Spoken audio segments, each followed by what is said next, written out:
It's finally here.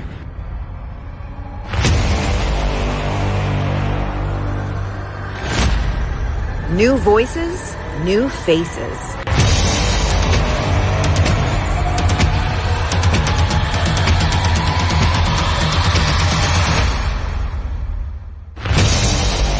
Welcome to the Pantheon.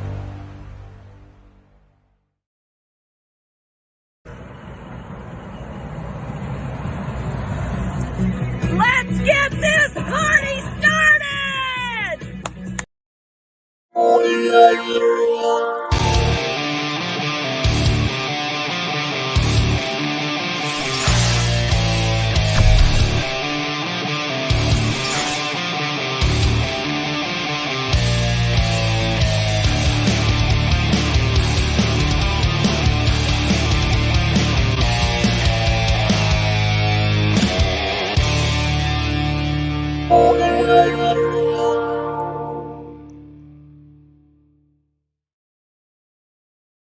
Yo, yo, yo, yo, yo. Welcome once again to the Panelist Lounge. It's me, the E, flipping the wax. That's an old reference. If you know that reference, hey, put it in the comments right now. But hey, it's me, Enosh, and it's great to have you with me in the lounge tonight. Hey, welcome to the lounge. If this is your first time to the lounge, hey, welcome, first of all. I can't say welcome enough. But if this is your first time in the lounge, just know that the Poindexter Lounge is a place for nerds. It's a place where you and me and our crew can get together and talk about all the things that we love. Things like TV shows, movies, games, TV, movies, games, sci-fi, fantasy, comic books, superheroes, toys, and so much more. And if those things get you excited, then hey, you found the right place. You got the right stuff, baby.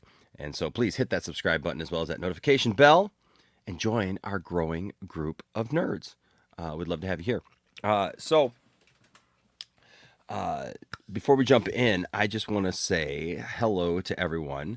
And, it's always good to be at the lounge. I was really tired today, and so I apologize for us being a little later than we thought. We were taking care of some stuff backstage, but it's good to be here now with you. It's always good to be here with you guys when we have time to stop by and say hi to each other and just have a good time, talk, and that's what we're gonna do tonight. It's we'll have a ton of topics, I'm sure, tonight during the show, and people sharing stuff, and you guys can share your thoughts and what's on your mind in the comments, and we'll bring it up and whatnot, and so feel free to do that. Also, thank you to all of our patrons. You guys are awesome.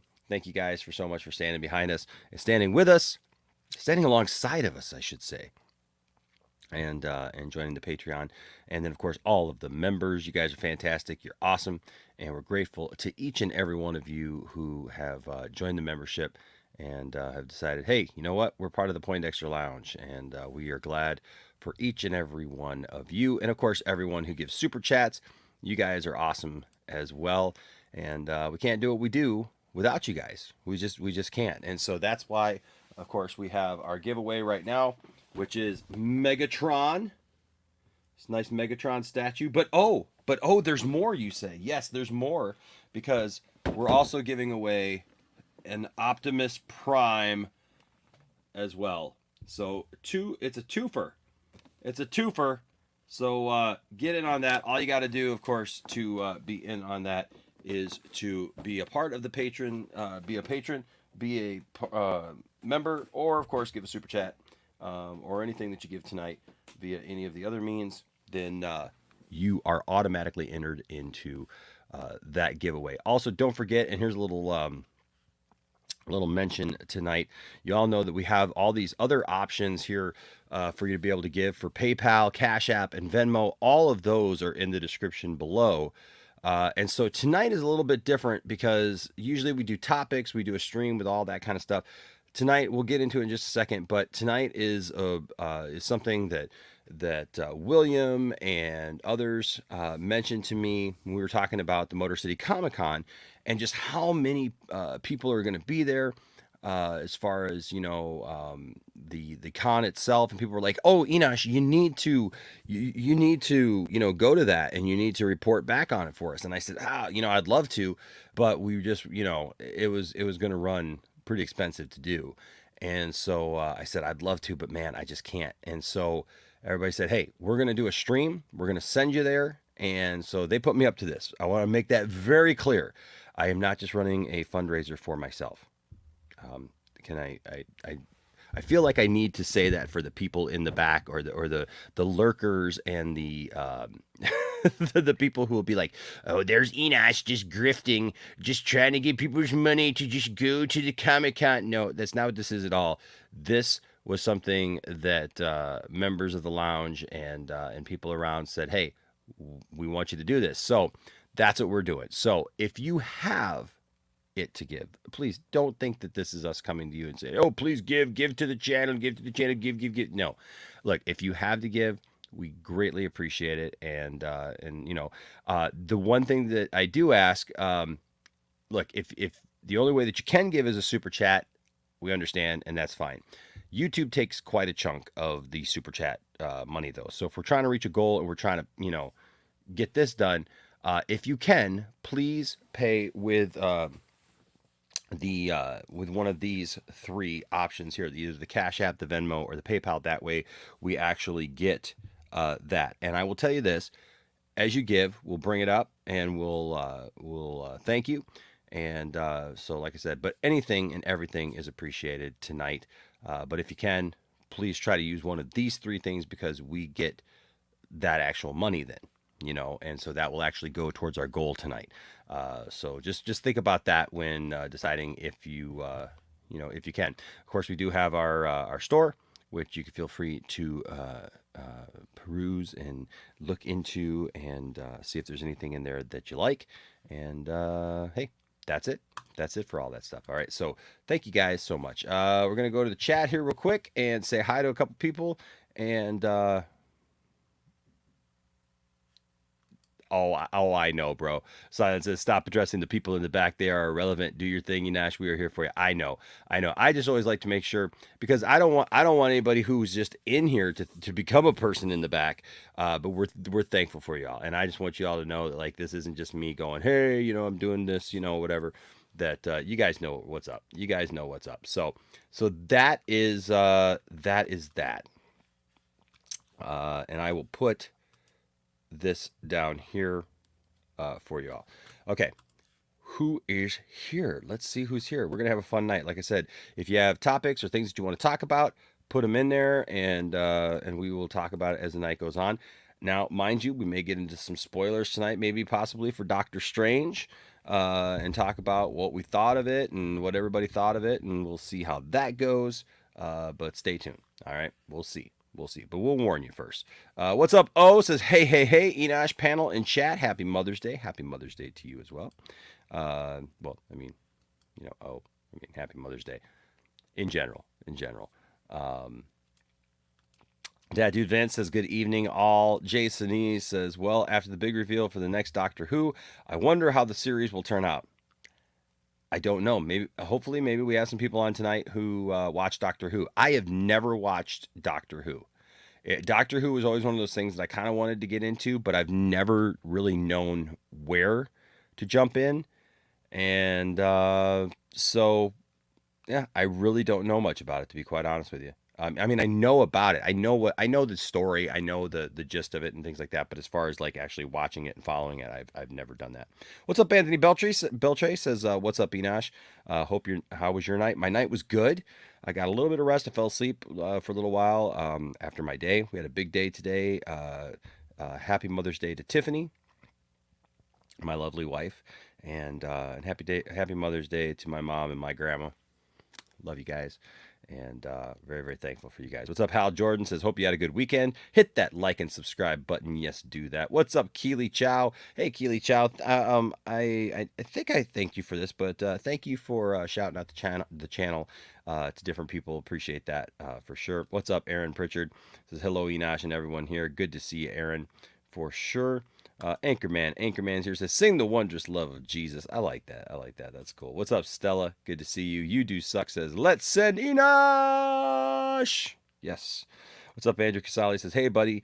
How's it going? Hope you can get to the con and have fun. Thank you so much. I appreciate that. What's up, Marcus Cruz? Good to see you. Says, Enosh, thoughts on Krasinski as Reed? We'll talk about that then. We'll put that in our little cachet of things to talk about. Peter Rabbit's Defender here says, yo, Enosh.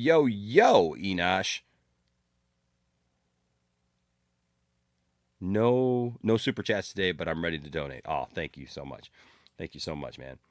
I don't know. Every time I see SC, I don't know. I don't even know why, because I haven't watched Sports Center in like forever. But I just think like Sports Center, da da da da da da. I don't know why. It just it throws me off. Is it going to be?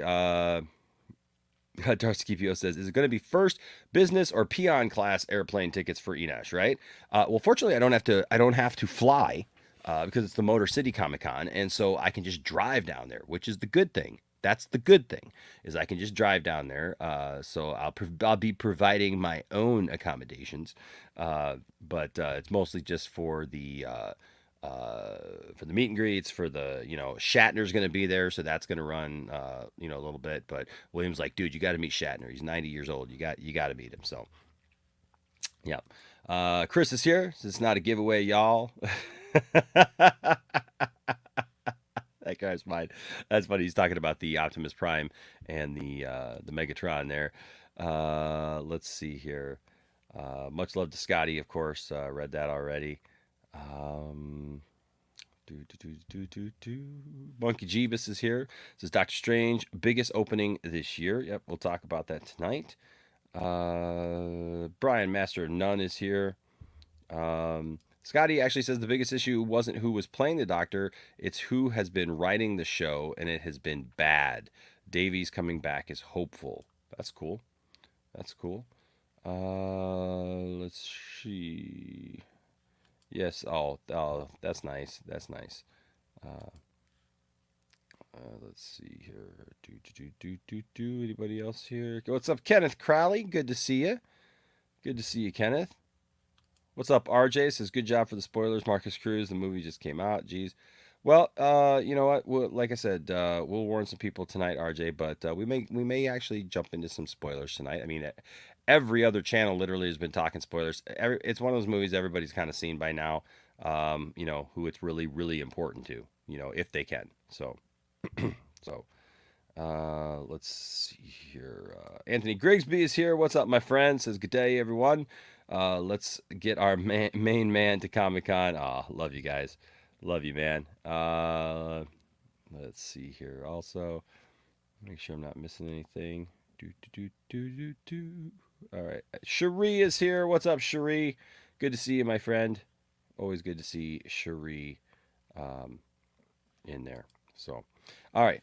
So we're just going to have some fun. We're going to bring some people in. Are you ready? Are you ready? That is the question. Are you ready? Because I am ready.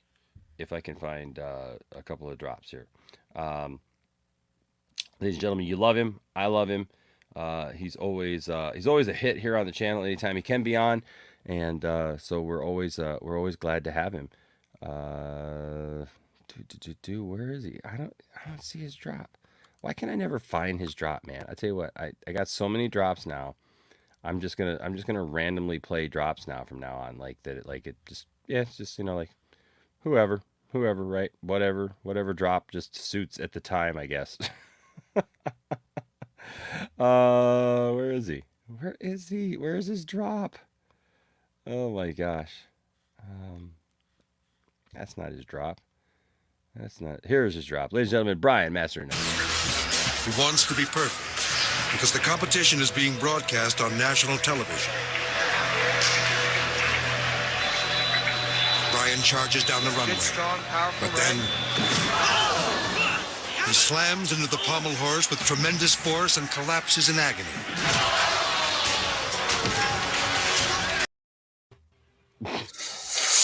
How you doing, Brian? Gets me every time. I'm doing very well. It's pretty damn good day today.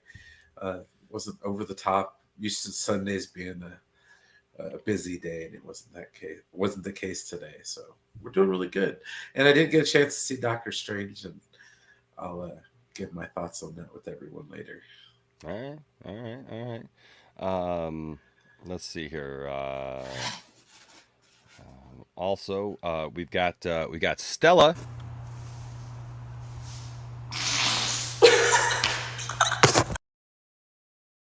Hello, nerd family. Hey, what's up, Stella? Hello, everyone. How are you? We're good. I'm good. We're I'm all doing tired, well. I think. I know, man. It's been a long weekend. It definitely has been a long weekend of just hanging out with friends, man. I spent all day Saturday. We got so much done on Saturday. Saturday was such a good day for me. I gotta tell you, I'll tell you about my Saturday here in just a minute. Cool. But also, ladies and gentlemen, I love this guy.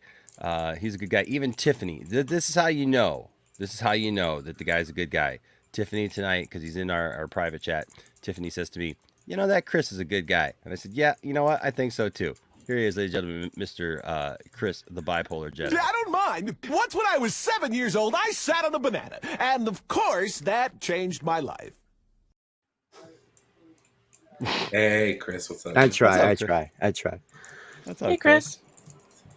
I feel better. I'm not as pale, and I'm growing my beard, and so I can come back on camera. You know, it You're just good. feels. I feel Looking good, better. man. I've never grown a beard before. I'm trying to look good for Stella. I'm working at it, but I think I notice all these So, guys Chris, are all of a don't sudden worry. like Stella, like all these guys from the lounge are coming after you, kind of. that was first. I ain't trying to hear that shit. I was the He's first. first. He was first. This has been Was on he? here before I was on the lounge, so Yeah. Like, cause like Chris has kind of been flirting with you. Thade flirts with you. Like, I don't know, man. I don't know. A woman can dream. I mean, to be fair, I don't know how to flirt, so To me, it's not flirting. It's just charm. It's who I am. I am naturally charming. Is that what it is? Yeah, I my have a mama soft told spot me. for My mama don't Italian lie. men, so yeah. I have a soft spot for Italian men, so that's what part of it is. Oh, okay. All right. How about them Sicilians? damn my ethnicity. No, don't bring up the greasy Sicilians, man. I'm from the boot. Whoa. I'm from the boot. It's different. We're cultured. God Wow. damn it. Jeez. And also here is Capiche. Anthony Beltre.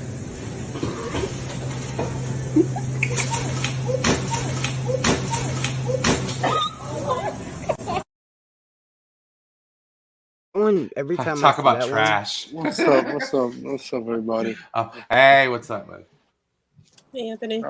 How's everybody Mother's Days, man? I had a pretty good day, Doing good, man. I enjoy Mother's Day. Mother's Day for me is like a second Christmas where I don't get shit because it's all about my mom. And me and my brothers used to try to make spend the it money. Christmas just for them, you know. So that's what I do. I had a pretty good day, man. My mom got the annual phone call. No, So what day is this Comic-Con? What's the exact day of this Comic-Con? So this Comic-Con is this Friday, Saturday, and Sunday. And so we're gonna I'm definitely shooting for Friday and Saturday. We'll see if we get there Sunday as well, but yeah, we'll see how that whole thing goes. Will there be vendors at this Comic-Con? There will be vendors at this Comic-Con. Well, I'm going to have to ask for you to... Okay, I'm going to go ahead and pledge now that I'm throwing in 50 to get you there. Oh, well, thank you, sir. But I'm going to want to do something that I'm going to call a side stash, which is where I Venmo or PayPal you like $200 so you pick up toys for me. Sir, will you... I'm not kidding. Will you accept this mission? If you got something you're looking for, yeah, I mean, yeah, I'll heck yeah, man. Well, that's Heck where yeah. you call me FaceTime and you go, Chris, I saw this. This looks pretty dope. And I'll be like, What do you yeah, think? I What want do you that. think? Get that shit. All right. Yeah, man. Heck yeah, bro. Let's see. Okay, so I got a couple of pictures here that I just. What does that mean, RJ? Housekeeping week? You got to clean house? You got shit you got to do or something? I mean, Brian, I may need your help. Have you ever grown a beard? Patchy. I don't want the whole neck beard thing. I don't want that shit. but I'm letting it grow long enough before I trim it. How exactly do you trim it? I mean, I guess I could ask my pop. My pop might probably know, but he said he hasn't had a beard since the 70s.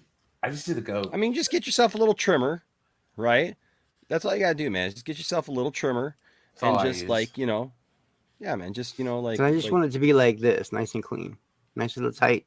Yeah, yeah. A little William T. Riker, you know what I mean? Yeah. If that don't make the panties drop, oh shit! I forgot there was a girl on the panel. I'm sorry, Stella. You just gotta put your leg up. It's on okay. the I'm fine. Guys wear Trust panties me. too. You offend Yeah, me? exactly. Speaking of Riker, Riker's ready to set a course for Flavor Town. Woo. Oh man, that's See, awesome. I think love that. he might have the greatest beard in television that is history. the I'm not coolest. kidding. Like, I think Riker might have had the greatest beard in television history. The most nautical looking one too. Yeah, he From had what the I've most done, very distinguished. from him. He had a great beard, man. Yeah, did. he did. I need that as an overlay for 10 forward. I love 10 forward. I can't wait till tomorrow, Brian. I love 10 forward. Oh, Man. it's gonna be great, guys. We're gonna talk about the season finale of Picard season 2, which was freaking awesome, and the first episode of Strange New Worlds, guys. Fantastic. Oh yes, please. Yeah, and that was amazing too. Everybody said it's good. I've even heard some of the haters. Yes, even the haters. Even the haters are saying it's good. That blew my mind. Like, what? Really? Yeah. Hey, we're back on the Enterprise proper. So all I have to say is Space, the final frontier, guys. Yeah, so I'm definitely gonna watch it. I haven't watched it yet. That's what I'm gonna binge tomorrow, Brian. The last 3 episodes of Picard. And I gotta finish Picard out too, man. But that'll be tomorrow, and we're also talking about the wonders that is a bread bowl. I can't believe people didn't know what they were. Dude, I was trying to type it in for Yahoo because I was trying to find bread PNGs bowls are fantastic. for my thumbnail. You I was trying to literally- find chili in a bread bowl. Yeah, I was like, chili what? or chowder or Chowder, and it's soup, and then you soup. eat the bowl when you're done. That's the perfect crime. It's an edible bowl. It's a That's the whole Nobody has point. to know. That's like the whole point of the entire thing, man. Yeah, like you eat it and Yeah, and when I go to It's San perfect Francisco, crime. I'm getting some boudin sourdough bowl with my clam chowder fresh off the wharf. It's going to be amazing. Fresh off the wharf. I feel It's like going down. there's a joke there, or Yeah. I feel like there's a joke there. I just There was a can't lot of figure honor it. involved in it. A lot of honor involved in it. I like that. See, It was a good day to die. It was a good day to die. What's that weapon called? A We're gonna batleth. We're gonna Enosh cut the has one bread. behind What is him. I that? got a batleth. I Behind yeah, me. he's gonna have to use it to protect himself from William Carve this the weekend. bread. Yeah, that's right. Where is William? What's he doing? I know I don't know. Ashley's He said Ashley's I got don't know. some stream going on, but Oh yeah. He I know, said so I that know he where was- like Eddie and some of the people are, but I don't know where William is. Okay, real He said he quick. did the 11 to 2 shift. Oh yeah. Todd here with a $5 super chat. So okay. So Todd, Can we talk like I've about never this? met Todd. I've never talked to Todd. I've never talked to Todd outside of Cool person. the chat that I know of. It's one of those funny things. There are people who have theories on who Todd is. Really, they don't think that Yeah. Todd is Todd. Now I don't know who he is, but he drops a lot of cheddar. he does, man. on And the Can't channels. complain. Can't Todd- complain. Todd's Yeah. a good guy, and Todd I know likes messing with us about the MCU, and Feige and everything. But Hey, he love it. He loves what he loves. hey, yeah, man, you gotta love what you love, and there ain't nothing wrong with loving the MCU, man. If you love the MCU, I know that Todd messes with us a lot, with the MCU, Yeah, now you joking around. It's quite all right. which is fine. It was an okay. okay movie. Yeah, I give it a 7.5, 8. I really enjoyed it though. I'm just gonna say I enjoyed it, but of course it's not a perfect movie. Yeah. There's so Solid many movies 6. that people say are perfect movies, then they watch them a second time and they're like, meh.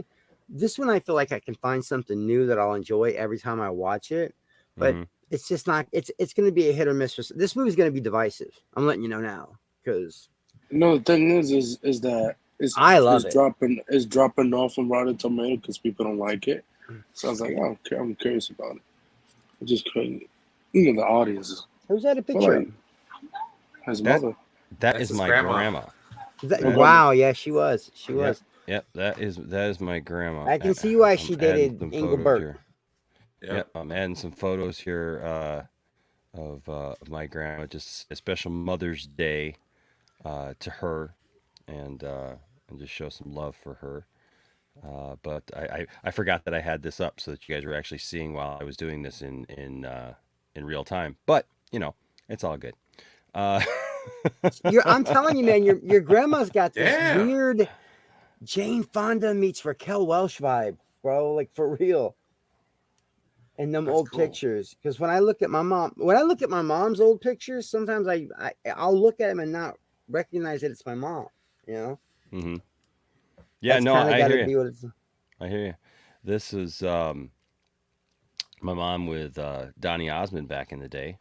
I think I love. Wait, that's the wrong guy. That is Donny Osmond, yeah. Yes, Is that Donny Donnie that Osmond. sings that? I'm a No, little bit country. That's Donnie Osmond. Yeah, yeah. that too. Here's my grandma and my mom with Tom Jones. Tom Jones. Yeah, I almost started singing "What's New Pussycat." Like What's new, pussycat? Whoa, whoa, whoa. That's a great song. I don't give a shit, dude. He My did the old theme stuff's so song, good. the theme song for Thunderball, man. My grandma back in the day with I think it was Johnny Mathis and or Johnny Rodriguez and Johnny Mathis. Was that? I think that. Yeah, I think so. Yeah, we'll go through these here just a second. But yeah, Todd says with his $5 super chat says Feige is a genius for having Raimi direct Doctor Strange 2, the most successful movie. So I will say this. So Sam Raimi is the most successful movie. Yeah, of look, his Sam Raimi, man, did a great job with that film. I think it's a Sam Raimi film, like through and Yeah, you through. could tell. Yeah, RJ, you could tell. the group chat. It's always in the group chat. What's the matter with you today? I you say looking you for the the link, link? RJ. I say Yeah. the link. Yeah, dude, dude, are you off today? Like it's in the link, bro.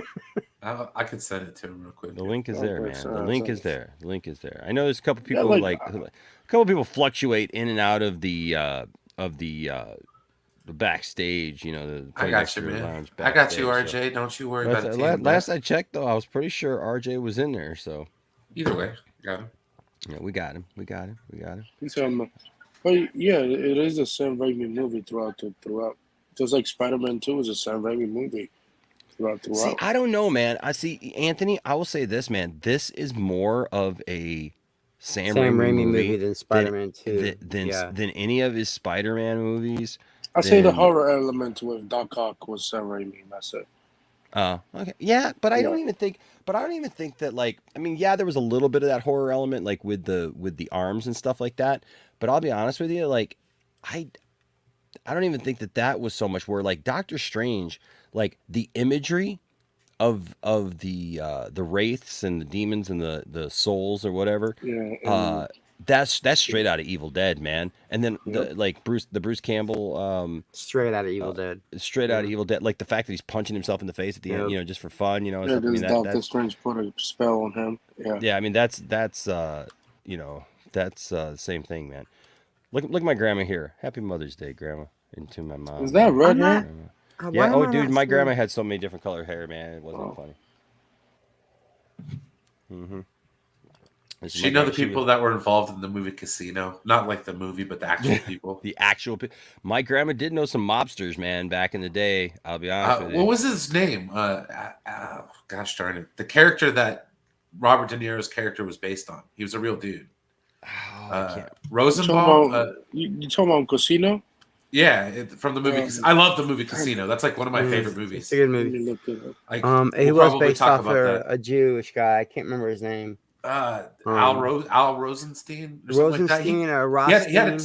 Rothstein. Yeah, he had a TV show like back in the day too. Like it was no joke. Peter Rabbit's Defender with a 99-cent super sticker. Thank you, sir. Hey, appreciate that. right. And I love how Todd comes in and goes, Feige can figure out time travel. You never know. You never know. See, that's where I love Todd. But people got their suspicions. By the way, Todd, I got to get Fourth 1000's box of Skelligod Crunch. I usually wait till I got a couple of things to take to the post office at a time, to send out giveaways. But I gotta say, Todd, you're supposed to get a Skelligod crunch, man. If you want a Skelligod crunch, I just need you to reach out to me somehow. I told you, I got one for you, bro. By the way, you guys were talking about Neil Diamond, jazz singer, in Oh, the such a great movie. in the back. Look what I got. Oh, you got That's the crazy that you have that. Yeah. That's got one. Laserdisc? Awesome. That's Laserdisc, nice. bro. Laser Nice, disc, bro. yes. Nice. So this local place, man, they sell Laserdisc for $2, and I don't have a Laserdisc player, but dude, this is it's just art, man. At this point, yeah, no, that's old Paramount school. Pictures. coming to America. If you guys have never seen I The think Jazz Singer, for goodness sake, I was watching My it mom- in the backstage. Yeah, my mom before. loves it. She gets torn up every time. His relationship with his father. My mom just loves that movie. She just loves it, man. right? But she thinks it's like true cinema before cinema started to change and go all 80s rock star action movie. Like whenever my mom wants to dig back into the old stuff, she'll go to like Love Story, you know, Nice. or you know, The Jazz Singer. Like she'll go into the old stuff. For me, it's like Saving Silverman. Yeah, That was- she got to pay. That was my Neil Diamond experiment. yeah. And then what was the other one? Lost and Found with David Spade. Yeah. I just had a family that like threw a lot of that kind of music. That AM Gold. They threw a lot of that on me too, Brian. Yeah. Oh, You know how we are with our music, you and me, and of course. But and it's our still, parents. that's an element, you know. Oh, Yeah, you know what we and my need? mom threw a lot of that. At the time, I hated it. I had no idea till I got older that that's some of the greatest music on the planet, dude. But I didn't get it. You know, I was young. I was like, I don't want to hear that shit. Oh, Frank Rosenthal. Thank you, Chuck. Frank Rosenthal. That was the guy. Blue Jean Baby, come on, man. Marcus, Marcus, this is your warning, bro. Is that my dog? Maybe name my dog. Probably. Sorry, I had to do it. He was fucking annoying. Marcus, with Marcus, Todd. we got none of that, man. Todd is fine. You need to back off with that. Trolling's one thing. Be chill, okay? Yeah, that's not cool, Marcus. Bro. Anyways, so while we have Betty, my grandmother, up on the screen, Nobody white wisdom. which I mean, look at this woman. Look at this woman, man. She was, I'll tell you what, man. She was like late 60s, early 70s. Dude, come on. Wearing leather outfits. Dude, that's like the high time of 60, like 70s. early Vegas right there, man. I Like, know, man. I know, man. man. But yeah. Sinatra, the Rat Pack, all that stuff, man. Oh, get out of here. Happy Mother's Day to Insane. my grandmother and my mom. Actual Elvis, not just impersonators. This is what she looked like when I was born. That's me. Like, you know, so yeah, that's me. Leanish. That's not my grandma was 35 when I was born. She got married at 16, my grandma did, and had my mom right away, and my mom was 18 and got married. This is my mom. Oops. That's my mom right there. There you My go. mom was beautiful too. Oh, this dog, man. Wow, he's losing his shit. Yeah, my mom was beautiful. There's me in the Wait, go backyard. back. My I was grandma. messing with the dog. I want to see your mom. There's my mom. Yeah. Yeah, she Man, was- you she can tell was it a was hottie, the too. 70s, bro. Right? Man, that Love the feathered hair. hair, that Feathered hairdo. yeah. I mean, me, I like 80s girls myself. That's my favorite era, but Yes. 70s ain't far behind. Yes. Man, yeah. My grandma was my buddy growing up. I'll tell you what, my mom and my grandma. This is what birthday? I don't know what birthday party. This is my grandma. This was the epitome of my grandma in the early 80s, drinking a Coke. My grandma loved Coca-Cola, man. Those classic Coke cans. Like, it looks like a Coke ad, you know. Yeah, right. I was gonna say it looks like a Coke ad. There's my mom when she's pregnant with me. Gotta love the yellow crushed velvet And the chairs. bell bottoms, bro. That decade of bell bottoms was just so. And Remember in the 90s they came back for a while? Like, Yes, and I'm not sure what kind of design thing this is on the wall. It's like a ficus, but Right. not quite. Like, what the heck is that? Here's Landon with my grandma a few years ago when he was little. There's me and my mom. This is when I first played with John Schlitt. It was the first show that I did with John Schlitt. I don't want to gloss over it, Yeah. but I love it because if you would, I love that shirt. This one? That shirt. That shirt's got "Do you smell what the rock's cooking" all over it. Oh, dude, yeah. I had a bunch of those bowling shirts, man, back in the day with like lightning Do you still on them. has it? I do. I think I do have this shirt still, actually, somewhere. I think I do still have that shirt. So that's a great shirt. I'd rock that shit today. I don't give Heck yeah. a Heck yeah. Yeah, I love these pictures of her though. And then there's weird stuff that I got for later tonight. So all right, yeah. You know, we've talked about it so much, and I've watched so much stuff, and I've gotten burnt out. So I said I'm going to try something different, and I always try to watch 3 or 4 episodes of something before I go to sleep. And sometimes I sleep right there, you know. Mhm. And so I watched War for Cybertron, and I really liked it. But that He-Man show is really good. Told you. I went back and watched Heroes of Eternity or whatever it is, and that's what is that one called? I can't remember what it's called. It's really good. I was like lost though at first. You're talking about the new one? Yeah, I was like, they killed He-Man. Oh, the Kevin Smith one. Yeah, it's good. It's not. I love that one. Master of the Universe Revelation was a revelation because it was something else. It was amazing. Heck yeah, it was. It was a good. It was revelation. so good. It was so good. All right, so we got our Betty White-ism for tonight. You ready? Ooh. No, I don't like that. I think we read this one. You're never too old for anything. Simply, you're never too old for anything. All right, here we go. Betty White-ism for tonight is I just make it my business to get along with people so I can have fun. It's that simple. Wait, what? Bam.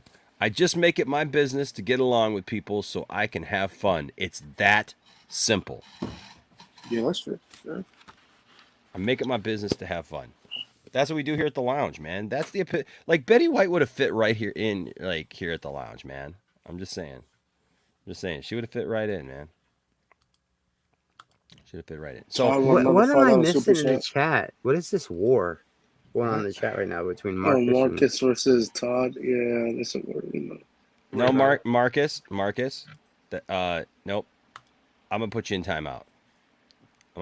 That's me, bro. This is the second time you got in timeout. Bro, I was explaining it in the chat. Well, Yeah, he's mad because of what. Thank you, he's mad because of what Todd's saying. But now he's gonna come out and say, "How can you block me for my opinion?" Well, you can't censor Todd's opinion. How are we getting into an argument in the chat when literally like this is like it's going to be like the most chill stream ever. It's always we haven't said anything yet. I know. like Todd comes in here. He gives his super chats. He's very, very supportive of the lounge, and I appreciate Todd. And Todd likes the MCU, and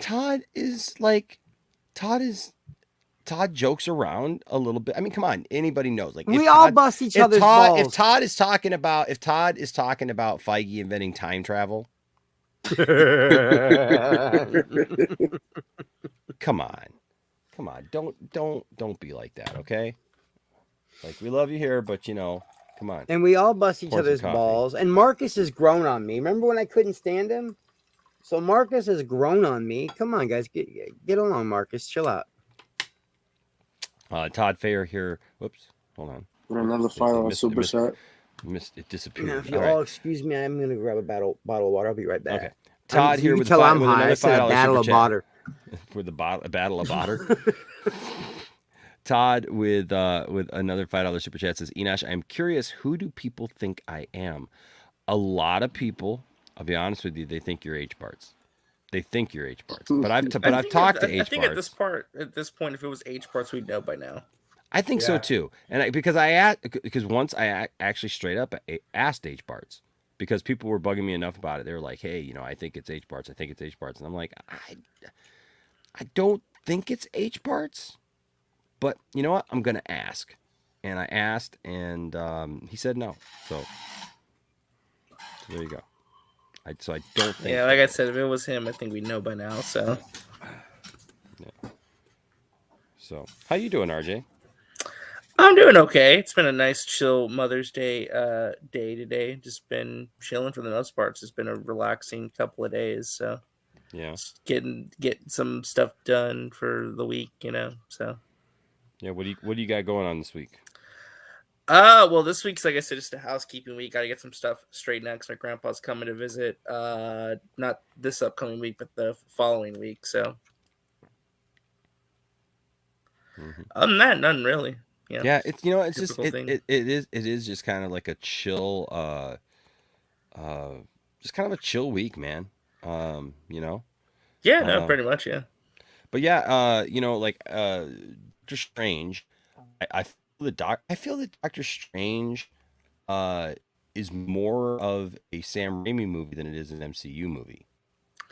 In some ways, yeah. No, and that's kind of the thing too. I saw it, right? And I've been open about this. It's one of the very few times I've walked out of a movie thinking, I have no clue what I think about this movie. I still cannot put together what I think about this movie yet. I don't know. I have to go see it again. Like, I was gonna go see it again regardless, but I'm saying, like, is it because of Sam Raimi? No, I like Sam Raimi. I'm just like, I'm watching it and like I'm like right down the middle. Like, people either have extreme love for this movie or extreme hate. And I'm like the one right in the middle where it's like I don't But did you enjoy hate it? I think I did. I think that's what I'm saying. I don't know. That's kind of like the weird position I'm in where, like, I honestly don't know. Really?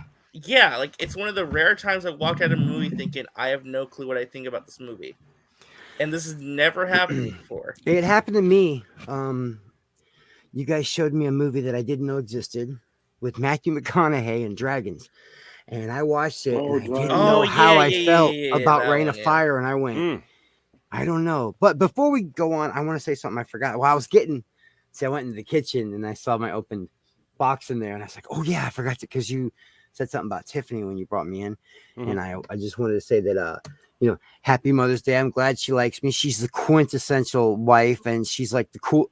I wish I had a nerd mom. My mom's amazing. She's my hero, but having a nerd mom's got to be the coolest shit ever. And Tiffany's like a ray of sunshine, and now responsible for my new favorite snack because I put butter on Pop-Tarts, and I'm telling you, bro. Yes. Just make butter Pop-Tarts. Just do it. Telling you what, man, a strawberry buttered Pop-Tart, no frosting. So good. No frosting. No frosting. You just put butter on that sucker, man. Melt that butter on top, dude. I used to hit it with a little cinnamon and sugar. Butter's like the glue. So good. It's what makes the cinnamon and sugar stick. But no, we used to get glue. Brian calls it. I was gonna call it faux tarts. Because I used to get the cheap like ones. Okay, we just go to like the Dollar Max or whatever the hell and get like the jumbo pack of the faux tarts, and like they didn't have frosting on them, so it was like, what? You do suck. I love Sam Raimi. Just because somebody says they don't like a movie doesn't mean they hate it. God no. Wait. I want to make very clear. I am not with RJ on this. Please do not put me with RJ on this. I will distance myself as far away from RJ on this as I possibly can. I love because Spider-Man 3. RJ is an MCU hater. We all know this. RJ doesn't like the MCU. RJ does not like Marvel. He hates Marvel. He hates his Raimi, new and he screen hates name. us. His new screen name is a mockery to Marvel. We all know it. He's trolling them and everything. No, seriously though, I love Sam Raimi. That I was not saying at all. Please do not take I just want to make it clear. I know for sure I do not hate this movie. It is not by no means a bad movie. I can tell you that much. It is not a bad movie whatsoever. It's not bad. I'm just saying, no, I love that about this movie. I was cheering for this movie because of all the Sam Raimi-isms in this film. The chase scene at the end was so Sam Raimi. When that's what I loved about it, because on the camera and you get that jump scare. That's all Raimi, dude. Dude, that's what I was saying. Like it was finally something nice that and Todd and I have been kind of going back and forth at each other a little bit because he does leave comments. Well, something refreshing not having the MCU formula. He does leave comments, and so Todd and I kind of like exchanged some comments earlier about the fact that I feel that this movie is the first movie that departs from the Feige formula template. Yeah, it does. It breaks away from the formula. The last three movies have done that. If you pay attention, man. A lot of people like to say that Shang-Chi had a formula, but no, it was different. Well, that's what I've And been saying. Eternals Though. was definitely different, Well, and yeah, that's Moon what I've Knight's been. different. Yeah, that's what I've been saying though. Phase You 4 has know? all But- been about the experimentation. That's Yeah, what it's so all I'm been enjoying Testing for. new things out. I'm sorry if my shit over here is making a bunch of noise. I went to the No. kitchen and got my hear giant bottle of nothing. water, but I got hear Wonder nothing. Woman. I got like a 12-inch Wonder Woman here fighting a 12-inch Obi-Wan for Death Space. I want to see that movie. Let's Yeah, see. right? I want to see that I took movie. a picture a long time ago and said shit just got real. Obi-Wan So and would Wonder it be Woman. like his character? If this was the DCEU, it would be his character from Birds of Prey versus Wonder Woman. Right. Man, the DCE did him dirty, Yeah. bro. I mean, like I said, I mean, there's stuff about it that I think could have been better. I mean, I think I liked it overall. It's just, it's definitely not the movie I thought it was going to be, and that's kind of like a common thing you're seeing being floated around right now. I kind of knew somewhat of what to expect. It's just, it's very stylized. It's very, well, I liked it though. I mean, I'm just saying, like, there's some campiness to it, which I appreciated, obviously. There's some things I think could have been better. I'll be honest. There's some things, especially with Wanda, that I'm just like, I wish it. I don't know. I think my biggest thing with it is that I appreciate what it's attempting, but I think it's frenetic pacing to where it's a lean, mean 2 hours, like adrenaline rush. I wish it could have slowed down just a little bit. Yeah, it's a to allow crazy some pace. character moments to breathe or to add some additional context to stuff. It I hits think the that was ground like the running. biggest. It does not. I think stop. that was like the thing that I took away from a little bit. Just me personally. I would know, I was getting I a feel lot- that there, you're I feel that right. there were plenty of moments like that in there. I feel that there were moments that it did slow down. I mean, it was emotional. It got me to cry. The end was on some gut-wrenching. scenes. The end gutted me, You know, I believe that it slowed down when we got to the alternate universe. You know, with the Illuminati and some of that stuff. That slowed down. I mean, it picks back up, but it does kind of like slow down and introduce some new characters to us, introduce some new things to us, and then it ramps back up. You know, like it doesn't. What I liked about it doesn't leave you hanging. It doesn't leave you just like thinking, God, you know, like nodding off. It slows down to me for the right amount of time, and then kicks back in. Now I will say this.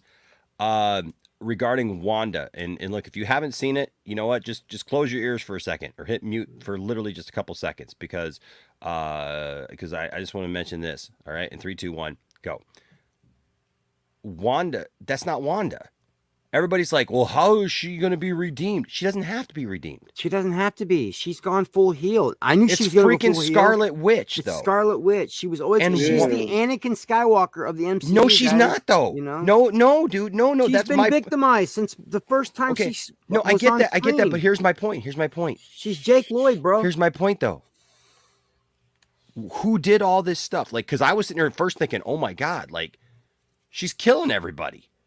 Like, she ain't coming back from that. She ain't fighting with the Avengers again after doing all this stuff. But That's true.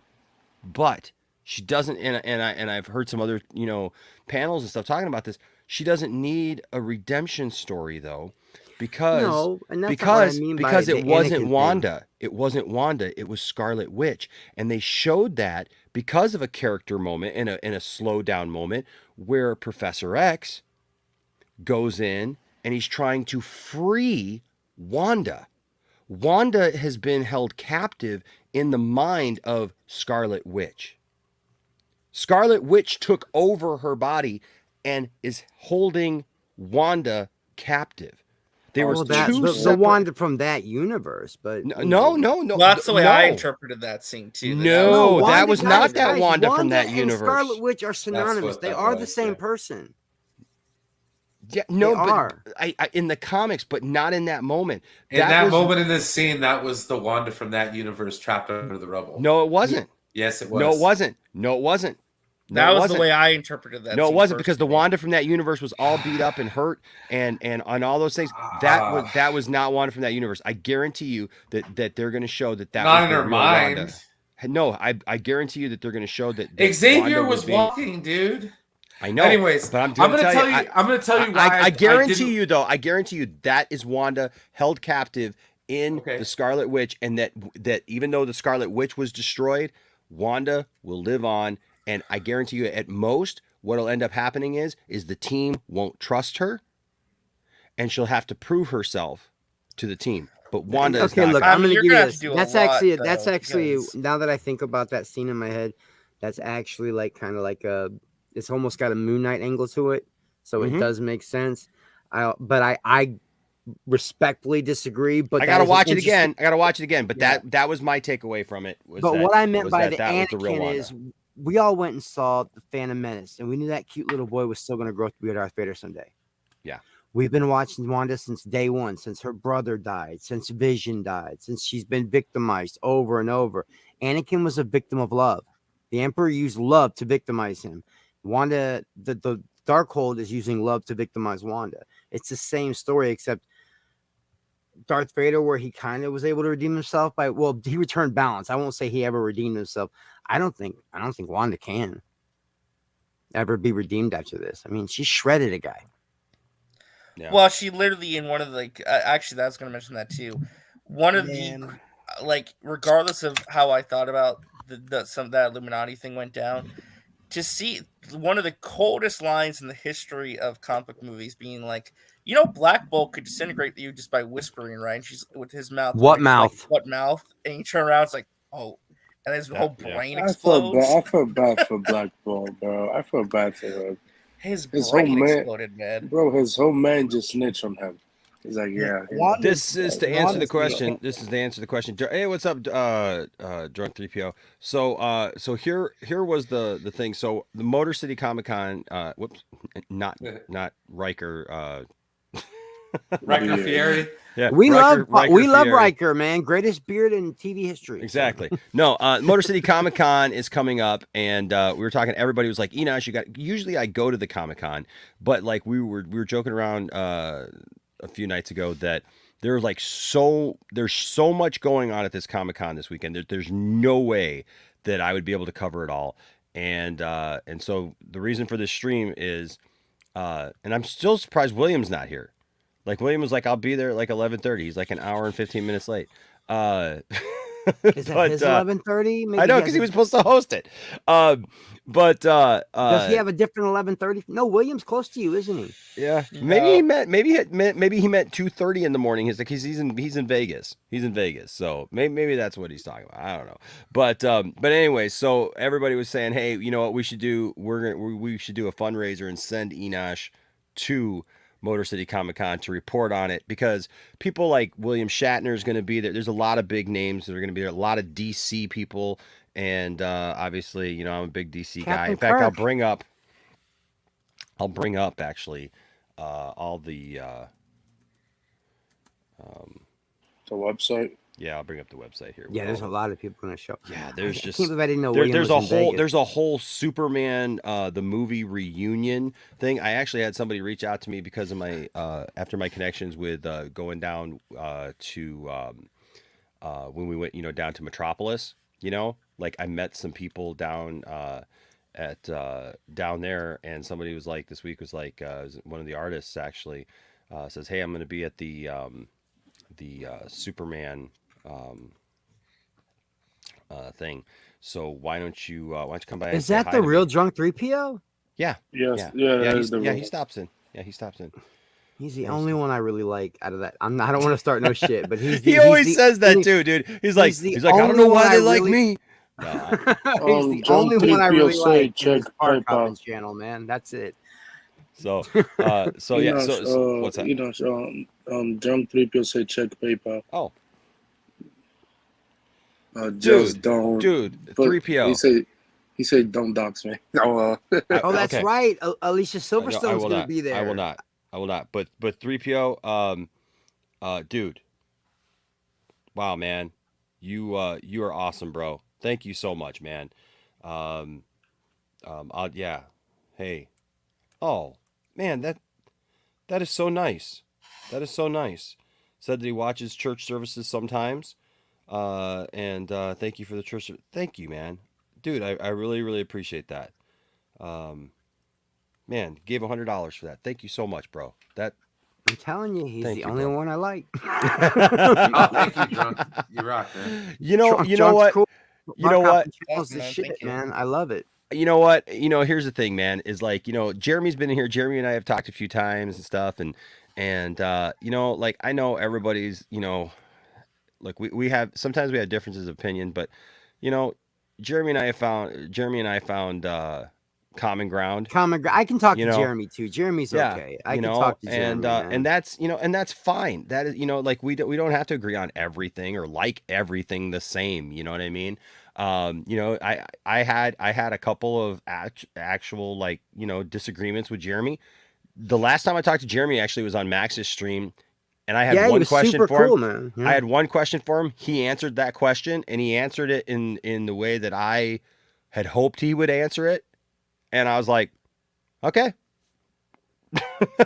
I'm done. Fair enough. Yeah, Fair well, enough. dude, That's remember that's I'm going good. off on him, and he's like, "Listen, Chris, the Twitter stuff. If I didn't mean to offend you, I thought we were just." And when like Jeremy disarmed me, like when someone apologizes, that's it. The argument's over. Yeah, What can you do? Well, and it's not like I needed him. He didn't apologize to me. I didn't need an apology from him. I mean, like that wasn't, like I'm not that guy, but there are some people who are like that, but I'm not that guy. It was just that like I had some issues with some things just because of the size of, the organization and everything, and just some things. But like when he answered that, I was like, yeah, okay, that's good for me. That, if that's how you feel, then I'm good. Like I don't need to. It's not like I'm in the business.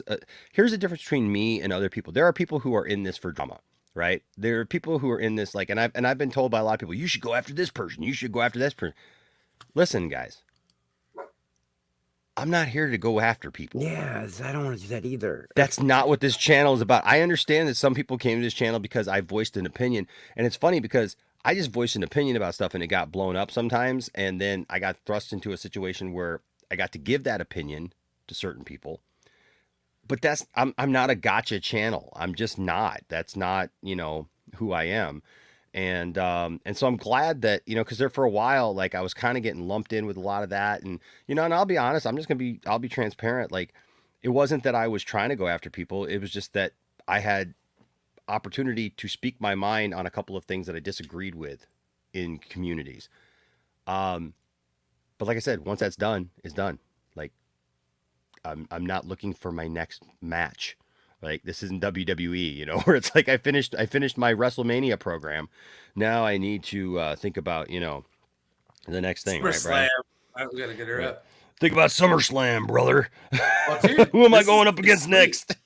Nightwing and freaking. Oh yeah. So look, I'll get to this in a second. First of all, Ben Affleck's double chin. This dog, guys. I'm sorry, man. Oh, you're good, Chris. What is his problem? What is your Ben Affleck's double problem? chin with a $2 super chat here. That's awesome. It says, does Kitty Pryde have same dream walking powers? She does Probably not, unfortunately. no. The MCU version? That's a made-up power anyway. Even though I love that movie, Kitty Pryde never had that power. Oh, dream walking. Made up. I'm not familiar with dream walking. That was a new concept for me as well. So. Yes. I just want her to be comic accurate, please. Yeah. Jalen here with a $2 super chat says Wanda is definitely getting canceled. Oh my god. She killed a paraplegic man. Think about it. Oh, come on. He was walking at the time. But he's still in a wheelchair or a hover chair. I don't know what the heck it is. It's a hover chair. Yeah. Oh yeah. Yeah. She did. That's right. She didn't kill him in the. Yeah. She didn't. It's from the animated series. If you never watch it. Thank you, bro. Appreciate it, Drunk 3PO. So this is the biggest simp. Darts keep you. That's a good one. That's actually funny. Todd here. Feige invented money. There was no money before Feige. Before Feige, there was no money, man. Oh, Scotty's No. here. I didn't see Scotty in the chat. I hope he's feeling better, man. Yeah, me too. I hope he's. I'm not gonna lie to you all, bro. This movie was god awful. There were no new spells. Oh, stop it! There are no new it's not a What? dungeon master guide. I mean, No, there were no. Thanks, man. It's like the 5th year of Harry Potter. He learns how to do Expelliarmus. There are no Actually, real quick, I wanted to bring this up really quick too. Have you guys seen that there's been a lot of controversy regarding the MPA rating for this movie? That there's actually conversations now within Hollywood about changing the MPA rating system after this movie. to like Oh put my something in between God. Listen, if PG-13 they and R. didn't listen, Oh, if I they didn't quit, do it dude. after Batman, I'm not Batman kidding. Returns, they're not going to do it now. I'm not even joking. There's an article in Variety about this actually, where they're talking about The that. Penguin bit a guy's nose off and sexually. There's a lot of parents pretty upset about this movie. Wow. What- Okay, so- guys. about oh, What you know what? About well, What do they but think you know, going but that into it? speaks to the horror angle of the movie. Well, It's a people are Sam saying there should Raimi be movie. People are saying there should be something now between PG-13 and R. Oh, please. Oh, Come dear on, God. Oh, my God. But I'm just saying those are the conversations apparently happening right now. This movie Help me might be get the one that sponsored, spurs guys. that. I'm trying to get sponsorship. Enosh is going for Rockstar, but I need my little moment in the sun too. So Well, I kind of gave up. I kind Monster. of gave up going for Rockstar, man. If I'm gonna if it's gonna throw me into AFib. Oh, that's right. Yeah, I forgot about that. Leave that shit alone, Enosh. Don't touch it. Leave Probably it alone. not a good thing to drink. I forgot Hey, guys, all about that shit. I haven't had an energy drink in almost a month, so Really? I don't Brian, you're doing I don't great. drink It's my energy only drinks, vice now, period. Brian, is energy drinks. I've got one. I've got a Rockstar in my van that's like just sitting there, and I just keep looking at it, going it's probably- like I'll get thirsty, and I'll just be like, yeah, no, I can't open that. It's probably all that's not hot. some quench your thirst. It's Water, already all hot sir. and stuffy. Well, give it to I somebody. know, but like the Rockstars that I did drink, you got to remember, like I got one here just out of the can, was Rockstar Recovery, right? Oh. Is that So- open? So it's got it's open. It's got Still got I all got the to other trash it. BS in it. It's, When did you it's drink got that, sir? electrolytes. It's like Gatorade, but it's got like all the caffeine in it and the taurine. You But know? it's got That's electrolytes. what the monster that I drink. It's got is like. electrolytes. It's what plants crave. That's right. Brondo's got what plants crave. Ooh, I should drink some Brondo. Mine has a skeleton on it. I only But drink no, it because I'm it's gonna- cool looking. I do have to get going. So Hold on, pull that back up again. Pull that back up. Mine again. has a skeleton on it. I only drink it because it's really cool looking. Now, does that have the textured can? No, it's Not not the textured I, can, it's no. it's just mango. I love mango. It's the mango What you said, flavor. Brian? And I like the juice because they actually put 10% juice in there. It's barely carbonated. I just like it. It's the same thing. I drink a couple of those. I drink a couple of those, and I'm like, Right. I'm ready to go, dude. Like whatever. Right. I'm just PG-13S. The S is for snowflake. Wasn't there PG-14 also? Right. Because I've seen stuff rated PG-14. What And- the and what That's is a year? TV-14. That's TV-14. What difference No, is a it's year TV. at that? Yeah, TV-14. That's I what mean, it is. Okay. Oh god. But anyways, no, I got to get going. So I'll just kind of say what I have to say about the movie really quick. It was okay. I had an okay time. It wasn't until after I got home and I got on my first panel, and then I was like, oh, that's what it is. Because I started getting like this feeling of doom at the end of the movie. And it was just kind of like, oh. The what? Am I over comic book movies right now? And I kind of A feel lot it. of people are getting burned out on it. And like, know. I was watching that movie and I'm like, no, I almost don't want to talk about this one. Because earlier, the day before, I had the chance to watch the 2 Star Trek episodes back to back. And I thoroughly enjoyed those more. And both actors from both shows were in that movie. Professor Xavier, of course, and then Black Bolt. So that's kind of where I was at. Like the halfway through the movie, I'm like, man, I'd rather be talking about Star Trek right now or thinking about Star Trek. So it was like it didn't capture my anything. I don't know. It was just I'm tired of like hyping these movies up to the point where that nothing can top it. Yeah, by the And time you get in, we've been talking about this, Brian. You gotta blame it's like- Scoopers. I blame a lot of the Scoopers. I blame for it. us, dude. I blame us. And You us wanna know for why? listening to the Scoopers. Absolutely. Well, no, exactly. Because what do? We put the articles, or we hear the leaks, or we see something on Twitter that's trending, and it's all some scooper said something, or somebody leaked something, and that sparks the speculation. Okay, But come on, Brian. I actually thought Squirrel Girl would be in this movie. okay, but no, I'm just saying, like, does anybody kind of see where we're at here? Like, it's like with Mike Zero and Last Jedi is when I first got a taste of it, and that's where I noticed what would happen. I when wish we were things- still in the Mike Zero days. That was much But simpler. see, you know what I'm saying though? Times were simpler, things were positive because we were still riding off that high of The Force Awakens, and we were like getting ready. Everybody had their theories about who Rey Before the was. Everybody had dark their times, theories about before the Snoke. Empire. And then as soon as that movie came out, none of it came out to be true. And like all that year's worth of speculating and hyping that movie up was for nothing. Your parents. So it's like, well, Brian, it birthed the YouTube. It birthed us. Personality. The It birthed pundits. the YouTube personality that like somebody could just literally start broadcasting, say anything, and people would accept it.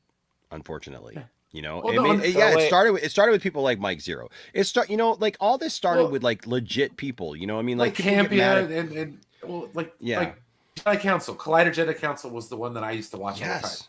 Okay, and I'm sure everybody watched that at one point in time. But they like, around reported The Force news, Awakens. and then they had fun speculation too.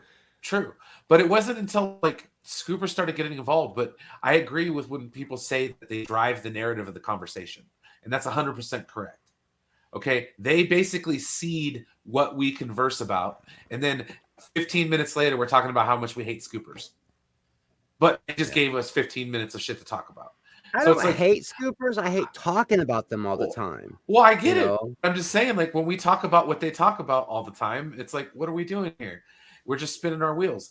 We could go back to speculating, not based on what they have to say. Yeah. But Theory. at I that like point- theory. At not that point, it's just disinformation. wild speculation, which, to tell the truth, I'd have a lot more fun doing that than reporting off of scoops. Because at least Yeah. when you're wildly speculating, it means nothing. Yeah. No, you know, I mean, it did. It used to be a lot more fun. And well, I mean, I don't mean to bring it down, everybody. know Yeah, this I is mean, like a Drug good movie 3PO and comes everything. right in with it. Like I was just saying it. Exactly, Star Wars Drug. I mean- conversations used to be so much fun. You speculate. Now, unfortunately, we've had people who have kind of taken over that space, and nowadays it's more about the person. The scoopers try to make it more about the Well, it's person personality. scooping because now I need to make sure that people think I'm credible. Right. Yeah. So like I need to win everybody over. And unfortunately, how they do that sometimes is they tell everybody what they want to hear. And then when it doesn't happen, then they make up some like excuse of why it didn't happen. Right. course. And Watch it so called it's no backpedaling, you know, longer it's like- it's no longer about the joy of, hey, this could happen in a Star Wars movie, or this could happen in a DC or Marvel movie. Now People tie their credibility to it. It's like now it's the person. Right, it's the scooper, and that scooper wants the popularity and the credit for having scooped that. And I literally see people arguing over the same scoop, you know, and it's like, yeah, that's funny. Watching people argue over the same scoop. That shit makes me laugh though. Yeah, the same Come on. shit. Yeah. come on, Yeah, you know, that like shit's I just funny to me. that's where I get tired of it. you can't Donovan scoop here double says. scoop Lloyd. Donovan here says, Enosh, see the Christians going after this Doc Strange because of witchcraft being used and Strange using What are we, demons to back in fight the demons. 80s? Yeah, what is Yeah, this? what A is this? satanic panic? They This weren't- is- Well, I don't know, Yeah, RJ. yeah. I mean, I don't know, RJ. There's trouble with Russia. There's Yeah. Did we just like enter a time loop? inflation. pandemic, We just need Well, some. there we was didn't no We're all start the time fire. variants. a Jimmy Billy Carter Joel. type Hey, president. Jimmy Carter type president. No, Yeah. I'm might serious, actually like, be did we enter a I time heard that, loop? Chris. Like, Chris, Jimmy I heard you. I heard you. A Jimmy Carter type president. Yeah. Look, I don't get political, but my gosh, yes. We might be in the oh 80s, my man. man, maybe we really did enter a time loop. Like, I don't know what's We going on. didn't Oh, start man, the Doctor- fire. Fire. It was always burning since the world's been turning. We didn't start the fire. Billy, get all that. Oh, my man, a gosh. Doctor Strange movie. Oh Yeah, man, look, having you know, like magic. with okay, so with this, like I remember growing up in the church and like, oh my gosh, when well, growing up in the church, I was already an adult, but I was in my early 20s when Harry Potter came out. my mom tried When to, the movies came out, when the books came out, I was like late teens or whatever. But my gosh, the backlash against Harry Potter, you know, and look, I guess I get it, you know, like I get it if you're a person of faith and but it's a movie. Yeah. it's a book or it's whatever. Like people came Enosh, against think of Star Wars. atonement. For goodness sake, man, I remember growing up and there were people in the church who were like, Star Wars is bad because of the Force and because it draws from. George Lucas was legit up front. He was just like, hey, I draw from Christianity, Who's George Lucas? Christian backgrounds. I draw from Buddhist philosophy, mythology, all these different, Taoism, like all these different things. Yeah. Like, why are you so worried about that? I mean, there are different things in the world. It's not like you can't learn anything or take anything positive from something else, maybe. I don't understand that. But like why fight? Like one of the best well, I won't say that. I wish that Christians, and this is my little sidebar for a second. Can we stop trying to act like we're at war with everything for just a second?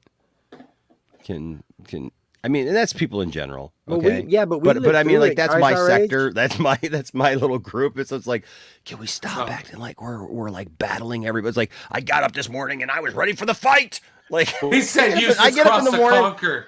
You know what I do? You know what? I get up in the morning not ready for a fight. I get up in the morning. I check my Twitter feed, like of my friends, not the Twitter feed, but I check my friends like in my group, and I'm like, yeah, and I'm like, hey, my friends are talking about nerd stuff. Sweet, like, oh my gosh, it's annoying, man. It's annoying. I walked through that satanic panic, that shit, man. I remember record stores like with bulldozers crushing Ozzy albums and stuff, and I'm like, oh yeah, they used to do that. They'd pile up all these albums and run them over with a steamroller for like some big news event. I remember Dungeons and Dragons was, woo, dude, you worship the devil. And there were rumors about if you listen to Metallica, you did human sacrifice. It was bad, Brian. Watch a couple documentaries on it. He-Man was the devil. It was horrible, man. Okay, hold on. So, you know what? This guest list, dude. I'm looking at it. I'm gonna show you something here. Go ahead, Brian. I'm gonna pull something up here because it's kind of streaming. It's gonna be a fun stream. So I'm just looking at like the rest of the people that are going to be at this Comic-Con, guys. Nightwing's gonna be there. Okay. You want me to pull that up? Yeah, Brendan Thwaites is gonna be there. Dude, Mark McClure. Okay, come on, dude. Jimmy Olsen. Oh, dude, that's Mark Pillow. Everybody from Superman 4. Yeah. What up? Okay. Oh, dude. A lot of wrestlers there, yes. too. So Aaron Smolinski, I want to see him again because I'm trying to get him back on the channel. He played Baby Superman, and also he was the kid in Superman 3 when Superman changes in the photo booth and comes out and gives the picture to the kid. Hey, you got Bad Bird there. Alan Richardson is going to be there. No, he canceled. Did he? Oh, he did cancel. Darn it. Okay. Well, but Brandon Thwaites is going to be there. I really like him. I might have to meet Alicia Silverstone. We've already met Carrie Ells. Carrie Jones is going to be there. Carrie Jones is going to be there. Christopher Eccleston is going to be there. Danny Trejo is going to be there. The kid from Superman 4 who got dissed by Superman is going to be there, for God's sakes. Kieran Walters, who played Red Hood. I think it's funny, though, that they got like a picture of Red Hood and not a picture of him. Yeah. It's just... Freddie Prinze Jr. is going to be there. You have to meet Freddie Prinze Jr. I have to meet Freddie Prinze Jr. because I got to shake that man's hand. I know that there's all kinds of Star Wars fans who are pissed off at him, but he told us like what, 4 years ago? 5 years ago when he went on his rant and everybody was like, oh, he's full of crap. F Freddie Prinze Jr. And I'm just like, dude's right. He is right. That is how the Force works because he studied literally under Dave Filoni and George Lucas. Like, Freddie Stroma is going to be there. Yeah, Vigilante. Jamie Kennedy's going to be there. Fuck Jamie Kennedy, Cassidy. Rad. Christian Ritter's going to be there? Yeah, Christian Ritter's going to be there. Mark Pillow. I got to meet Mark Pillow. I got to meet Mariel Hemingway because Mariel Hemingway, man, was like I had a big crush on her when I was a kid. Man, Malcolm Goodwin. Mark McClure, dude, he was in the old Superman movie, so I loved him there. He was in Zack Supergirl. Snyder's Justice League. He was in Zack Snyder's Justice League, man. Come on. Yes. Matthew Lillard is going to be there. Scooby. Maxwell Jacob Friedman, MJF is going to be there. Let's see. Sarah Douglas. Skeet Ulrich is going to be there, man. Skeet's going to be there. Skeet's going to be there. I wouldn't even ask him about that. I'd be like, dude, can we talk about them maybe bringing back what was that show he was in? They canceled. It was so good. Oh, Jericho. Jericho, can you bring back Jericho? Can we get some shit going, Ski? I don't care that you were the killer in Scream. Everybody, Dude, has they to brought be it back killer. once. They brought it back once already, man. Like, how many times you want them to bring it back? Bring it that back, was a good man. show, though. Or bring something back like that. Because I'm sure these guys are great. And I, especially what Ray Porter said, that was amazing. He's like, look, I'm on your time. You're not on my time. So if you want to ask me a million See you, drunk questions Lupia. about being dark side, See you, man. I'll do Hey, it. thanks for stopping in, man. I appreciate you, bro. Thank you so much. And thank you for the donation, man. I appreciate it. But every once in a while, I think that, they would like to have a question. Like, if I ever got to meet Doc Brown, I'm not going to ask him about the DeLorean. I'm not going to ask him about Back to the Future. I'm going to ask him about what was it like to play that character, pieces, and things to do in Denver when you're dead. That's what I'm going to ask him about. I'm going to ask him about what it's like to play Commander Kane. God dang it. In Star Trek. Oh, 3. yeah, in Star Trek. Exactly. That's just me, because there's so much stuff that we've heard all these questions, and I'm not being a snob about it. If people want to ask those questions, that's great. But they've been asked those questions so many times that we've heard the answer 100 times, but we haven't heard the answers to other questions to other movies they've been in very often. What was it like in Camp Nowhere?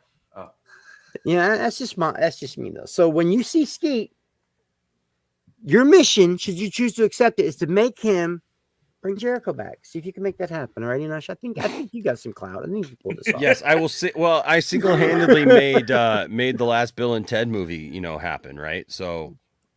Right, that was me. That was me. So I got to show you guys this because you're talking about the satanic panic stuff, right? So this I remember this guy. This guy, his name is Phil Phillips. He's the guy from my drop actually. Where Brian cut out, man. Darn. He'll be back.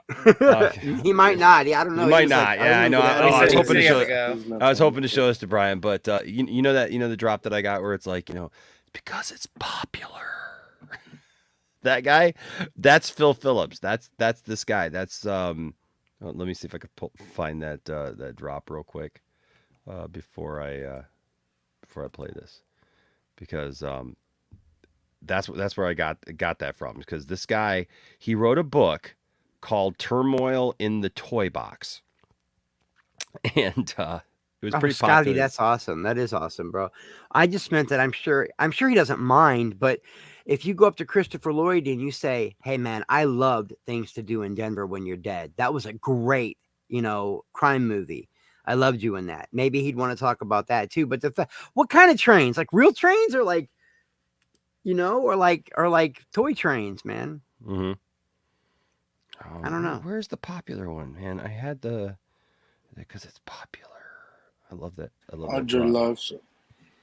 See, because you're not going to believe this, Enosh, but it's Cylon that he revived my love for Tron that night. You guys were talking about it. Really? Yeah, it just revived my love for Tron. I bet I've watched those two movies 4 or 5 times since we had that stream, and I'm looking at the comics now and watch that. I finally watched that cartoon. I'm playing the game. The cartoon wasn't bad. The cartoon was pretty good. No, that cartoon was pretty good, man. So, I put that off for a while, but I'll be honest with you, man. I ended up really getting into, like, when I finally watched it, I was like, dang, this show was really good. Yeah, and the game's fun, even though it's a platformer. But yeah, man, Scotty's the reason. Like, he brought my love for Tron back. I had forgot about it. Isn't Disney doing one for starring Jared Leto or something like that? I don't know, but so they're supposed to be they're supposedly working on a Tron 3. There hasn't been much news on it in a while, but it's supposed to feature Jared Leto. Oh, Jesus. Yeah. So, hey, we'll see. That's what makes it so popular. That's the guy. Okay. Enosh, you being a pastor, and this isn't a religious discussion. This is a music, okay? Mm-hmm. Do you know how they got me to stop listening to heavy metal for about a year when I was young? Oh, I'm scared to know. No. Lucifer had the most beautiful voice in heaven. Yes. And he used music as a way to trick those other third of the angels, because they loved his music so much. They followed him. Yeah. And I remember, like, they tricked me, my parents, and all that Catholicism. And I threw away all my Metallica, my Megadeth, my Slayer. You know how pissed I was a year later when when I was like, fuck this, and I had to restart that collection. I was mad, dude. But yeah, that's how they got me. They told me that Lucifer he had the most beautiful voice. I know, man. According to the legend, like the Bible is kind of it's got some interesting like imagery and stuff like that when it comes to like, Satan and, like how he was and who he was and all those things. Right. And so, but yeah, that the popular opinion is that he was the leader of worship and music in heaven, that he was a beautiful angel. He had this, all these things. And then he led a revolt. But yeah, dude, they got me, bro. Cause I loved music so much that I was like, that sounds believable. If that's true, that's logical. Yeah. Why Satan's using the music to get to the youngins. He's in the music. Well, if he wasn't using the music, he was using the toys. Okay, and so you're a toy guy. So check this out. Stupid commercial. Use the commercial. Talk about the toys. Okay, so check this out. Innovative. We're gonna skip all this. This is like a DVD series. Deception of a Generation, Part 1. It's all weird and eerie in the back. Look at this. Hello, I've seen this. And over the past several years, the Eagle's Nest Ministries has exposed certain things like rock and roll music, there it is, Dungeons and Dragons, marijuana, and even the New Age movement. And now we feel there's another attack upon our society. If I say something like wicked witches and demon clouds and spell books and even the zone of eternal evil, what comes to mind? What do you think of? Now, I've got a guest today. His name is Phil Phillips. He's from Texas. He has been involved in missions work in his life, and he has now felt called to study the effects of cartoons and children's toys, and even doesn't like anything, programs upon our children today. Like Smurfs. And I'd like to introduce a young man. And Phil, how did you get started in exploring all of this? The Lord directed me to go on a 14-day fast, and during this fast, I did something very unusual. I walked. Okay. Look at his mouth. You remember South Park? You remember the Hardly Boys? Oh my God, yes. When they were like very, let's just say, androgynous. I'm getting a clue. I'm getting a raging clue right now. Dude here, his mouth is so weird. Getting a clue. God told me to go fast for 14 days. And then come back. God told me to go on a fast and then come back and tell you to throw away all your kids' toys. And that's not true. If God was talking to him, God would have told him to get rid of that haircut. While y'all are mocking him, he's the next step in touching grass evolution. Into a I've toy seen store. this one I was before, faced and it's with a hilarious. toy holding an Matter of occult fact, symbol in Junkman its showed me hand. this. And this got my curiosity up, so I purchased the toy. About 3 days later, I was driving home from these series of services, and the Lord spoke to me about what happens when a child plays with a toy and how they project themselves with their imagination into a toy, and they give it life, God character, forbid abilities, they use their talents, and imagination. they set the surrounding around the toy. Now, wait a minute. Now, you're saying a child actually projects himself into the toy. The toy is a lifeless hunk of plastic, and it only comes to life with that projection of the imagination. So the child vicariously lives through that toy. Yes, very much so. Mm-hmm. And the Lord told me that children were being affected by these things, and that I was to do something about it. When do you feel this blatant turn towards the occult and witchcraft really took on its momentum? Well, there's a cartoon called He-Man and the Masters of the Universe. There it is. Now, He-Man and the Masters of the Universe really broke the ground on this Yes, you do suck. It's cartoon science. occultism. Let's watch on the screen right now and see That's an how opening Chucky to was a born. He-Man series and see some of the occultic overtones as we begin this. Power of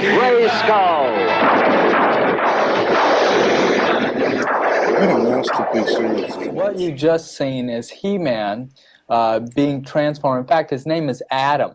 Yeah. First man. Interesting. A lady had written to the Eagle's Nest, and she said, how harmless are the cartoon characters on the Masters of the Universe program for children? My dad was talking about my presentation in a church, and a little boy was seen afterwards out in the parking lot with He-Man in his hand, running around in circles saying, He-Man has more power than Jesus.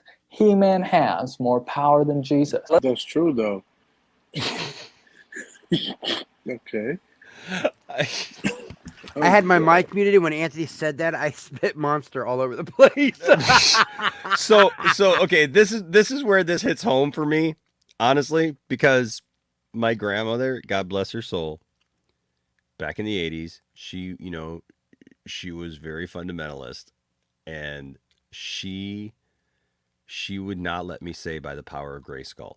I would have to like say it under my breath, or like just with my friends and say by the power of Grayskull, right? Like she made me say by the power of Jesus.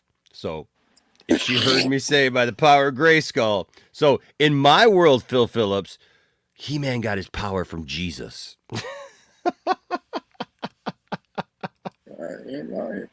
Let's look at Skeletor now. We've got him this is up great. on our screen. Wait till he pulls out and Snake Mountain in a Skeletor second. is this ugly-looking skeletal creature with a staff in his hand. Now, what's that staff that he's got in his hand? The staff is a ram's head staff. Now, the ram's head is a very occultic symbol. It's boiled in cauldrons. It's used in different occult practices. Could we talk about Snake Mountain for Sure, just a let's minute? take a look This at is my it. favorite. I mean, this is definitely an occultic toy. And it's got an interesting little... It's definitely an occultic toy. What makes it an occultic toy? Because it has a snake on it. Ooh, it's a snake. And it calls itself Snake Mountain. It's Look the at that. snake, so it's definitely... I mean, Jalen, it's definitely an occultic toy. Of course it is. You know? It's definitely an occultic toy. little feature here. I'm going to turn watch it on. Watch it. Okay, check this out. It can actually transform your voice from your regular voice to that of an occultic hero. Is that correct? An occultic so let's hero. get a Skeletor type of voice. Way to go there, buddy. Let me turn this on here. I think I'm getting What it a too loud. fucking idiot. Skeletor, the master of the universe.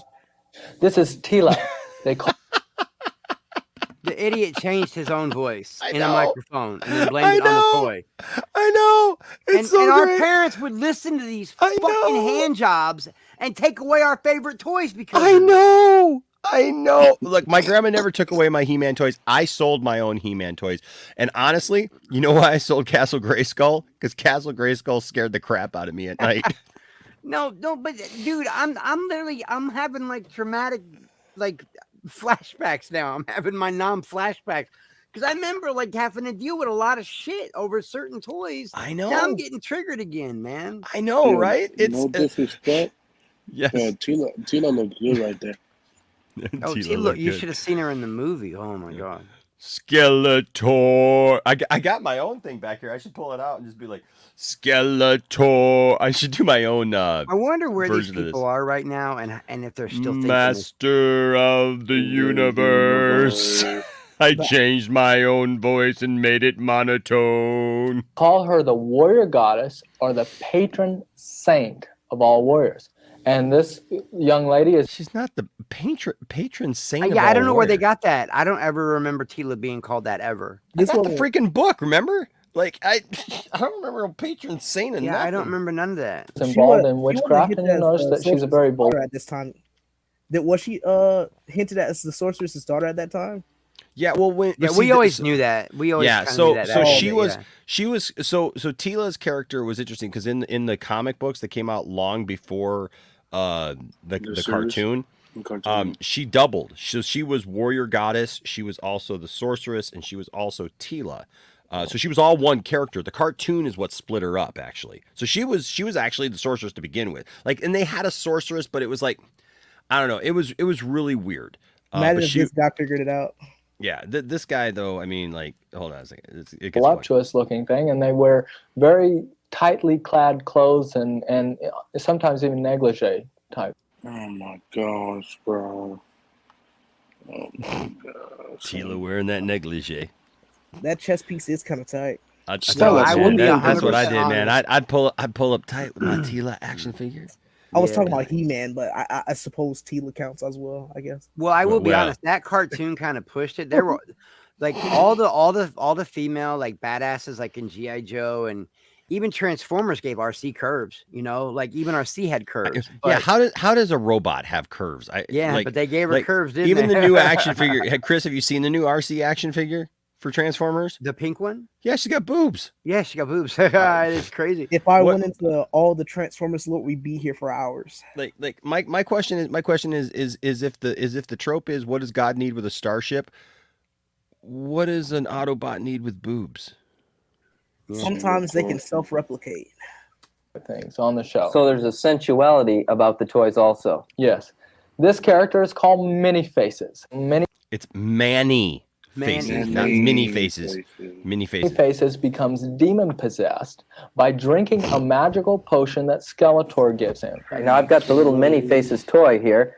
Can actually see him transform from a demon-possessed skeleton type of creature to a good guy. I guess what you do with the toy, if we might try it here, is you can turn this little deal and you can make his face change. There you go. And there he becomes a good guy. Mm-hmm. This has got to have some kind of a message to the children. Oh, definitely. It says you can be demon-possessed and still be good. I can't believe the way they slide all that propaganda in there. It's a demon-possessed, Enosh. Where's my Manny Faces? My Manny Faces is up here somewhere, I think. Man, He-Man's been telling kids that, you know, there the he is, social identity disorder exists. You know, DID exists, guys. You know, like why is it that he's got to be possessed by a demon just because like he's? It's evil. It's occultic. Don't you see it? Silences. I kind of see it now. I've seen the light, and I'm getting rid of all my He-Man shit. I just, I get it now. I think I need to get resaved. Because resaved. believe this. Do you know what they call these things? No, what? The spirits of the air. Spirit. Well, then that's Ephesians 6:12, isn't Right. it? Now, if we miss the generation of youth that's coming up, if we do not minister to them, my generation, the Lord Jesus Christ, then we've lost the generation of tomorrow, and the Antichrist will have them. You think these idiots knew that smartphones were on the horizon? And that children are the church of today. They're an integral part of the body of Christ today. God has placed them within our bodies. Oh, let's go on. Wait, what? What? What? I mean, I know what he's trying to say, but now and show what the girls are identifying with. Girl which toys. is Girl She-Ra. It's not just boy Here's toys. An opening to one of the She-Ra cartoons, and it shows her getting her powers also. Let's go to that right now. I was a little side-eye thing. Here's an opening to one of the She-Ra cartoons, and it shows her getting her powers also. In our bodies. She-Ra. Right. Here's an opening to one of the She-Ra cartoons, and it shows her getting her powers also. Misogyny. Also. Let's go to that right now. Fabulous secrets were revealed to me the day I held aloft my sword and said, "For the honor of Grayskull." She-Ra.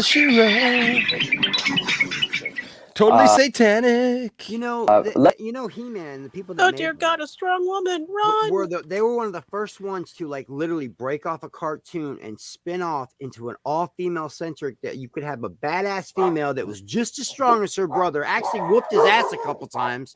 My dogs are on crack tonight. I don't know. You're good. No, dude, you're fine. You're fine. They're in the background. It's fine.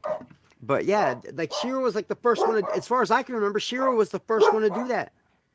Where they broke off and it became all female. Like she was the main chick, the hero, and she whooped He-Man's ass like twice. She was just as strong as her brother, you know. Hey, Scotty, is that true?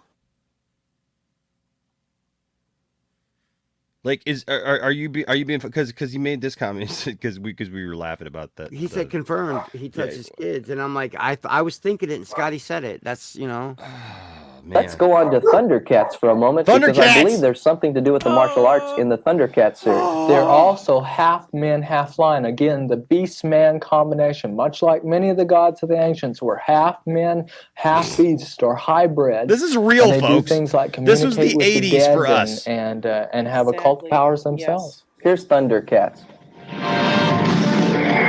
Sweet.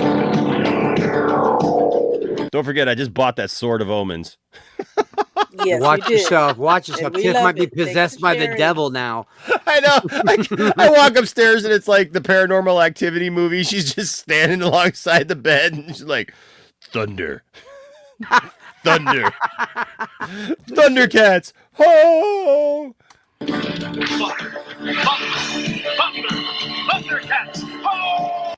It's like you just took a bottle of Viagra or something. As we've been observing here, there were gymnastics and martial arts type of thrusting and jumping. Thrusting. Things that he's not Thrusting. capable of. I've heard a lot of shit, Enosh. I ain't never heard him say thrusting about cartoons, man. That's the new shit right there. There was all kinds of gymnastic, thrusting, and jumping.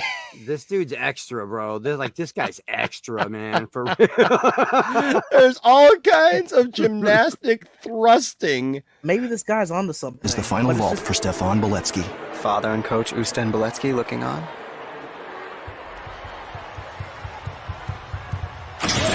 Whoa! I've never seen a springboard break like that. There will be a deduction on. There'll be a deduction. But yeah, maybe this guy has a point, but just for the wrong reason, you know? You know, I know Stella's Furry's attractive. I already know dinner Stella grew up on a lot of the stuff we grew up. But you know what? You're an anime girl, right, Stella? You didn't really. Did you do cartoons like that when we grew up, though? Like that we grew up with? Yeah, I Did you was do the watching. He-Man I or- mean, I have nephews. I I was watching all this stuff too, and I'm just like, damn, what are these people like? Where do they live, under a rock someplace? What the, Yeah, what the they hell? that satanic panic shit almost threw me off the God 100%. Hey, I was. I'm working like in a music Enosh. I don't give a store. shit who knows. I'm a Christian. I was Yeah. born Catholic, raised Catholic, but I'm a Christian. And this stuff used to make me doubt faith because I learned through guys like this that you can take anything and you can twist God's words around. Yep. Oh yeah. I mean, That's dude, the thing. later. I don't know if it's in this video because we're not because this is a whole video series, by the way, folks. I It was might based find on- it because I would based love on- to watch this. It was based on this guy Phil Phillips' book, Turmoil in the Toy Box. This guy goes after Smurfs, Snorks. What? Oh yeah, dude, it's all evil. And Well, come to find out that he's gymnastic. evil. It's that gymnastic Saturday thrusting. morning cartoons-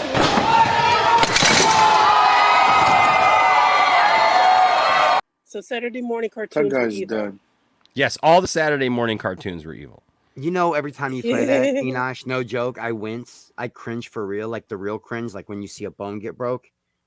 Because that's just one big dude killing another big dude. It's Oh man, dude, wow, Scotty, that's.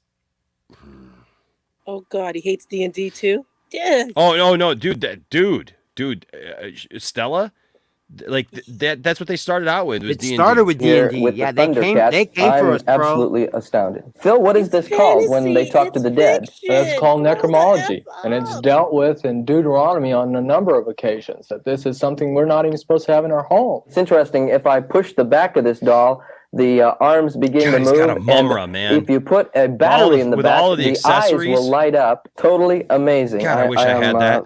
Totally A fully wiped functioning out. mumra with all the. Do you notice? Okay, notice what he's got here. He has a My Little Pony. Yeah, right? Hell.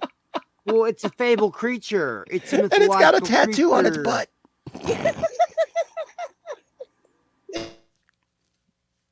It's Man, funny to me, man. Hey, a fully functional mumra. I with know, all the dude. With all the accessories. accessories, God, man. And Like, it's vintage is it 'cause bad it's that like I'm watching? 19 Oh, Is it bad that I I'm want watching one? the show? Is it bad that I'm watching the show from the '80s? Like talk about all these toys are satanic, Dissing and all our I'm just toys. sitting here thinking, God, I wish I had that toy. We're all wishing we wish we had all those toys that's on the the good table right there. Right. By what we're seeing here.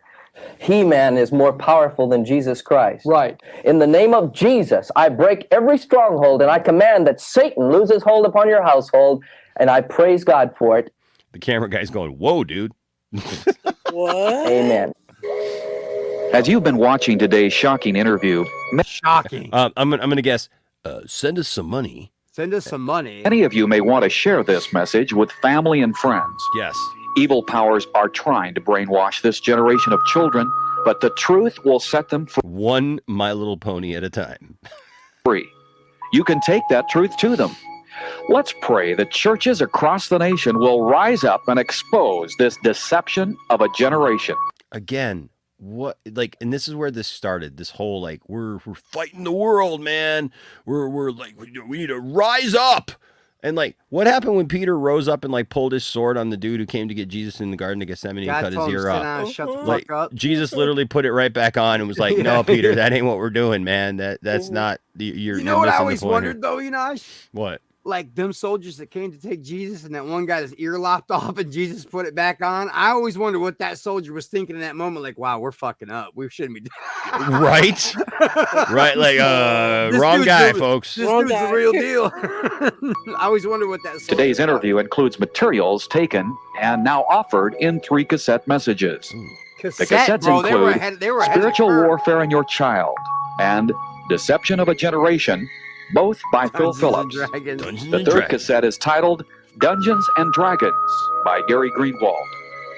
As a bonus, the Eagle's Nest is including the book Breaking Spiritual Dullness and Barriers in Children, an outstanding expose of many of the this evil music was in Nightmare on Elm Street, wasn't it? perpetrated on young Did he people just today. say the Eagle's Nest? Yeah. Yeah. Yeah. So It was a popular church in California. So there are other churches California named church Eagle.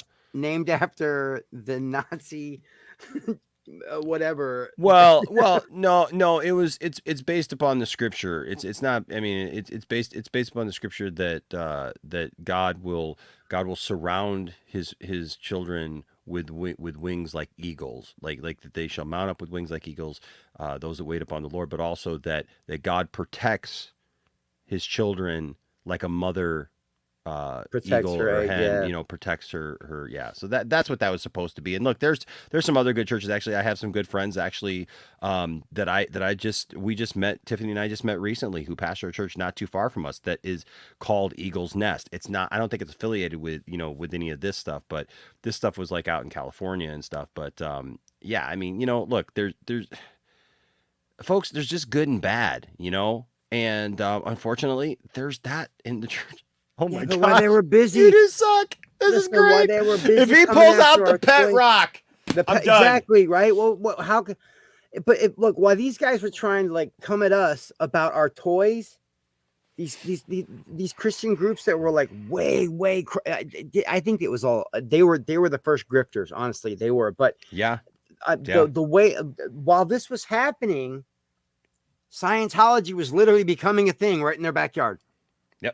And they never went after that. But my He-Man toy's the devil. Get the fuck out of here. I think it's funny and ironic because, like, at the end of the day, they're advertising like He-Man stuff, and right. They're doing a big commercial for it. Yeah, and either someone purchased it for that episode or for the show, or they got it from someone. So either way, like, if they bought it, they're adding to it.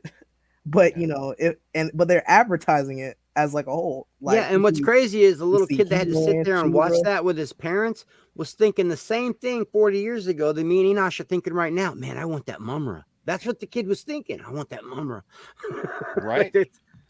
Right. Okay. So You'll also receive Phil Phillips' newspaper titled Child Effects, updating you on the latest occultic attacks on your children. Oh, because daily there's a new occultic attack on your children. We got to put out a newspaper. We got to put out a newspaper, folks, because daily. To receive all 3 cassettes, the book, and the newspaper, simply request the Child Deception Offer. And the Child Deception Offer. Okay, can I tell you something, folks? If you've been around here long enough, this is not what I represent, right? Like, this is not today. Like, I like to have fun. You know what I did today for Mother's Day? I showed the Mr. T Mother video. His song from '84. Remember that song? Mother, there is no other. Yep, that's what I showed. Okay, not this nonsense. Like, come on, jeez. Okay, but we need to get back into the. Send any donation of $15 or more to Santa Ana, California, 92705. Post Office Box 15,000. Okay, here we go. Is there anything occultic or dangerous about Smurfs? But there are some things about Smurfs that we need to look at. First of all, you'll notice that they're depicted as blue with black lips. Well, isn't that interesting? And you know what happens to... Isn't that interesting? Yes, everything is interesting. Well, you notice here, I have a Voltron figure, and this Voltron figure, particularly right here, this is Hunk. This is saying that obesity is okay, as you can see here, and he's wearing yellow on white with a black belt. Isn't that interesting? Just saying something is interesting. doesn't make it interesting. That observance. He has black lips. What do you mean by that? They're blue with black lips. Isn't that interesting? Yes. So when you die, you turn blue and your lips turn black. Play Caden's Transformer thing later, just to wash us from our brains later. Oh my God! When you die, you turn blue and your lips turn black. So therefore, you turn into a Smurf. Okay, I'm gonna keep it real. Yeah. I went to the bathroom. I came back, but yes. Oh, you didn't hear that one? I agree with everything this guy's saying about the Smurfs. The Smurfs are the devil. They're the I devil. know it. Everybody knows it. The All right. Smurfs are evil. It's proven. There's one girl, 99 other boys. Well, listen to what he says about Smurfs here. I can see that we're black. Look at the look. Do you see his face? Blue and your lips turn black. Black. Black. It's the microphone noise too. The hiss. Well, what's he saying? If your lips turn I black, can see what? that we're because you missed it. Hold on. Things about Smurfs that we need to look at. First of all, you'll notice that they're depicted as blue with black lips. Well, isn't that interesting? And you know what happens to you when you die? You turn blue and your lips turn black. Shut the fuck up. I can see that we're actually destroying our children by letting them watch even the innocuous things because they're all going that direction. Like such hyperbole. Such hyperbole here. We're destroying our children. We're destroying our children by letting them watch Smurfs. They never take into the account of your child's intelligence. And I'm sorry, some kids are smarter than their parents, even at It's a a young control age. thing, Stella. It really is. Look, What the hell? Hold on. Thing. Here we have Darkseid, who's dark gray. Once you're dead for a long time, you're gray. That look you gave. I want a screenshot of that. That would be my avatar. That's great. Dun dun dun. But no, all bullshit aside, the Smurfs are evil, bro. The Smurfs? Really, they're evil. those were the dollar store version. Oh, Rainbow Bright. Bright. The Snorks were cool too. They weren't. Now listen. I will give him something about the Rainbow Bright though thing, right? Rainbow Bright, full of rainbows, colors, and a guy named Twink. Twink. Evil, don't you know? Don't you know? I don't remember Rainbow Bright. I mean, I remember Rainbow Bright, but I don't remember what the cartoon was like. Pet Rock was probably considered worshiping an idol to them. Pet Rock, an idol. Oh my God, you're right. It symbolizes the rocks that Christians were stoned with. Did they go after? I'm sure they'll find a reason to go after Strawberry Shortcake. You sniff her essence and you become evil. Ooh. I remember Rainbow Bright. Are you Bright, trying to sniff? You trying to sniff Strawberry Shortcake? Well, I mean, what are you saying about Rainbow Bright? Again, it's a humanistic emblems and humanistic value system. Well, the rainbow represents the networking of the new age. Right. See, back then it wasn't even like. I thought they were gonna say homosexual. No, because this is '80s, dude. This is hadn't developed that far yet. Yeah, so it was all new age stuff. And it's like God forbid, like the Bible says, the rainbow is like they can't even find a positive and be like, oh, well, that's nice. Because in the Bible, the rainbow represented the promise from God. No, it was a gift. Yeah. Yeah. No. It's interesting that she has a little 5-sided star on her cheek. I don't know if you can see that on the box, but there's a little 5-sided star and it's upside down. And they're just so cute. Now, wait a minute. This is not a pony, though. This is a unicorn. Right. Let's go into the more blatantly occultic things. Yes. Okay, that wasn't. Oh, there it is. Whoa, holy crap. Whoa. This glows in the dark? Right. He has the 2 fingers and the thumb, which from my information Right? means Satan is Lord. Right? Yoda is everything good in the galaxy. He stands for everything honest and pure and noble. They get in. Hold on. Okay, so listen to what he says about Yoda, though. My information means glows in the dark. Right. He has the 2 fingers and the thumb, which from my information means Satan is Lord. So if you put up 2 fingers and a thumb instead of being 3, yeah, that means Satan is Lord. I need to hit someone. I'll be back. Yeah, it's so cringe, man. Jay Sneeze goes, "Oh heck no, leave Yoda alone." But because Yoda was Leave on Yoda Dagobah, alone.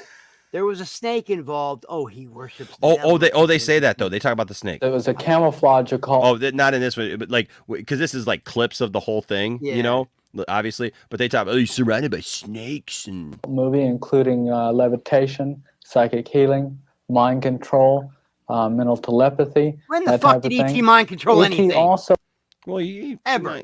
Elliot, the bike. When he made the bikes float, that's it. He never. Oh, he brainwashed Elliot. Poor Elliot. And that long finger too. Okay, I took it too far. I'm sorry. Ouch! I made myself laugh. Fuck. Ouch! I'm sorry, I took that too far. I love ET, man. Yeah, how the hell can they hate ET? ET never did anything wrong, man. Like No, ever. he's a botanist, for heaven's sakes. Right, Scotty says here, I really don't blame this type of person. I believe all the. Maybe it means I blame all the sheep that support them and legitimize them by going to their church and buying their books. Yes, Bryant. Yoda is a cult leader. Aaron says, "E.T. The Jedi's what are the a cult? why? What the why?" No, I'm with Bryant. He's right. The Jedi's are a cult. They are a cult, aren't they? also included some inferences to homosexuality. Uh-oh. I just included some There it is. telepathy, There it is. that type of thing. I called it. E.T. also included E.T. some was supposed to make inferences us to gay? homosexuality. Wait, hold on. Wait, what? Mental telepathy, that type of thing. E.T. also included some inferences to homosexuality. The way he said, I knew it was somewhere. Look at him shake his head like at the end, like he really he's pissed, bro. Like he's like convicted by line this him up, line him up. That's the look I get from guys like that. Used to scare the shit out of me when I was young. Man, I called it. I said, bro, man, there has to be something about homosexuality in here. I grew up in the '80s when it was dangerous to come out of the closet, man. It was legit dangerous for some of my friends. Gay? I can't even think of He's hanging around with small children. That's not gay. Well, the protagonist is a boy. Who's a small child. Yeah, I don't know. I don't because even they know. had a what? Because they had a connection? Yes, he touched his forehead. Because his finger glowed. What was the actress name that was? I just can't believe this. Let's look at I can't either, to be another honest one with here, which we found in the store called a Sectors, Warriors of Symbion. Can they see that? Let me take this out of the box. Wait, hold on. Symbion? What? That's a nice looking toy, though. Do you remember? Hey now. Sectors Well, that Sector is riding that. That's a totally different toy, though. Make sure you pronounce that right. It's the sim. Now I can't get Sectors were the glove, right? Where you could actually wear the bug. Yes. Yeah, those. And I'll show you that it actually does some tricks. Now, this is where a child can identify with this and actually take this out of the box a cool toy, though. Put it on his hand, no less. So let me see if I can put my hand in here. Oh, no. Oh, no. Unbelievable. And then, you notice how it's weird that like they're trying to be lighthearted at the same time that they're like trying to say this is absolutely the devil. And by the way, Wee Quay is back here on the television screen from Star Wars. Squid Face. Oh wow, he is. That's not Wee Quay. I'm sorry, the Squid Face. I can't. I just these people, and I had to grow up with people like this all the time. then this creature actually begins to open its mouth and move its legs. Isn't that incredible? And so they can make it take on life. It says here that it actually makes the wings move. So let me look at that. That's a cool toy. Isn't that amazing? I remember a couple years ago, I preached a message for television called Dungeons and Dragons. And in it, I dealt with the occultic overtones, the witchcraft, the demonism, the spells that were perpetrated through the game Dungeons and Dragons. And we even... I remember a few years ago, I preached a sermon called Monopoly. And I was talking about the money and the properties and the community chest. And I also preached a sermon called Sorry, and how life is like a pop-o-matic bubble. And you can be a winner at the game of life. The game of life. You choose the light side and not the dark side, and the Insecticons and shit. Like this dude's a fucking moron. They're sex stars. They're riding Symbians. This dude. I'm man. sorry that it just hit me funny. I'm sorry. Sex tours. Even had newspaper clippings of children that had dropped out. Some they thought had even committed suicide because of the game. So here's from the cartoon show that's now come from the game. Excellent. Soon the repairs will be completed. Did it bother anybody else that this guy only had one horn? I have What OCD, the so you know it bothered me. It drove Yeah, me it was a crazy. little weird. And your work will be done now, Thor. Your suit shall make me more powerful than ever. Well, what is it? The lost children have been spotted in the forest nearby with Dungeon Master's young ones. Good. Now we can eliminate them all. I mean, I ain't gonna act like there ain't no devil there, but you know, I mean, good guys, bad guys, you know, I mean, that's like I've heard people, oh, Darth Vader looks so scary. Well, yeah, because like he's supposed to. He's the bad guy. And I always take personal offense when anyone comes at Dungeons and Dragons, because to me, it was just a mathematical story that you built in your head. It's the truest form of any like creativity in a game. You build entire worlds with your head. Yeah. I don't understand why they would have. It's so educational, but because there's some witches and some monsters. And by the way, let's be honest. Who didn't think Uni was the coolest little baby unicorn ever in that Dungeons and Dragons cartoon? Remember Uni, the little tiny unicorn? Yep. I was preaching a sermon about Cards Against Humanity, about the cards, about the humanity, about the answers, about the drugs. I'm with Jason Ease too, man. I never really did take that villain serious on that Well, cartoon. Phil, we've been watching a character here called Venger and another black creature called Shadowkeeper. What do they represent to you? Well, I believe that it's a direct depiction of Satan and his demon powers and demon friends. I believe that I'm sorry. You remember they had like the super friends and stuff like Satan and his demon friend, like Spider-Man. It's the Spider-Man and his friends hour. I would hate to hear what this guy had to say about, like the Lost Boys. Dungeons and Dragons is a direct quote from the pit of hell, if you want to call it that. The player's handbook includes over 160 pages of spells to be cast. Peter Pan's Lost Look Boys, at to one be of the accurate, handbooks not here. like This the is the vampire Advanced Dungeons and Dragons, the Monster Manual. Now let's look at another one of these. This is where we go into the Dungeon Master's Guide. Who is the Dungeon Master? Well, the Dungeon Master is a person who plays God in the game. And he controls all the situations. In fact, the books tell him that he is the god of the game. Well, I know that when I did my message, and this has happened, I have letter after letter where people took the pieces. Now, there's this stuff. Oh my gosh. Okay. This is nonsense right here, but okay. Fixes involved in the pieces of the game, but they take the pieces of the game, they would throw them in the incinerator or the fireplace, and screams would come out because there seemed to be some kind of spiritual forces inhabiting those pieces, and children would. This dude's unhinged, man. They're pieces of plastic, so when you put them in a fire, they're going to squeal. Screech. Hiss. Yeah. That's funny. Because it's shit, plastic bro. melting, folks. This Yeah, dude is there's physics insane. to it. Oh. What year was this? I'm gonna say 84, 85? Yeah, about that, yeah. Yeah, this is insane. Out of life. They didn't want to study anymore. The good versus evil is white versus black witchcraft. And Anton LaVey, the writer of the Satanist Bible, says there is no such thing as white witchcraft. Well, being a Satan worshiper, he should know. Yeah, he should know. Unbelievable. Now, let me read you one quick letter here. The cassette, this is a letter that came from a lady that had heard my cassette on Dungeons and Dragons, and she just mentions how it changed the personality of her young boy. She says, the cassette from the Eagle's Nest especially helped me with my boy who was involved with D&D. She says, for a period of about 6 months, we lost Tonio, our son. He became rebellious, disrespectful, lethargic. He made sneering faces at us and carried with him a very hostile spirit. Like he was a teenager. You know, like being a teenager?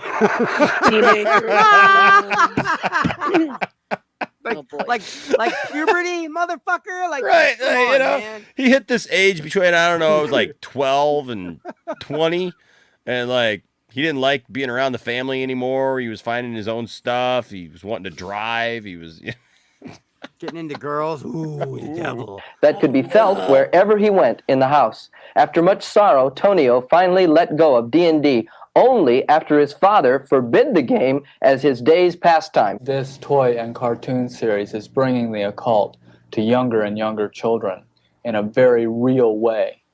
I think that right now we should really reiterate, you parents that are... Reiterate? Is that even a word? I don't know, but I know that none of those things got taken off the market. Watching today, It's 30 it some is your years later, responsibility. and our kids are okay. If you allow your children to watch these cartoons, if you allow them to bring these comic books into the house, they'll have a ton of fun and grow up to be like Enosh with a room full of toys. That's really here's the secret, guys. The reason why I have all this stuff is because I want to keep it off the market. I don't want other souls, kids. People. Yeah, you know how you got like The Conjuring where you had the couple that like goes and collects stuff and like puts it in a room? I'm keeping all of it in here so that it doesn't get out and destroy the world. Because if he was to burn that plastic in his room, the screams. Can you imagine the screams from this room? All the demons that would come out of that room. All the Yodas. All the masters of the universe. All the entities contained in those figures. Oh my gosh! Like, look at this dude. Like Mumbo Jumbo. He's half man, half bull, man and beast. Oh my gosh! Like that's so satanic. Mickey, the screams alone from Doomcock. Can you imagine? I can't even imagine the screams out. That one probably is possessed. He'd be like, be levitating out of fire. Angry, stay angry, my friends. Enosh is sacrificing himself for our sins. Right. if you allow them to have these toys or you buy them for them, you're going to be held responsible before God. God says not to bring an accursed thing into your house, lest you should be accursed as it is. These things are occultic, they're accursed. They teach the children to get into spells and to witchcraft and to serve demon powers, and demon occultic pagan religions are the mystic religions of the East are all propagated through this. And I pray in the name of Jesus today that any of you that have this bondage in your household, your children are rebellious and being drawn by these things, I pray in Jesus' name that God would break that bondage today. We loose it right now, and we put the blood of Jesus over you, your family, and your children. God bless you now from the eagle's nest. He's got a Rambo gun over here, by the way, this M16 Rambo gun, which is like, dang. The worst part is after finding out what Scotty said, those same toys, that dude probably used those same toys to lure in those kids. Comments. That was bloody hilarious. Yeah, it is funny. We need more Gary Greenwald. His piece of soul ties from the 80s is awesome. Where could we find the full version? There's full version on YouTube. Shocking. Oh, and the irony. Phil Phillips, the 40-year-old virgin. I swear people have nothing to do but to look for meaning where there is none. Christians live and lead such boring lives. I don't. Yeah. I don't. Don't put that on me. They blanket it to like the atheists. I know. I'm just saying, don't put that on me, man. They hate Christians, or they just do. These guys are freaking crazy. Look, life. These are just. This is just these people, man. Like, seriously. The 12 Ghosts of Scooby-Doo. He goes after Scooby-Doo. Guys, Scooby-Doo. Scooby? Yeah, they go after Scooby. Look, Turmoil in the Toy Box. That was the name of the book, and part 1 of 10. Like, I swear, man, it's no, thank you. This is the guy. Was this guy? It's not now. No, it was like Satan Loves Toys, Chapter 1. Look, he's got the Snake Mountain on his lap again. Skeletor, the master of the universe. Yeah. Deception of a... Oh, this was the VHS. Had actually Snake Mountain on the front of it. No copyright infringement there. So it was 84. So it's been 37 years, and the kids turned out just fine. I mean, I'm not going to say I'm perfect, but I turned out okay. Hey, look at there. An expose on Dungeons and Dragons. Look at this guy, man. Look at just, I wonder what he looks like now. I wonder if he ever looks back and goes, man, I was cringe. God, I was cringe. He should be in prison. This was the cover of the book right here with Care Bears. Yes, Care Bears. Cabbage Patch Kids. RJ? Cabbage Patch Kid. They went after RJ. Cabbage Patch Kids back here. You got a Skeletor. You got a Yoda. Got a He-Man. God, they hated everything. Dude. Yeah, it's like, what are your kids supposed to play with? A stick? Yeah, I would love to know what they had to say about Cabbage Patch. That was just adoption stuff. That's all it was. I would love to know what that is. Oh, no. It was grown in a field. It goes against God's natural, no toys, no books. What the hell? The only thing I can find about Gary Greenwald is a video about like it was the 50th celebration greeting for this from like 4 years ago. 20 gross hygiene trends. The heck? That pencil thing that you first scrolled into, that I was interested. The artist in me was like, "What the hell was all that big giant roll of pencils? Colored Oh, pencils? the giant roll of pencils. Yeah, yeah. I was like, That's cool. Hold on. Is that like every shade of color ever? It's wood turning. It's wood turning. Oh, okay, yeah. Yeah, like he puts it into like a ball there, and then he makes it into he's making this one into a globe. Yeah, it's pretty cool. I saw a guy. I saw a guy who did this though with it made a guitar out of it. I saw a guy make like I almost went horror. Well, Phantasm. He made like the Phantasm ball out of tinfoil. They smushed it and made it perfectly. You never seen those guys that like just crush tinfoil over and over, and they make it a perfect sphere, a chrome sphere that looks like. It's just cool. If you're just joining us, we're just having a fun stream tonight. We're having a good time, but the reason for this stream is I'm going to Comic-Con, the Motor City Comic-Con this weekend, and everybody wanted me to go there and interview certain people or try to interview certain people, and also try to get in with people, meet Shatner and all this stuff, and so and report from there, and so. We're trying to raise some funds tonight. So if you do have a little bit extra, you can see down here. If you can, try to use the Cash App, Venmo, or PayPal, and then let us know you did, and I'll read your comment that way. Like if you need to give a super chat, that's fine. We understand that, but YouTube just takes a lot out of it. So that's fine. So for this, because we're trying to work towards a goal, we'd appreciate it if you would try to use one of those. But again, nothing is expected. We just thank you for being here, and we're just having some fun, like watching some videos, doing some fun stuff. That was a fun little video to watch right there. That's because that dude's crazy. That dude's crazy, fun. dude. I do this to myself, dude. I'm like this, like okay, as a Christian, I do this to myself every once in a while, though, where like I'll watch like I'll type in like rock music of the devil backward masking. Devil. Oh yeah, satanic messages and same dude. Is that same dude? That's not the same dude. It can't be. That can't be the same dude. Stairway to Heaven backwards with full lyrics. Oh what? Hold on. Many people don't know this, but if you qualify for this, don't know this. You know what's funny is like $1,500. Hold on. That can't. Is it the same dude? Probably is. We're gonna totally get copyright claimed on this. It is him. And he's wearing a members only jacket. Oh gosh.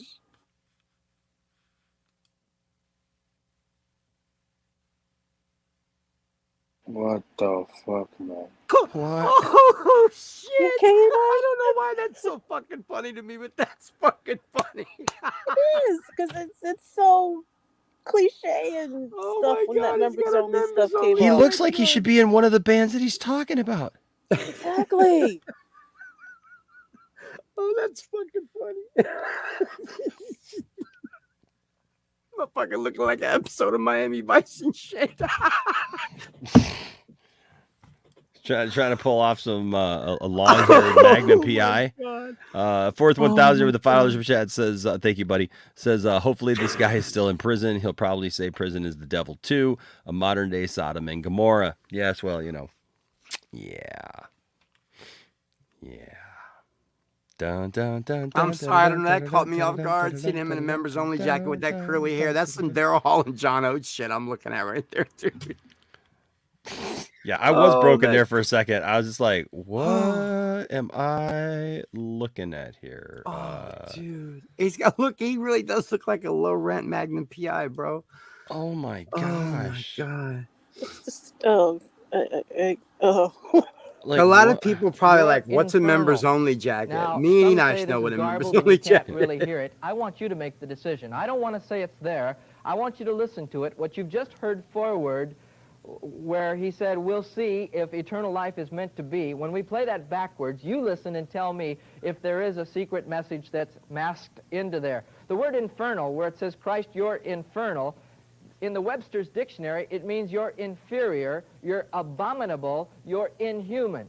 Now, listen closely, because it will continue. Oh, it is said, we're dead men. Then the last part is very garbled, and I don't even want to purport what it might say. But you listen and see if you hear, he's the nasty one, Christ, you're infernal. Here it is. This is the backward masking of the ELO song, El Dorado. Oh, dear God. It sounds like...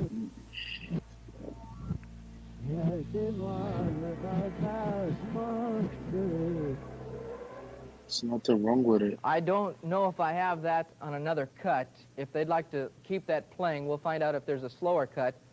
But I did want you to hear that, and I sort of talked over it. But if you had listened carefully, it would have said, he's the nasty one. If we don't have another cut on there, maybe they could go back and we could play that again, because I want you to hear it.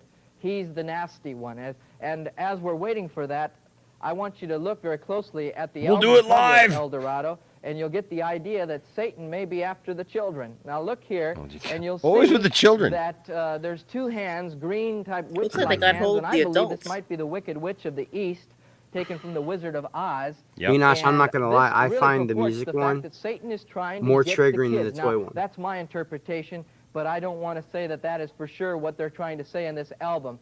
Again, I'd like to try to play He's the Nasty One, Christ, You're Infernal. Let's see if we have that queued up on tape and we can play it for you. Let's hear it right now if we have it.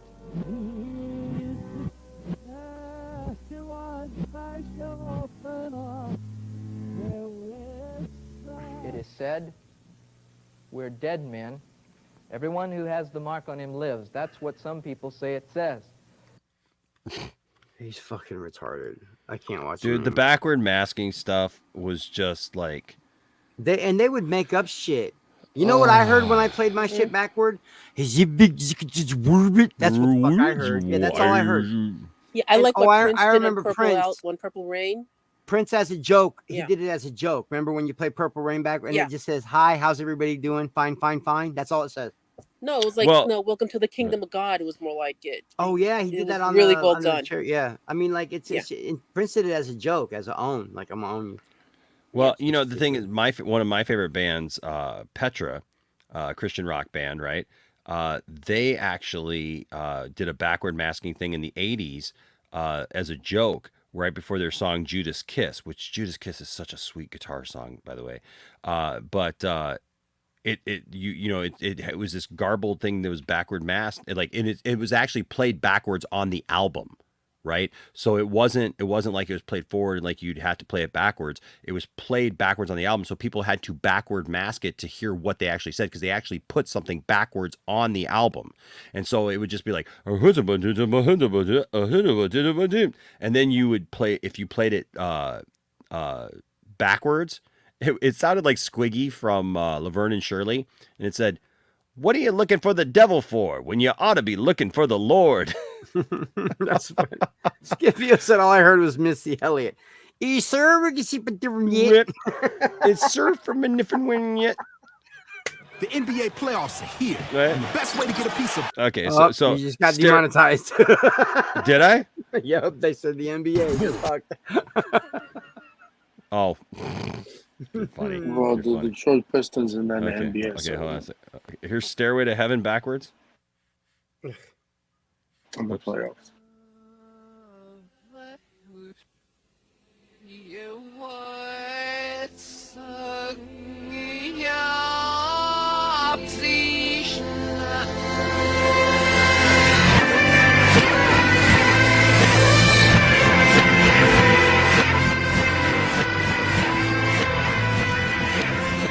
Lot of nothing. Lot of nothing. Massive nothing.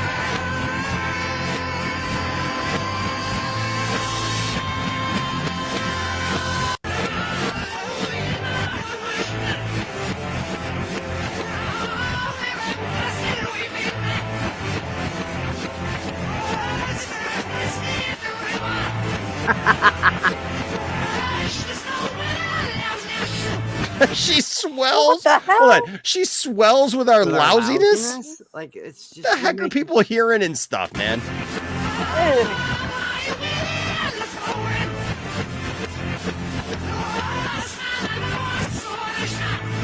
We're all out of signs. I know. I'm sort of shocked. It's like a weird conversation. Like, hey, Chris, we're all out of signs. I know. I'm sort of shocked.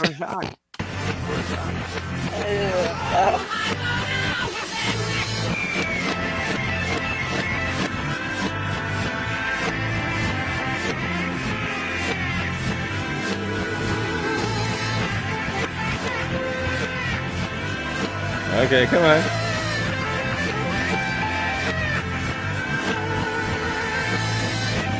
A lot of musical here. Oh, that's a long solo, bro.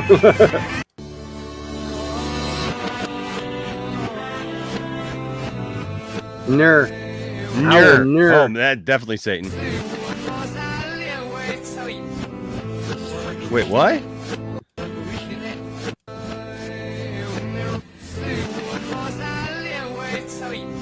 Because I live one thing. Because I live one thing. You know what it sounded like? It sounded like Damon Wayans back in the day on In Living Color, the guy who like had the pickle in the jar. Because I live with Satan. Yeah.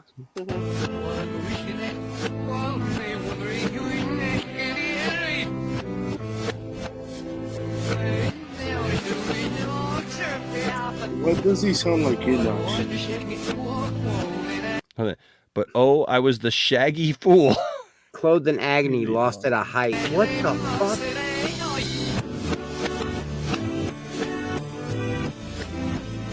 It's funny because you can hear the song, like, you know? Yeah, you can hear the music, like, even backwards, because sometimes chords forward are the same backwards, you know? But they won't tell you that in their propaganda video. They don't want to tell you how music is structured.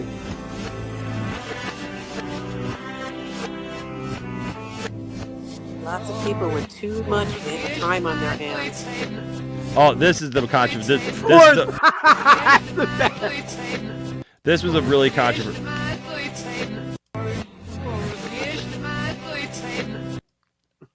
Do you hear it? That's a funny fucking super chat.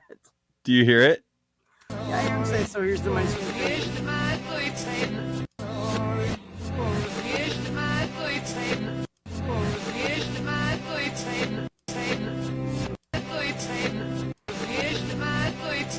I don't even hear Satan, I hear Peyton.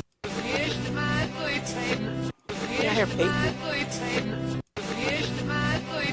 You gotta read that. You gotta read that super chat, Enosh. That's is there a super chat? I'm sorry. Okay, so I'm just Fourth, that is funny, bro. That Fourth made me 1,000 laugh. here. Says, I hear you play music or commercials backwards on YouTube. You get remonetized. That's fucking funny. That's fucking funny.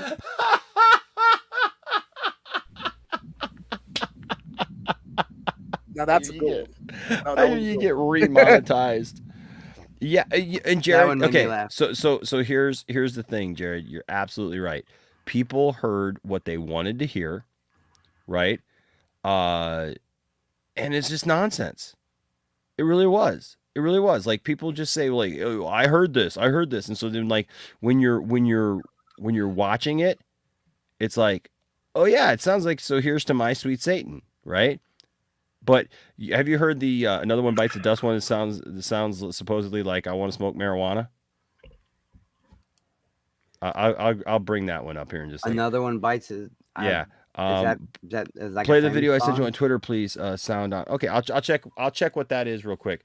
But first of all, this one's one of my favorite ones. Backward masking. Damn it, Jared has a better beard than me. I'm starting to feel insecure, guys. Another one. Everybody has better beards than I do. It's my first one. I'm just saying. I'm insecure about it. Okay, yeah. Here we go. If you find exercise hard, you need one of these. Oh, yeah, that'll make your life better. Yeah, I'm sure it will. Okay, here we go. This one just kind of sounds cool backwards.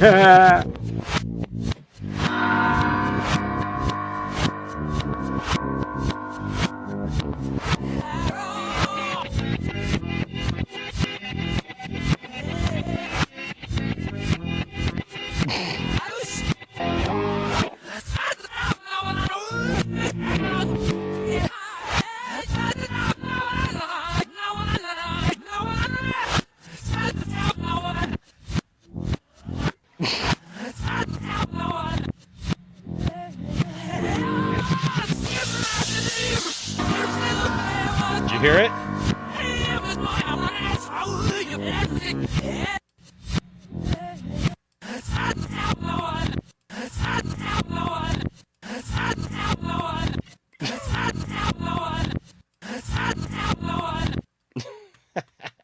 It doesn't even. It's so stupid, man. And now I kind of want to write a song like with the chords that I hear there, and like just write a song kind of like it's fun to smoke marijuana. How many hits do these stupid ass videos have? What does this video have? This video has 217,901. And with almost 1,000 likes. I hope it's because they're making fun of it. And With it's not 176 subscribers. so Can we crazy. talk about how incredible this song sounds backwards? Right. That explains why I get so darn hungry when I listen to this song.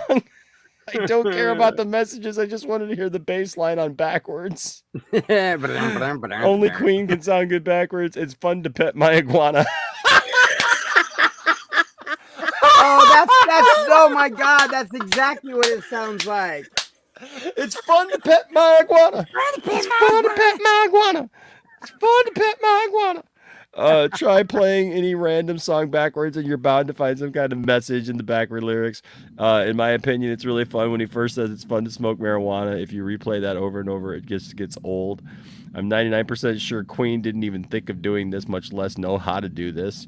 I owned the vinyl record, and when it came out at first 18, I heard the same thing. Ooh, fun fact. You'll never hear these messages reversed until someone points it out. Oh my gosh. Let's see. I got to play this one for you. This is the Petra one here.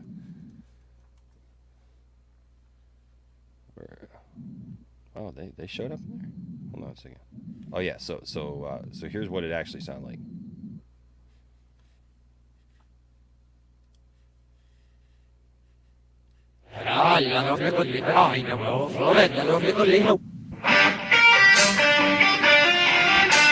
This song just kicked. Oh man.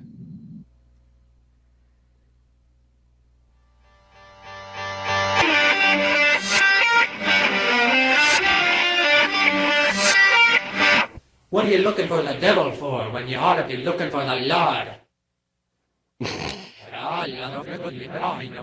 That's awesome. Yeah. This is fun. They actually, so they, this is...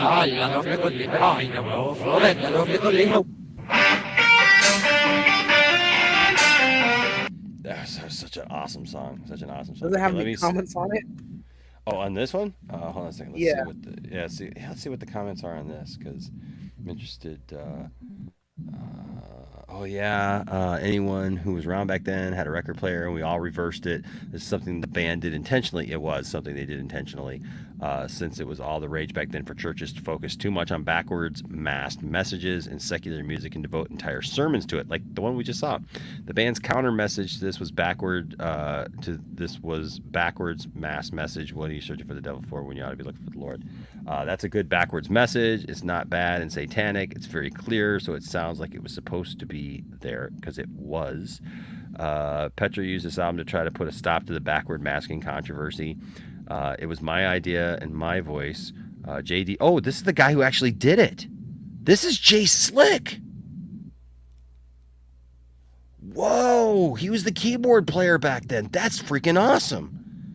Says, it was my idea and my voice. J.D. Brown ran the mic through a pitch shifter and recorded it onto 2-track. He later dubbed it in front of the tune. Jay Slick Keyboards and Minister of Weirdness, 1979 and 1984. That is freaking awesome. That's cool. Like, he was the keyboard player back then. That is amazing. When did he comment? 12 years ago he commented that. Gingivitis. Yeah, man. That's cool. That's cool that the guy like who actually did it is on there. That's another amazing idea from Jay. I know. Another amazing idea. Okay. Where did you send this thing, Jared? I keep hearing like a background noise, and I can't tell if it's my mic or it's like wind or something. Hold on a second. Man, maybe it got sent to maybe it got sent to the personal Twitter here. Maybe. Okay. Is this it? Stella's in wolf mode tonight. She doesn't do the wolf mode on the other channel. No, the wolves were here. It's just for here. I'm a Sith at the other place. Ooh, no, man, that sucks. Okay, so let's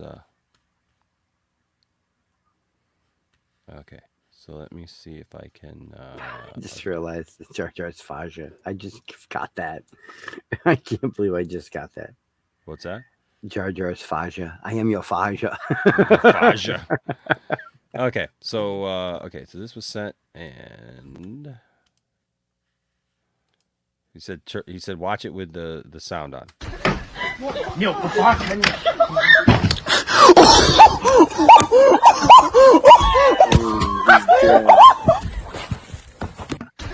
Listen to his knees. That's pain. Why? First of all, he broke his ankle. I don't. I wish I'd have known that was coming. I wouldn't have watched it. I can't watch shit like that. I've seen this. I've seen this before. But And like, second, I how don't know can that what motherfucker happened. be laughing at his friend in that kind of pain? Like, why? Right. That's not fun. That stopped being the funny. That stopped being funny the minute that dude hit the ground. Wow. My question is, why would you jump? I don't know. Somebody. I think he lost his balance and had no choice. You could have just grabbed. I don't know. Okay. I mean, I can watch that backyard wrestling stuff to an extent, but something about bones breaking messes with me, man. No, I don't blame you, man. I don't blame you. That's That was crazy. I wish I'd have known that was coming. I wouldn't have well, watched. speak. Sorry. That's gonna be stuck in my head all fucking night. This shit said crunch. Wow. Oh no. Chocolate is scrumptious when it crunches. That's wow. why That's an I old love commercial. your knees crunched. Man, it sounded like his head hit his knee too. Like he smacked his head. Yeah. Knocked himself out. Oh Yeah. no. Oh my gosh. I'm trying to find this video that that I saw online. Did you see the video of The rollerblader who never takes his hands out of his pocket and does a backflip? It's incredible. well, that one's good too. Yeah. that one's really good too. You mean oops. This one? That dude was cackling too. You might not like it, but this is what the peak male athletic form looks like. No, thank you. What are you mad about, Anthony? He's got skills, bro. But you can't do that. I could. If No, I wanted to. Anthony's hating because he isn't the peak male athletic. Athletic specimen. No. Wow. Meanwhile, your boy Chris, me, I could pull that off, I'll bet. Because I got the body for it. I got a body just like his. I got I've even got little baby moobs, little baby man boobs.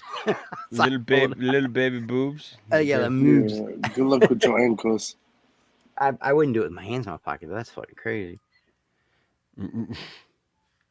That dude's got balls. You know who he looks like? The kid from The Big Green. Oh, he does a little bit. Yeah. Yeah, he does a little bit, doesn't he? Yeah, he does. Yeah, he does. He looks And a little Sandlot, like he looks like that kid, bro.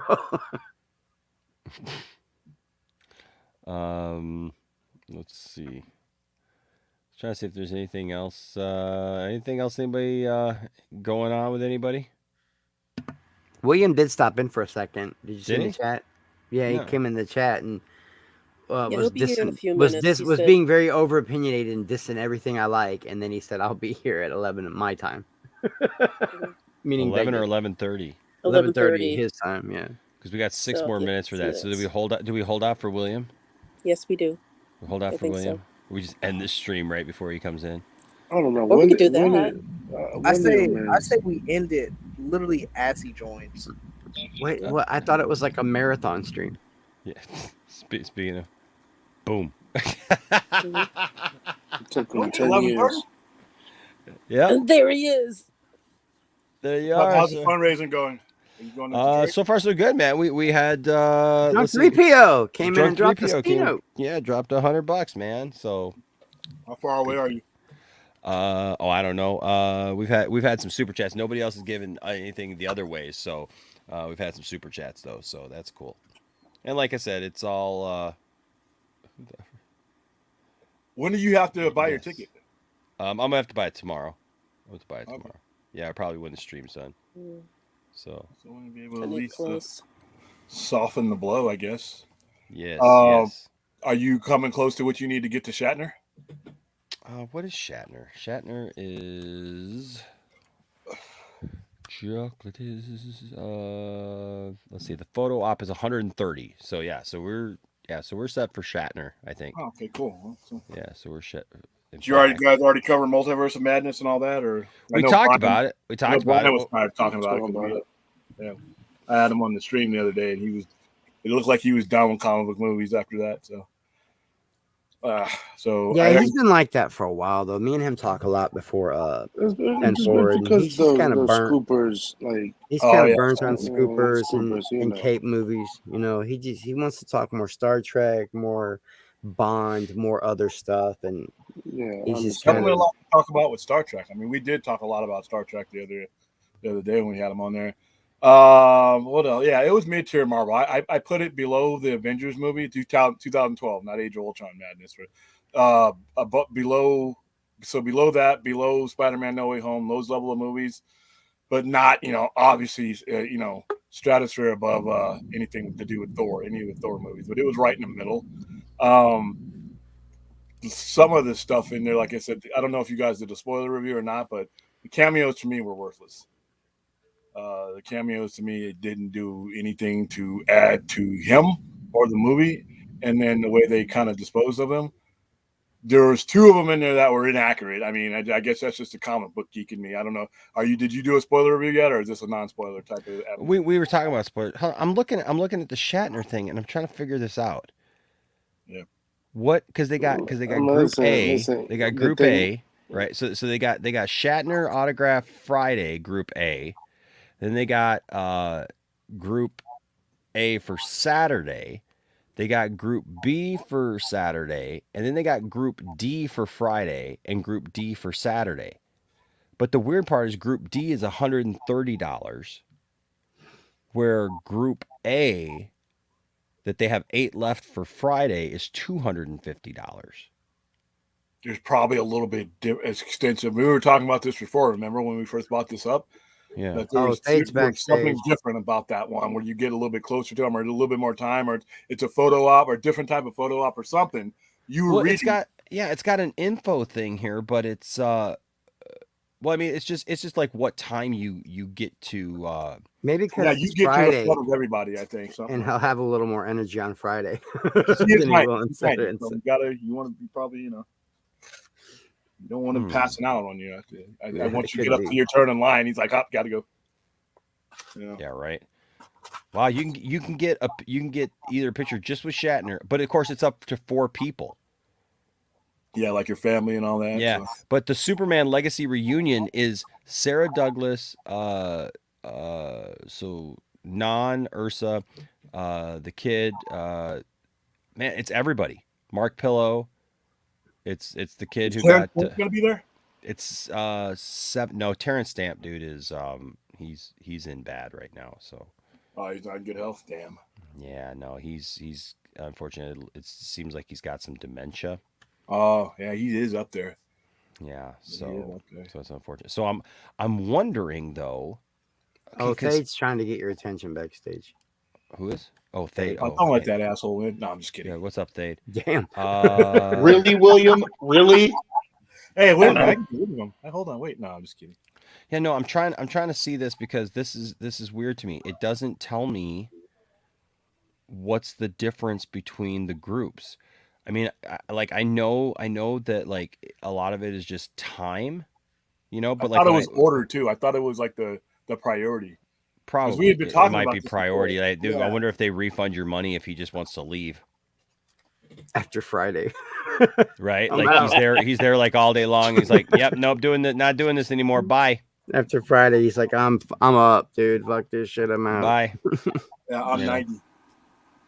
Because I know it's Stan Lee when he came to when he was in Vegas, we had to be really careful about when he was tired, but he was an Iron Horse, man. That guy stuck it all the way through. But you could constantly hear them asking him, "Are you okay? Are you okay?" Because he was 94 at the time. So sometimes when these guys get up there, even though you've bought a ticket and everything, if the 90 or 80 or 88 or 90-year-old guy gets tired, then it's time to go. Yeah, Mayhew was like that, but he stayed. Hold on. I think I figured time. out the difference. I think I figured out the difference. With the Group A and the Group B, for $250, it includes William Shatner autograph, Saturday Group A, and Shatner photo op. So you get. You don't need the autograph. What's that? Get the picture. If you have if it comes down to it, the picture is way more important than the autograph because it's yeah. To me, it is too. To me, it is picture. Too. Yeah, it's undeniably you standing next to him. Yeah, I got one with Stan Lee, man, and they were selling autographs for $125. But the picture of him is like, that's like because there's a lot of signed Shatner stuff out there. But how many pictures of him are there going to be with you standing next to him? Look here, you can get a photo op with Matthew Lillard, Skeet Ulrich, and Jamie Kennedy for $180. That would be a cool photo op. I would totally take a picture with Jamie Kennedy. He gets a bad rap. The Superman Legacy reunion photo op is pretty awesome, though. Like, who all's in it? Who all's in it? So you get Aaron Smolinski, who is the kid, right? You get who was in Superman, he played, naked kid. Jack O'Halloran, who was Non. Mark McClure, Damian McLaughlin, who was the kid who got dissed in Superman 4. Mark Pillow, who was Nuclear Man. Sarah Douglas, and Mariel Hemingway. Sarah Douglas would be. I would pay that much money just for Sarah and Mariel. Yeah. You know what I mean? Well, I've met Sarah Douglas, and she actually did a drop for us for Poindexter Lounge. I love Sarah Douglas. She's one of my I don't know. Just something about her. She's cool. She's very, very cool. That's a cool one too. I might get that one too. That sounds like a good little grouping there. What's that 170 there? Brendan that's the Thwaites Titans and Karen Walters. Yeah, Karen Walters. Yeah. That Titan one. Okay, so that's Nightwing and Jason Todd, right? Yeah, heck yeah, it is. Jason Todd. That might be an interesting meeting too. Hey, you know what? People dog on Titans, but I get people all the time coming in referencing that show, and that's their introductory to that character, and it's a way in to get them into all the stuff that has to do with Jason. Yeah, I mean, look here. If you're gonna get any of these Superman ones, you might as well get that big photo because Mark McClure's 40, Mariel Hemingway's 40. Mark Pillow's 40. Oh yeah, it'd be better just to get the big package. Yeah, just get them all together. Yeah, Jack O'Halloran. Is that Jack O'Halloran? What's that? That's Jack O'Halloran, huh? Yeah, I've met him too.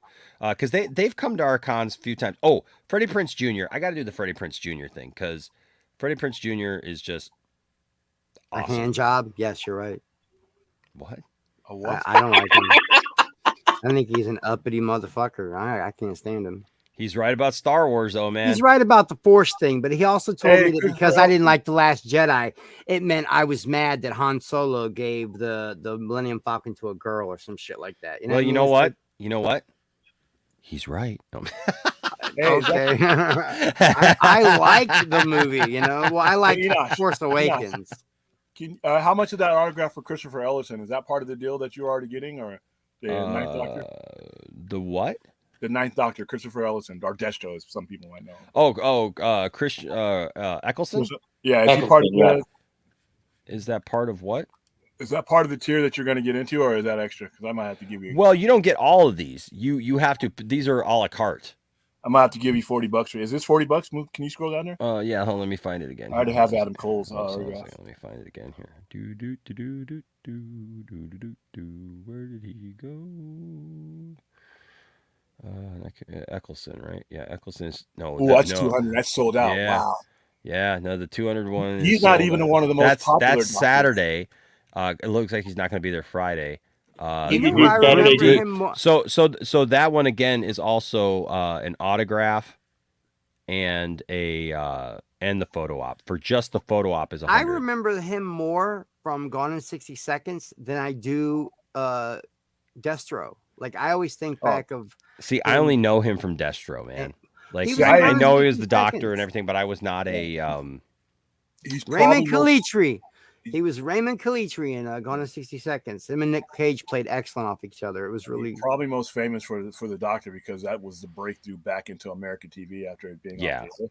And he was that's right. He was Doctor Who, wasn't he? Yeah, he was. He was the one. And now we have a new Doctor Who. Doctor Who. Yeah, and that's starting to piss me off. I looked at the comic section for the new Doctor Who, and I'm like, dude, I knew it was a mistake to click on the comment sections because those Dude, I got seriously. I got my opinion changed to somebody this morning by some of the things this dude said. Like he had a racist freak out on a Twitter. Oh chat. yeah, I saw you go off in the group chat. You were triggered, bro. What did he say?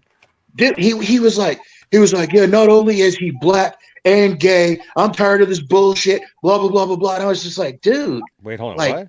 Who is this? The new Doctor Who is a black gay man. And who cares? I don't give a shit. Just And give who me the cares? story. Who cares? Who freaking cares? And this dude I knew that I had some respect for until this morning just has a complete and utter meltdown in a Twitter chat that I'm a part of, and then he went and did a hit stream about it, talking about he's tired of all this inclusion and this racist. He was just being racist, dude. It was all over. It was all over. And here's the thing: the term woke makes me sick. And here's why. Me too. And people actually knew the meaning. Before you do that, because I got to pee real quick, and I'm gonna turn it over to you for a second. But Jalen here with a $2 super chat says MCU movie tier list for the panel. Oh, I had one. I had one. I was gonna do one with Ashley. Me and Ashley were. Well, no, we were gonna do every Marvel movie. We start at the bottom with all the Thor movies, and we just go up from there. Not just MCU. I mean everything Marvel, William. Everything Marvel. Oh, like shows and stuff, like X-Men, Blade, all that. Oh shit. no, we're not doing. Yeah, I'll have. I was thinking just all MCU movies and TV shows. Yeah, too many. There's too many Marvel movies. I just don't care about to waste that kind of breath on. So. Only get ranked low, William.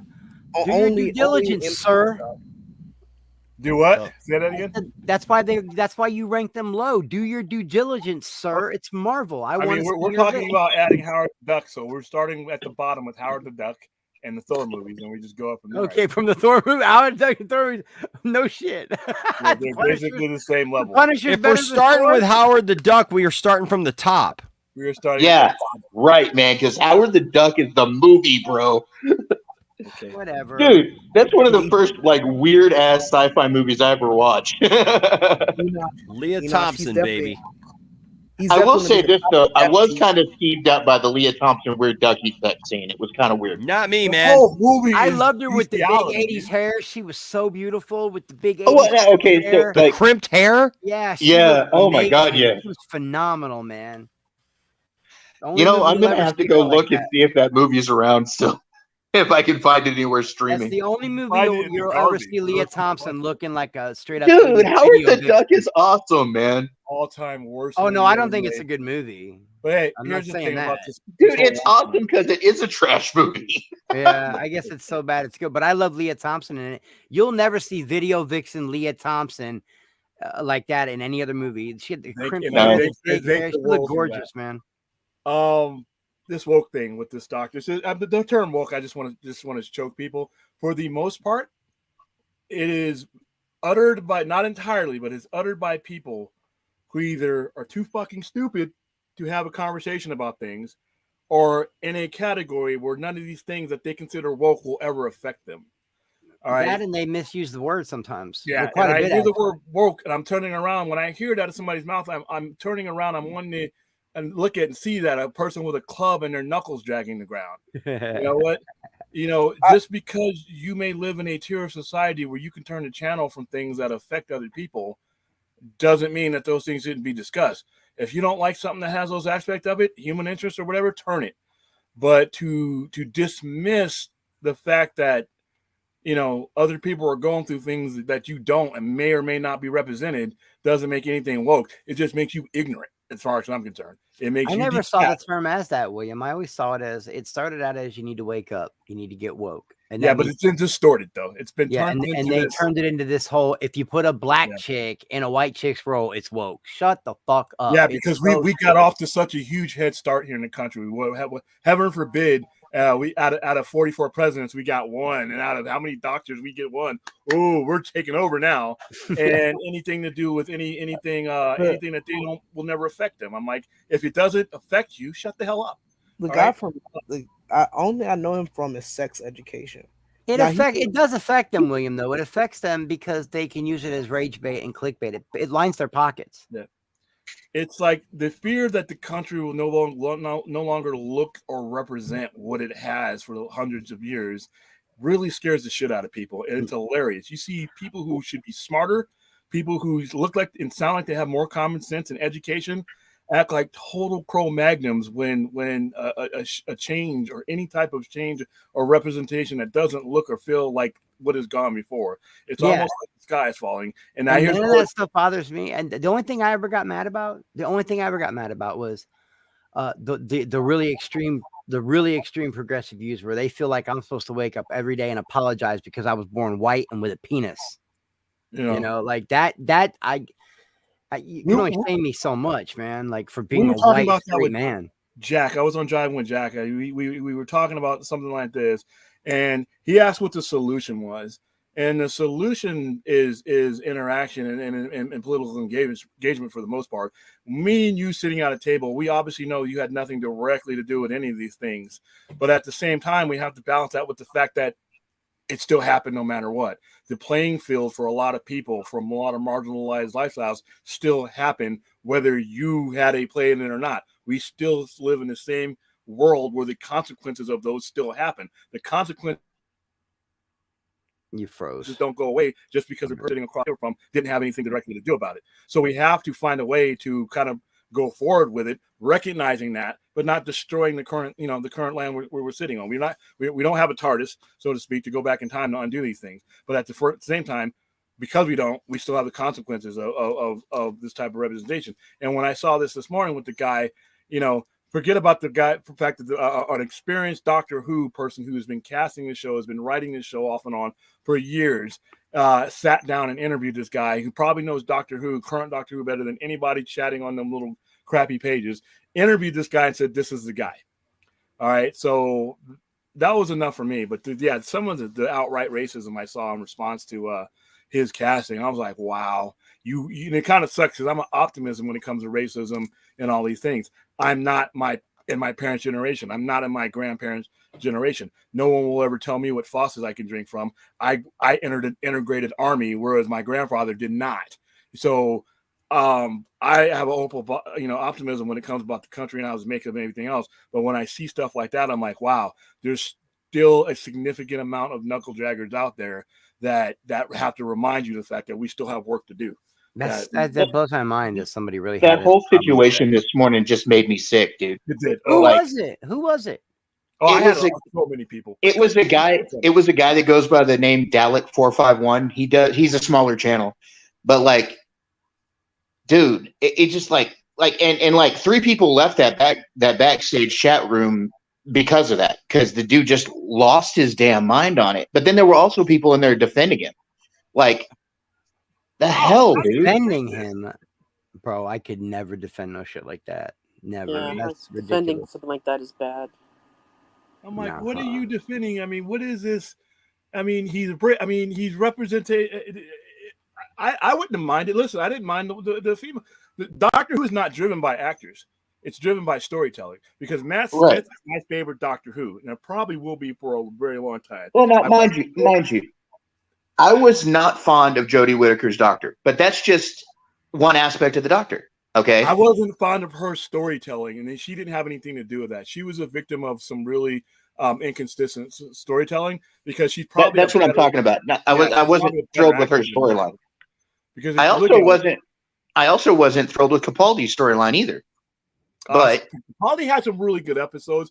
He just wasn't. He didn't have enough time, and he was moving on to other things as he got that role. You're talking about an Academy Award-winning theatrical guy, so he was kind of overshooting, and he got the role much later than he should have. If he'd got that role 25, 30 years ago, I think it would have been a different thing. But I like this 3 years. But Matt Smith, to me, it goes to 10th Doctor, and then Matt Smith, and then everybody else beyond that. And for me, it's Tennant, Matt Smith, and then the 4th Doctor, Baker. The Fourth Doctor is number one on a lot of people's list because that's the first Doctor most Americans ever saw. It was the first time when it wasn't just exclusively a BBC thing. Well, I grew up in England, so I saw, Yeah, so you got lucky. When we first saw the Fourth Doctor here, and he was, by the way, he's the longest reigning one at 7 years. It was on PBS, and it was after a show called The Third Eye. It was in syndication. That was the first Doctor us kids saw here. So, a lot of people that if you're a certain age group, he's their favorite. But Matt Smith, the stories that they told with Matt Smith that they carried over from Tennant with the Weeping Angels, both characters use the Weeping Angels better. The Silence, the Pandorica opens. There was a storyline there where Amy Pond gets trapped for 37 years. And because of a decision that the Doctor makes, and you start seeing with Matt Smith's Doctor more so than anybody, is that there are consequences from jumping into this telephone box with this crazy man. It's not always going to end well, and there's going to be some things that this guy puts you in danger. And I remember Rory was constantly saying, we're constantly trying to prove ourselves to you, and all we do is put us in danger. And that's where he starts pushing them away. And then they realize that, remember, once he pushes them away and he leaves them, they realize that once they get into that TARDIS, they're addicts. They can't live another life, and they come back to him. So what I liked about Matt Smith a lot was he was very childlike in the way he acted, and that gave somewhat of an innocence to the Doctor, in my opinion. Like the others always acted their age roughly, maybe not Tennant so much, but the others were like, I don't know. He just added some sort of childlike, goodness to the Doctor. He added that, and but he did it was his childlike goofiness over what are some of the most serious stories that they ever told with Doctor Who. The Weeping Angel, spoiler alert, it's been 8-9 years, but the last Weeping Angels one with Rory and with Amy Pond was heartbreaking. I remember how that ended, and I'm like, wow, this is deep, and it was the deepest storytelling. There were other Doctor Who things that they were trying to tell you, more stories about war and all that. But those storylines were consequences. You got attached to these people that were with him, and then you saw how him popping into their lives affected them. And I don't think they did that better than they did in the Matt Smith era. This new Doctor, listen, I'm just glad to have the old showrunner back. Listen, do you think they'll be able to come back from Timeless Children? Because Earth's been pretty much screwed over through the Timeless Children episode. It's time travel, so my immediate answer is yes. My immediate answer is nothing's off the table, because remember, you have doctors that haven't even been introduced. You have a war doctor before that was introduced, which is probably one of the greatest Doctor Who stories ever. Oh, I love the War Doctor. Yeah, 3 Doctors when John Hurt comes in there, and he's the Doctor before Christopher Eccleston. That was great, and in the fact that we don't call him the Doctor, that storyline, the astronaut's wife. I mean, there's. And people don't realize, they look at Doctor Who now and they see it on BBC and they see it on the Sci-Fi Channel before Sci-Fi Channel sold out and went Sharknado and ruined everything. But when you from 19 movie ever, what greatest movie ever? Great what? God dang it, man! There's a place for Sharknado, Comedy Network. Yeah, there you go. There's a place on it. Well, now I will say this: there's been some newer programming on Sci-Fi Channel that has gotten better. The show Resident Alien is really cool. I tried that. It's not bad. It just wasn't for me. I gave it an episode and it just wasn't for. I saw the premise. I wish it all the luck in the world. It just didn't connect with me. But before they screwed up and went Sharknado, what I call PS, which is post Sharknado. On your Friday night, you had both Stargate shows. You had Doctor Who. You had Battlestar Galactica. You went from that to fucking flying sharks. So no. Well, there's a network channel. Battlestar is the only show I ever watched on Sci-Fi, guys. Really, it is, and it's some of the most compelling TV I've ever seen in my life. And there's a network channel down here where I live right now. It's called the Comet Channel. Oh, and yeah, we got Comet. Heard of that? You can get that on Tubi or something, can't you? Yeah, we got Comet. Plays all the but it has a bunch of classic sci-fi stuff on it. It's got Quantum Leap. It's got the 90s version of Outer Limits on it. It's got Sliders on it. Yeah, Dark Shadows. Tales from the Dark Side. Yeah, Comet's great, and you get those really old, crazy B movies like The Pit and the Pendulum and shit like that. I've heard a Comet. Shudder's like a higher end version of it. I'm subscribed to Shudder. I have Shudder on my. I need to redo my subscription to Shudder because that's like amazing. That's $4.99. I spend all week. The documentaries are great, man. The one about the they got new shows too. The Attack of the. I mean, what was the one? The Drive-In. The Last Drive-In. I think is Last Drive-In. I like the. It's got a. Doesn't that one have Joe Bob Briggs on it? Yeah, The Last Drive-In. Joe Bob Briggs. I like the series with the cursed movies, like Exorcist, The Crow. Cursed Movies 2 is going to start here soon, by the way. Didn't that just start a new season? It's about to start now soon. Yeah, who's to see in the chat since that's a figment of the Cro-Magnum. Yeah, man, Cro-Magnums acted that way because that was their evolution. The grown-ass, educated people that use wokeism as a cudgel or a weapon. Listen, if our biggest problem in America, and it's been this way since before I was born, probably since the inception of the country, is we never have the capacity to view things from other people's point of view and other people's situations. We just don't. If it doesn't affect us or our dinner room table or our finances or anything, we dismiss it or we change the channel, not realizing that I don't turn the channel from being black in America. I'm here and I've made the best case out of it. But at the same time, you have to look at the history of things and understand that you can't ignore things. I can't blame it on Cade and I can't blame it on anybody else in here because you guys had nothing to do with it. But at the same time, these things have existed. If you're lesbian or gay, think about, just because you're not getting a hell beat, out of you right now for being gay doesn't mean that Nancy Shepard didn't have his head caved in at one time and it was dangerous to even be openly gay. So these things don't disappear. So when people, and when we don't talk about them, we end up with situations that rear their ugly heads again. It's like bell bottoms or disco. It'll always come back if you don't do enough to get rid of it. So they always come back. They always come back. My thing is about like gatekeeping and like especially with Doctor Who is like it's like who are you arguing for? You're talking about like a person that like reincarnates or who alters his appearance like every like season. And even then though now you don't have the excuse that he can't change different races or different sexes. The Master with Missy Capaldi changed it to into a female. I love her interpretation. Yeah, I love that math. I love the Master in that. Yeah, Missy. Yeah, I love Missy. And then when we talk about I forgot the 13th. Then we have I don't know how you say his name, but Darwin.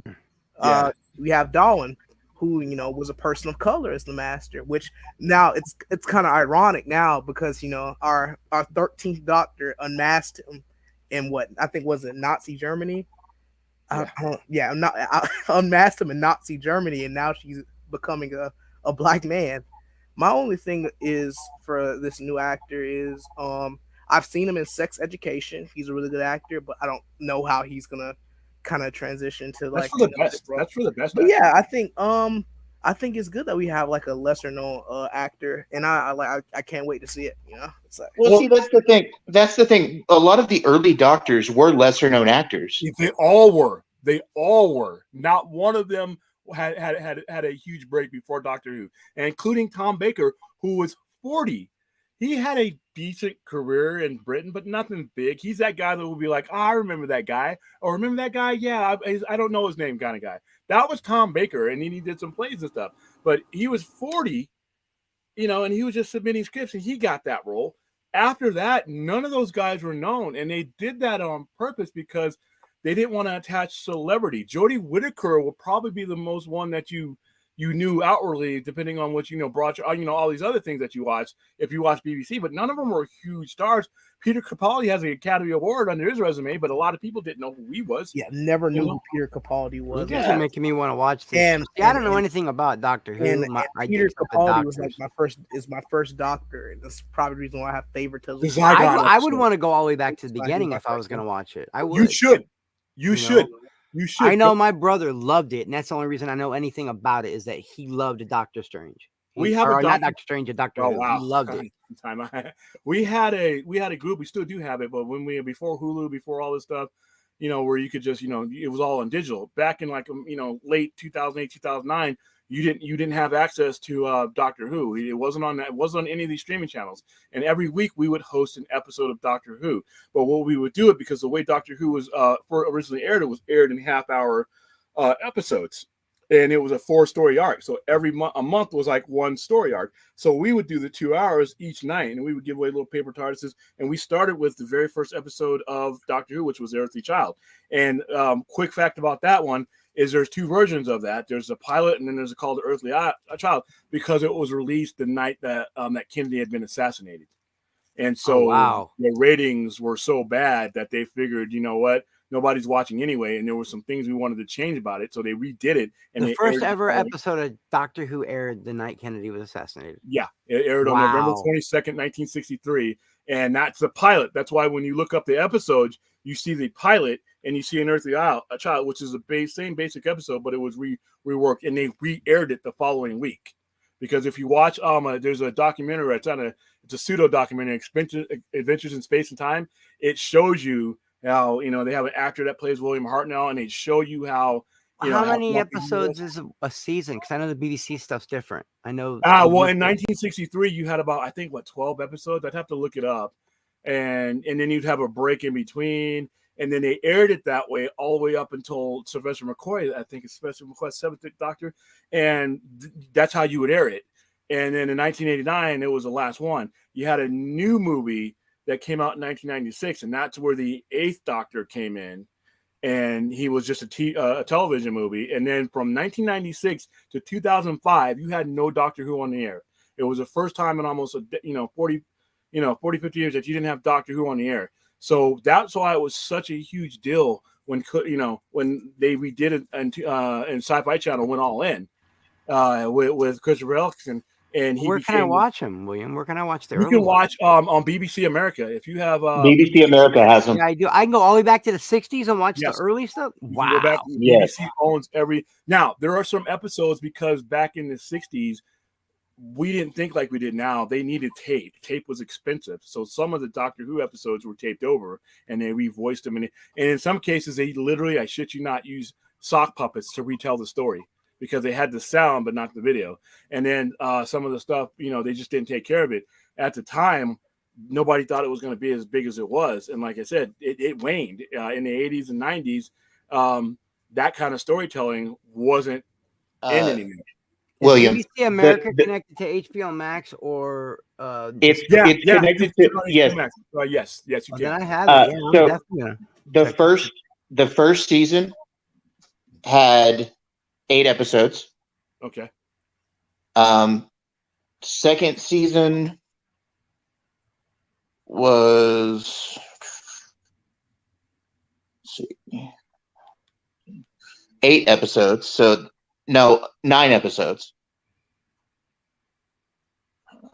Yeah, because I know like UK is different, man. If I look for there might be like a season of Luther, 4 episodes. And that's a full season. Well, the thing about UK programming that you have to remember, Chris, is that they're not like every year.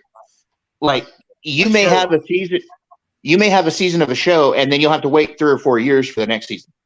It's what all my friends tell me from the UK. They tell me that. It's the way they film. I mean, like for instance, the show Red Dwarf, from like the 9th season to the 10th, it was like 4 or 5 years. Yeah. Well, and because their TV, like you live in the UK, if you live there, it's different viewing habits. It's just weird, man. And that's why I didn't get mad about how long it took to do Stranger Things season 4, because I'm used to that. I'm used to there being years between seasons of a show, so it just doesn't bother me. Yeah, here, where's Silent Scotty said something I want to. Yeah, if you watch Doctor Who enough.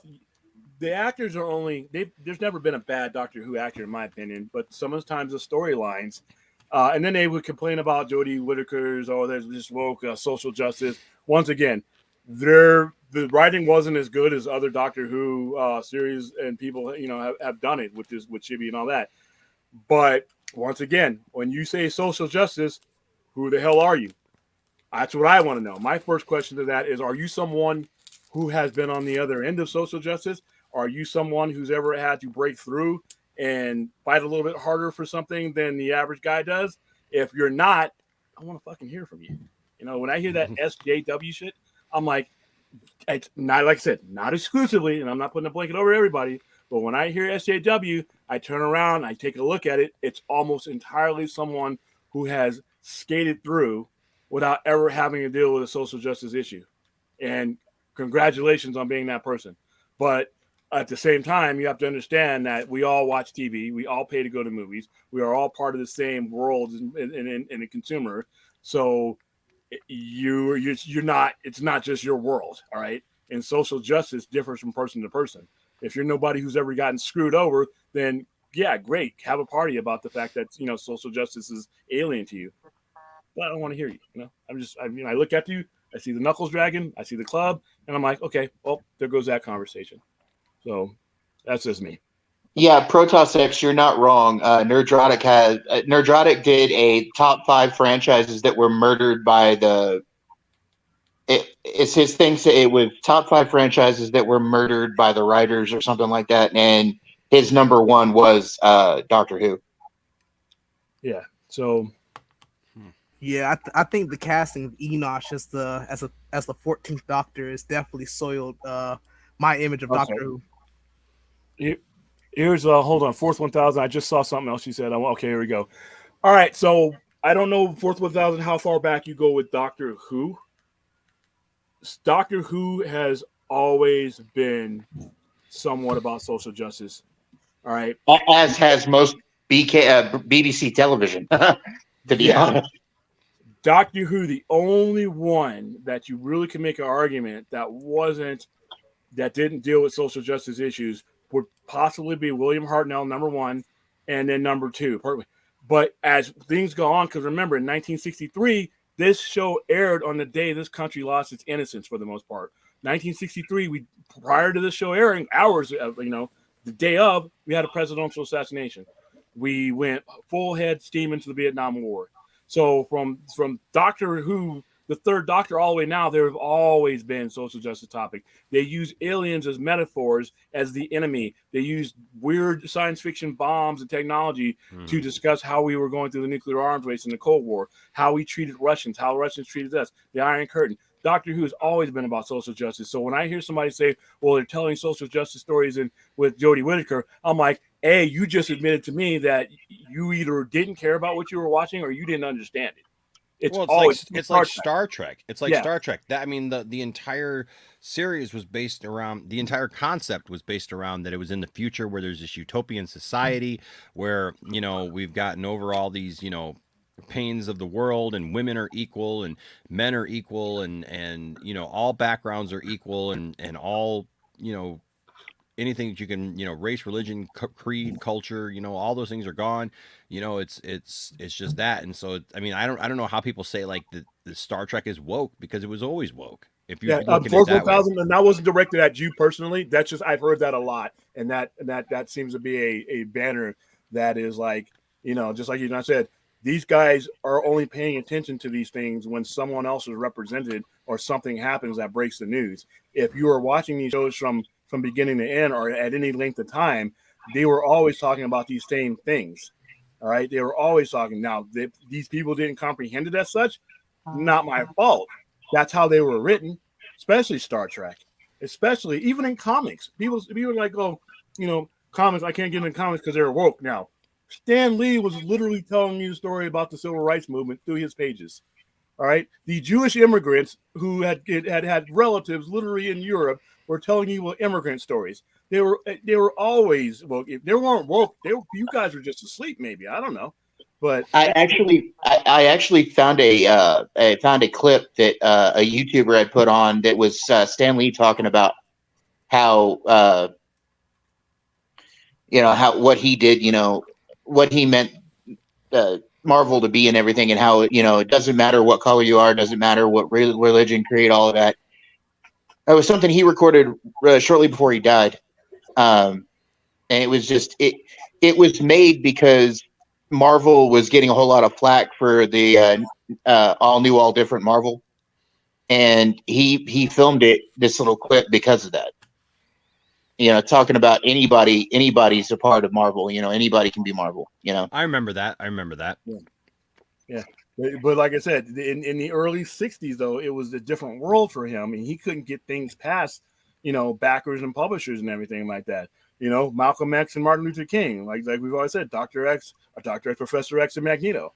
That was his way. Well, you got to look at what was going on in there, but he could not tell those stories and represent them in the pages that he wanted to, because he couldn't get past the times, the people at the times that were doing it. So comic books, most of these things have always been woke. It's just that we have a bunch of, like I said, Cro-Magnons that have distorted and misused that word to try to marginalize people, that they don't even want to talk about. They don't want to, acknowledge or whatever.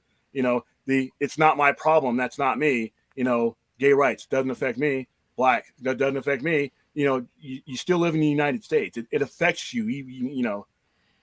You can't run from everything that's around you. And even if you don't realize it. Realize it. So I hate that term. All I did is see that when I looked at, because I was pleasant news, and I see that, hey, you know what, new Doctor Who, and I clicked on it. And I'm like, I was tired. I guess it was early in the morning. Why the hell I clicked on the comments? And I clicked on the comments, and I'm like, holy shit, man. And this is from the official Doctor Who page, and they've deleted a lot of them since then, because some of them were absolutely horrendous. And I'm like, these are people who are fellow science fiction fans, people who have been given a utopia. Yep. And even if we can't accomplish it here right now to the full extent, science fiction has always been the place that you could do it. So to hear that in this atmosphere, and I'm not naive and we know it's out there, but my fellow science fiction fans have always been more accepting one way or another. So to see that, I'm like, ugh. And I'm not going to respond to any of them, because I saw people. One guy had 240 replies, and they just tore his ass up, rightfully so, because he was an idiot. But I'm like, I just don't have that kind of time. That's why I don't get on Twitter, because I don't have the mental energy to deal with all that madness. So it's just ignorant, like to think that the Doctor he can't be anybody but like a white dude, which I like. Like I said, one of my favorite Doctors, Peter Capaldi. But and I'm like, I've seen all of the kind of like revised seasons of Doctor Who, but I haven't seen anything beforehand. And even I knew from back then, when I heard that the Doctor regenerates, it's like, and now that we get examples of Missy and the Master from 12 and 13, the Doctor can become relatively anyone. I mean, that's like practically the whole point of his regenerations is, you get to recast and you get to tell new stories now. Yeah, in different eras. Yeah, 1960 storytelling. Enosh, I sent something to your Twitter. Yeah, I just got it. So yeah, I saw it this morning. I was upset. I said the hopeless optimism in me saw that. Yeah, like I said, I lost all respect for that guy that went on that rant. I'm still floored by it, dude. Hi, heroes. This is Stan Lee coming at you. Want you to know, Marvel has always been and always will be a reflection of the world right outside our window. That world may change and evolve, but the one thing that will never change is the way we tell our stories of heroism. Those stories have room for everyone, regardless of their race, gender, religion, or color of their skin. The only things we don't have room for are hatred, intolerance, and bigotry. That man next to you, he's your brother. That woman over there, she's your sister. And that kid walking by, hey, who knows? He may have the proportionate strength of a spider. We're all part of one big family, the human family, and we all come together in the body of Marvel. And you're part of that family. You're part of the Marvel universe that moves ever upward and... Hold on, we all do what in the body of Marvel? I thought that was Caden's mom. Oh. And onward to greater glory. In other words, Excelsior. You're part of that family. You're part of the Marvel universe that moves ever upward and onward to greater glory. In other words, family. the human family, and we all come together in the body of Marvel. And we all come together in the body of Marvel. We all come together in the body of Marvel. Wow. And you're part of that family. That's a World War II worldly, person talking to you right there about that, from something that he experienced, and like I said, and he was consistent all the way up until the day he died about how, and as times change and you could get stuff past censors like black superheroes and all that, he did it. As soon as things loosened up and he could get one of us in there and represent, he got us in there, and that's where you see. And then other writers, took it on, like Chris Claremont. Besides Stan Lee, I think Chris Claremont did as much for representation as anybody. And, oh God, yes. And that's how. So, like I said, just Giant Size X-Men #1 for instance. Yeah, and that was in 1975, and here you go with all over the world. You had everybody represented in that one book. I mean, it was something else. But like I said, somehow.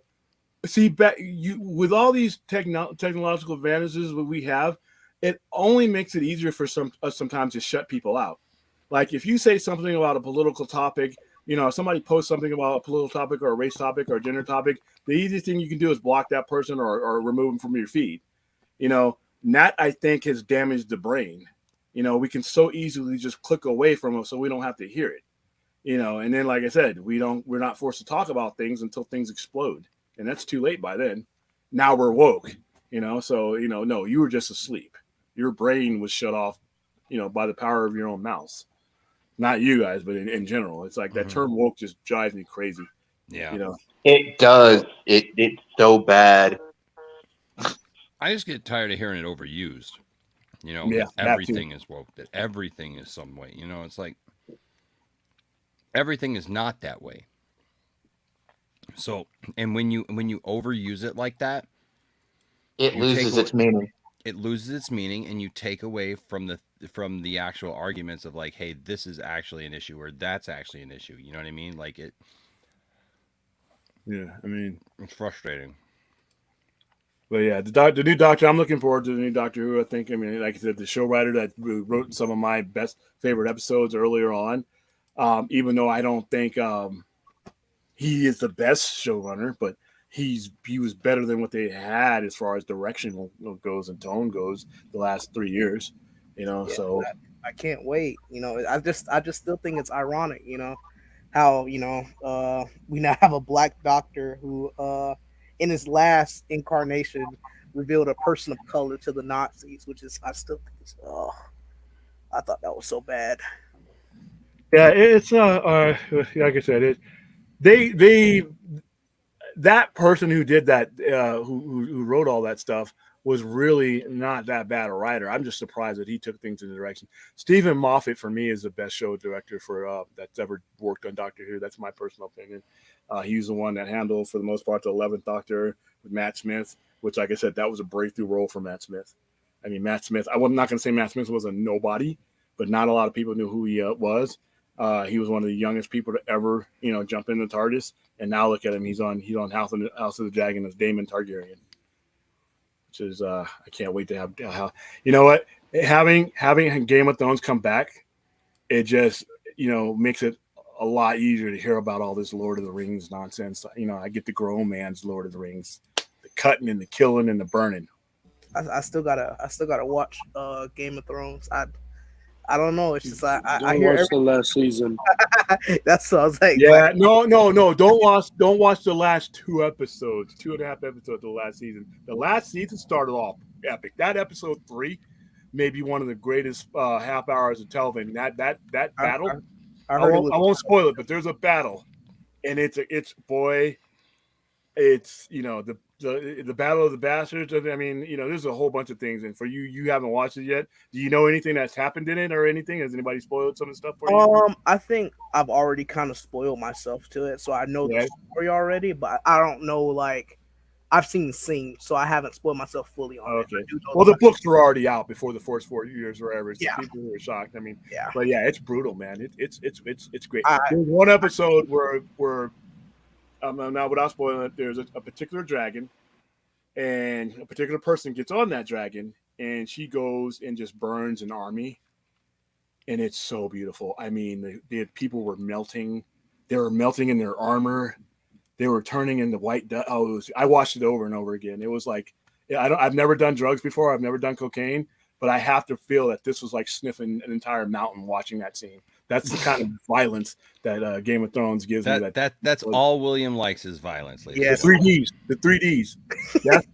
Destruction and dismemberment. If you don't have those 3Ds, you better have something else. I mean, it better be some great crack. I'll settle for 2Ds. That too. All I know is you know, one of the greatest things about Spider-Man's outfit, his costume, what? He is completely covered. So any kid could imagine he's Spider-Man because no color of the skin shows. He could be black under that. He could be red. He could be yellow. He could belong to any race. And that wasn't done purposely. It was done accidentally. But I think it was the best thing we did, making him so that he could be anybody under that costume. Yeah, now we have Miles Morales, which I love Stan Lee, man. I'm glad the world had Stan Lee. To be honest with you. I mean, the world had, they had him for 95 years. I am glad that the world had Stan Lee, because even if he stopped creating 20, 30, 40 videos ago, he still echoes. I mean, Miles Morales is a direct lineage to that idea that you just played. That's literally what allows Miles Morales to be accepted as Spider-Man. Man, I wouldn't have a game with Miles Morales. It's like one of my favorites if it wasn't for that, Yeah. And I was kind of worried when they first introduced Miles Morales, because not just because it was a person of color. Anytime that you replace, I remember back in the 90s where they replaced Hal Jordan. They replaced Hal Jordan with Kyle Rayner. I thought that people were going to turn over cars the way they acted about that. There were people protesting. There were people sitting in the letter comment. This was before email and all that. You would read the letter campaigns, and then the dawn of the internet, you had this guy who created a website that was like destroying DC Comics for doing. But then I'm like, and I have a comic book store at this time. I'm like, you jackasses aren't buying Green Lantern right now. I can't give people Green Lantern to put at the bottom of their bird cage. But now you're going to complain that they made a move to get other people involved, because the groups of people that were buying these comics were growing older and outside of the realm of the the demographic that makes money for comics then. And so they needed to refresh it. And that's why the whole clone saga that happened in the mid 90s, they wanted to give kids a new Spider-Man, because kids weren't going to go spend $200 or $300 on old Spider-Man back issues. So they were less inclined to buy anything new. So that's why they did it. But yeah, and we got Scarlet Spider out of that, which was cool. Yeah, the Ben Reilly thing. Remember, the original plan, and Marvel didn't have the backbone at the time, was that Ben Reilly was going to be the original Peter Parker, and that the clone with the uprising, the diaper shitting. And I'm like, wait a minute. Once again, Spider-Man was overprinted in the mid 90s. You couldn't give the chromium colors and the lenticular holograms, the quarter bin generating Spider-Man in the mid 90s. Nobody was buying it. So where were you guys when this comic was? They were talking about canceling Spider-Man.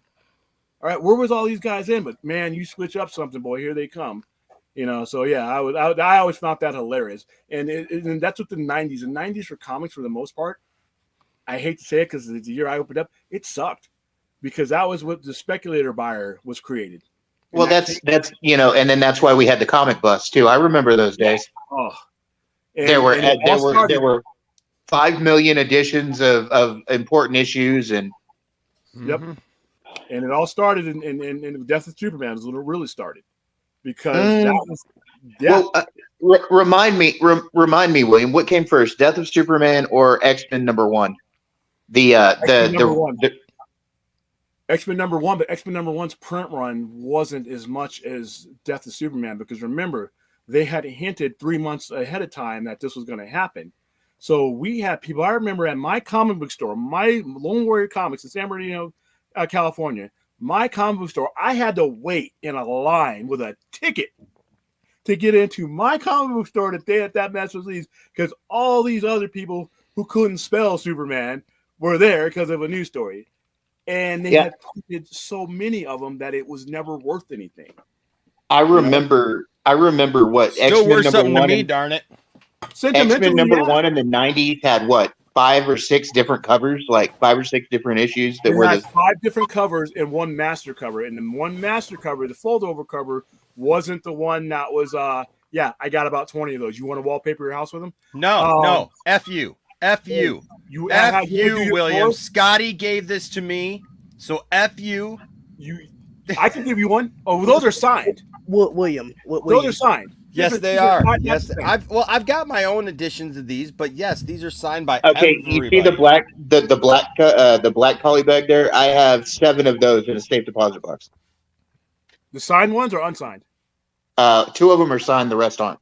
Okay, the signed ones are not. That's a different topic. You could that, but the ones that are just the ones that I got. So, dude, and then I get people coming in every week. Hey, I got something for you. And then they open that bag and they got those. I'm like, all right, man. I mean, William, I'll take it. Yeah, I'll I mean, take one. you can't listen. I'll take it. Yeah, listen. The black bag, it just looks cool. Okay, like back in the day, awesome. And when they first came out, they were going for high, because speculators and everybody was buying them up and everything like that. And then obviously, it course corrected and stuff. And now it's hard to give them away. But but this, like the what is this? Is this Superman 75? No, this is Superman 75. White one, Superman 75. No, the white one. The black one is Superman 75. The black one is. What is the white one? Is the white one? Adventures. It's Adventures. Adventures. Yeah. Hold on, I can tell you right now. Hold on a second, because it's Adventures of Superman number 500. Yeah. Because I got the certificate of authenticity, baby, right there on the back, and so. Now that is a collector's item. This right here is one of the nicest things anybody's ever given to me, and that's the death and the return, right? Yeah, it's not the death and return. It was the death, right? With Superman the death, 75, and this was the send off. The send off. Oh yeah, yeah. The send off right before Reign of Superman. Was it Funeral for a Friend? Was that Funeral for a Friend? No. This was where he goes to heaven and meets Pa Kent. Oh, I remember. I remember the cover of that. I remember the Stanley cover because remember they released it without that too. Yep. And I'm like, that right there, what you're holding, absent the autographs, right there was the death of comic books in the 90s. Because what it did, and not just for DC, it showed people that you could do a gimmick like that and you could get outsiders involved, which was okay. But the problem was the print run, and it put that's hilarious. It put so much of that into circulation. I don't know. Have you ever guys ever heard of a character? Caught you playing with your saber. It was just a saber. Remember a comic called Lady Death in the mid-90s? You guys made it. It's still kind of around. Yes, I do. Oh my goodness! People thought, okay, here comes this independent comic. Already done the Fantastic Four. Yeah, Evil Ernie and all that, and the chromium covers, and I'm like, oh my goodness! And then all of a sudden, they overdid it. Yeah, but yeah, so no, it was those guys. But that's basically what happened for those type of storylines. I mean, it just wasn't a good era. I mean, Noah Drago, I don't hate kids. I was a kid when that comic came out. I was a teenager when that comic came out, but I was a collector though. I was buying stuff for readability, but I was also buying it because it was cool, and I could trade, I could go in and trade to my comic book store, to get issues I wanted. That was what was cool about it back then. I couldn't trade Superman 75 for anything. I can't trade that for a fast food meal now. There's just no value to. Would you like to own the first Superman comic? Action Comics #1, yeah. Who wouldn't, man? It's worth like $4 million now. Is that Batman? Yeah, any of those. And yes, to answer your question down there in the chat, Aaron Pritchard, there were black armbands that were sold with the comic. Yeah, I remember that. It came in the bag, yeah, with it, and a newspaper clipping that announced the death of Superman. Did you guys ever get copies of the Newsweek magazine that did the whole Superman issue on that? I did not. Yeah, they carried it in my comic book store. I had it, yeah. I had it. But see, the morning that Superman 75 came out, it was on the news, like you said, William. And my dad woke me up at 5 a.m. going, you didn't tell me this was coming, because I worked for a comic book store at the time. My dad was like, you didn't tell me this was coming. I was like, why do you care? They thought everybody was Jay Clampett. We struck gold. And I'm like, so he drove us. He had me get in the car with him at 5 a.m. and we drove around picking up copies of this wherever we could find it. And that's why I ended up with so many of them. My dad had one of the long comic book boxes full of Superman 75.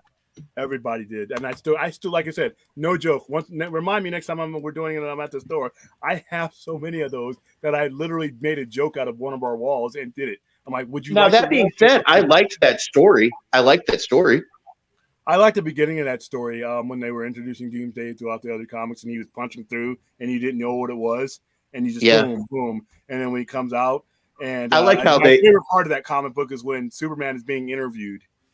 And we already know he's going to die, because they've already left it. And we already knew before the comic came out that he was coming back because they were soliciting through Diamond the return of Superman before the 75 even out. That's what it made it such a huge joke. But in the narrative of the story, he's sitting there he's being interviewed, and I think it's Booster Gold or somebody's getting the hell beat out of him by Doomsday, and he says, "I have to go." It was like that. He's Doomsday slamming Booster Gold's head into a door of a car, and then Superman catches him. Superman throws him and he catches him, and then that's when he engages Superman. The story itself was great. I actually how many states swath did Doomsday make? It was like 7 or 8 states before he ended up in Metropolis. And when he crushes the bird, I'm like, wow, it was pure evil. And then then they came out with the history of Doomsday, and I'm like, okay, that was one of those characters that they just like the Omega Reddit him throughout the 90s, and it was like, okay, what I originally liked about Doomsday is you didn't know anything about it. It was just there, and it was a force of nature. Especially when you first saw him, and he had his hand. Remember, he had his hand behind his back. Yeah, and he just had one arm, and he beat the hell out of everybody with that one arm, which was like, okay. He whooped the ass of the Justice League with one arm tied behind his back. Yeah, and then Superman gets him and beats him, and it's like. One of the things I hate about the storyline, not readability then, but how everybody wanted to refer back to that character in that storyline, even with Zack Snyder. I thought the only thing that I continue not to like about Batman versus Superman is the inclusion of Doomsday, because I just didn't feel that, out of all the things about Superman, I thought, I just thought Doomsday it's like Venom. It's like I hated Venom when he first came out. I still kind of hate Venom as a comic book character because I did like the Funeral for a Friend and Reign of the Superman storylines. Those were cool. See, Reign of Superman lost me. But once again, one of the things that came out. Okay, I'm gonna. Since this is my show, I'm gonna cut in here. Just make sure that everybody knows Poindexter Lounge, as a whole, loved the death of Superman, because it was the death of Superman that brought Enosh into actually collecting comics. So it was not the death of comics for everyone. It was actually the birth of some people's comic collecting. And not everybody was just out to try to buy and hope that one day they were going to make money off their comics. It literally brought me and my friend Rusty in, where he was a X-Men fan, he was a Wolverine fan, he was a Spider-Man fan, I was a Superman guy, and we'd get our comic pulls every week after that from the time I was 16, and it turned us on to comics. I had always been a superhero fan. I'd always been a Superman fan my whole life, but I just did not collect comics regularly. It was the death of Superman. It was getting the trade paperback to the death of Superman, which actually, ironically enough, I just picked up a couple of to give away along with the Superman Doomsday, or the Doomsday book as well, for a couple of giveaways here, because I will defend that story to the end. Well, okay, that story was great. It was well crafted. I've talked to Dan Jurgens about it right here on this very channel. Defend it right now.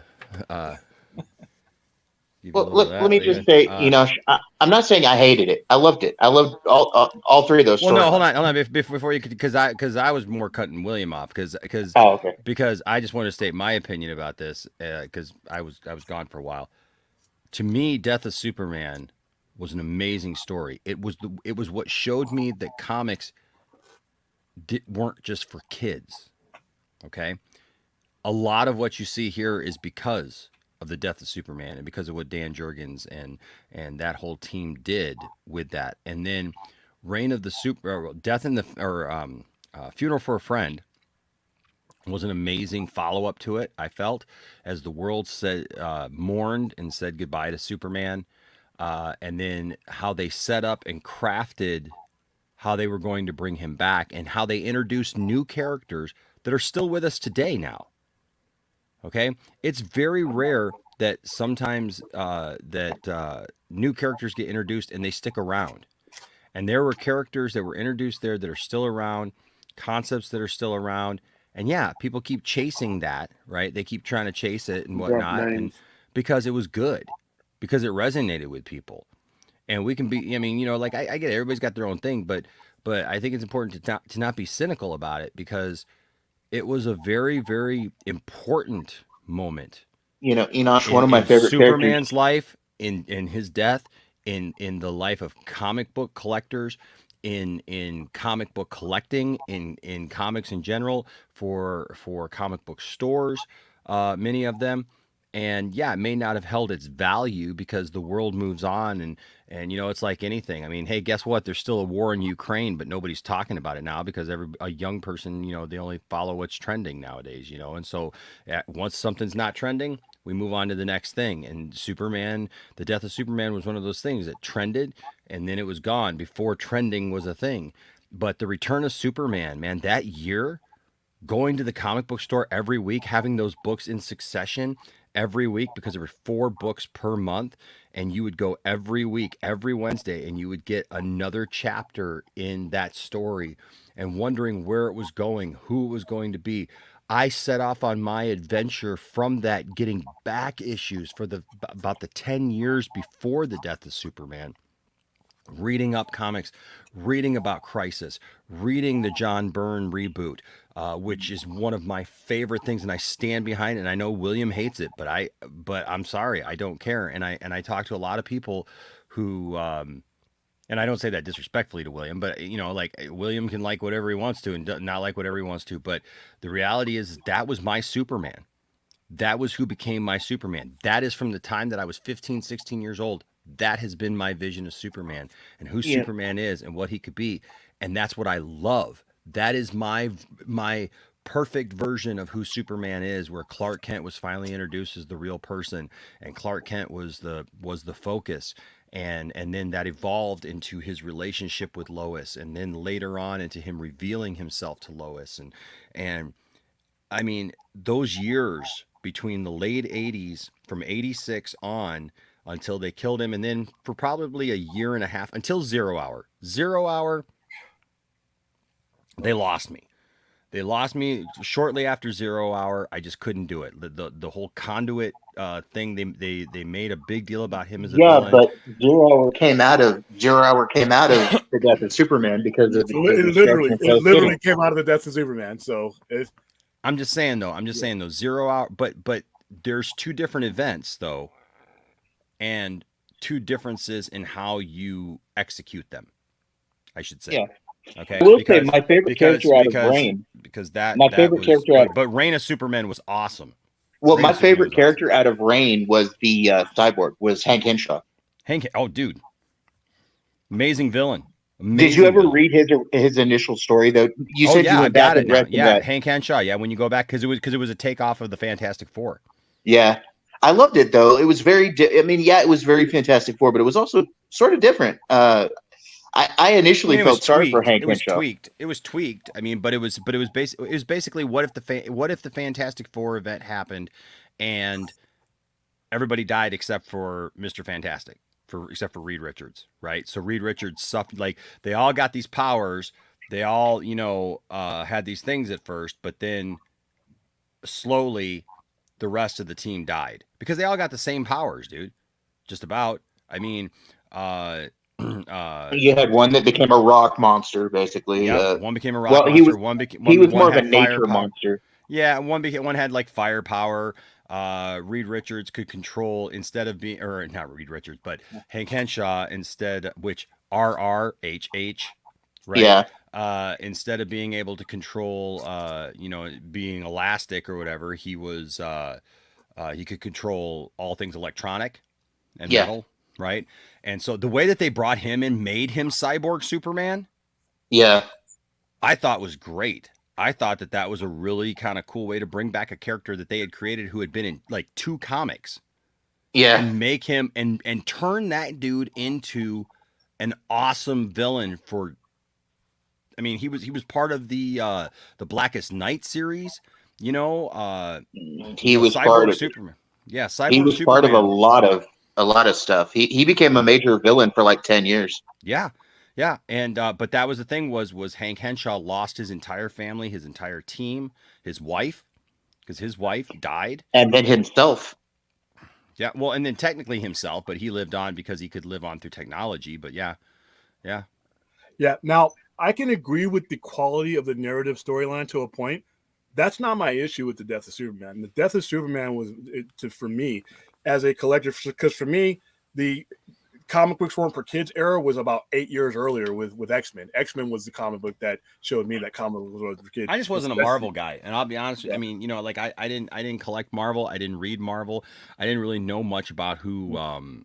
Well, DC, you had Marvel Legion was. of Superheroes, where there was the only comic that was showing blood and killing on a regular basis with Giffen and everybody else. So I had already been through that as far as that goes. Sure. Now, when it comes to the storyline, what I'm going into setting up to open a store, I'm getting a lot of advice from store owners and all that, and that's where I first learned how to order and everything else, and that's when I learned how much damage that did to the market because it set the tone. But did you feel that? Did you feel that way before you found that out, or as a fan? Yeah. Because I'll be honest with you, like even as a musician now, me and musician friends talk about this a lot, and a lot of musicians will talk about this. It's like because I had somebody come up to me, for example, Saturday night, and we were talking. They want to get their son music lessons, right? And he's 9 years old, but he doesn't really have his choice in music yet. Like he hasn't like established like his love for music. And I said, hey, it's great, but if you're wanting to teach him guitar or whatever, it's important that he has just a love for music in general already so that he can mimic that, because that part of one of the biggest parts of like becoming a musician is like trying to mimic what you like and what you hear, especially as a guitar player. Yeah, you can go out and play classical music and stuff, and you get the proteges, who start off when they're 4 or 5 years old. But if your kid, wants to play guitar and just play rock and stuff, like, if they're not going to be playing like Mary Had a Little Lamb, they need to have, like what kind of music does your kid like? And so like for me, I talk about how sometimes there's times where I wish that I could go back, because I didn't start playing guitar till I was 15. I was a singer. I started singing at 9. I recorded my first album at 12, and I toured around singing. But when I picked up a guitar, it changed everything, because now I knew how music worked, right? I was learning how music actually worked instead of just singing and hearing it.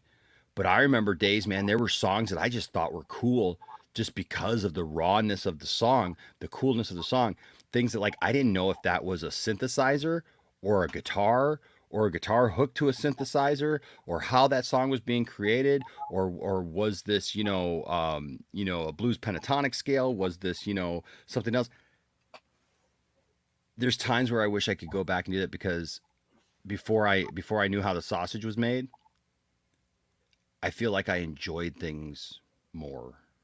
I think that's how a lot of things are, but well, see, I never had that, simply because, like I said, we would go to the comic book store and we would sit there. We would see, not only would we converse with the guy, we would see him at work. We would see him order the comics. We would see the comics come in. We would see him discount the stuff. We saw every aspect of it as 12, 13, 14 to 15-year-old. And by the time Superman that came out, I think I was 17, 18. I opened up my store literally 9 months later.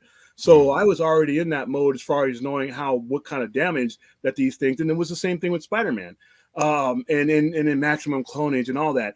That set the tone, because remember, Marvel was hurting then.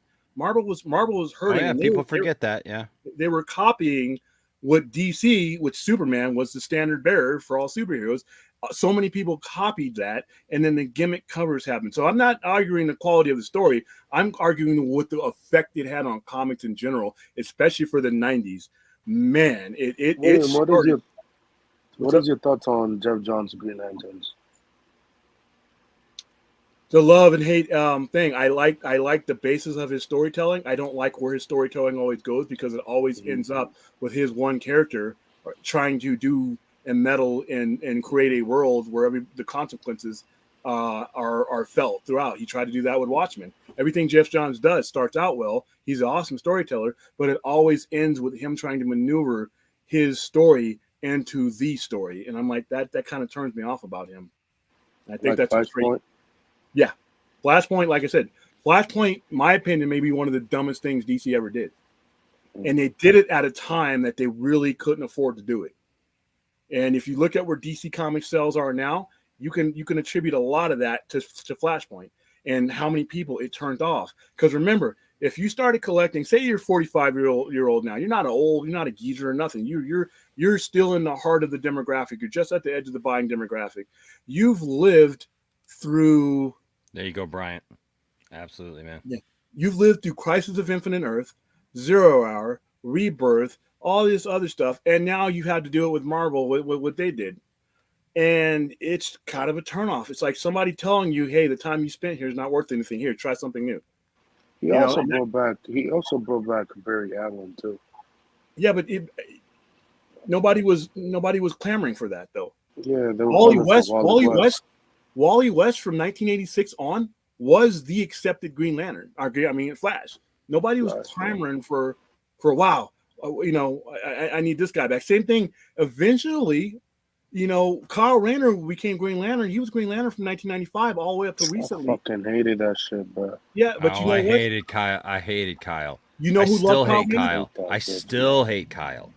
You know who loved Kyle? People who were actually buying the comics, because nobody was buying Green Lantern. Nobody was buying any of these tentpole comics. The only thing that was selling in the 90s like that, without a gimmick, and even they had some, was X-Men.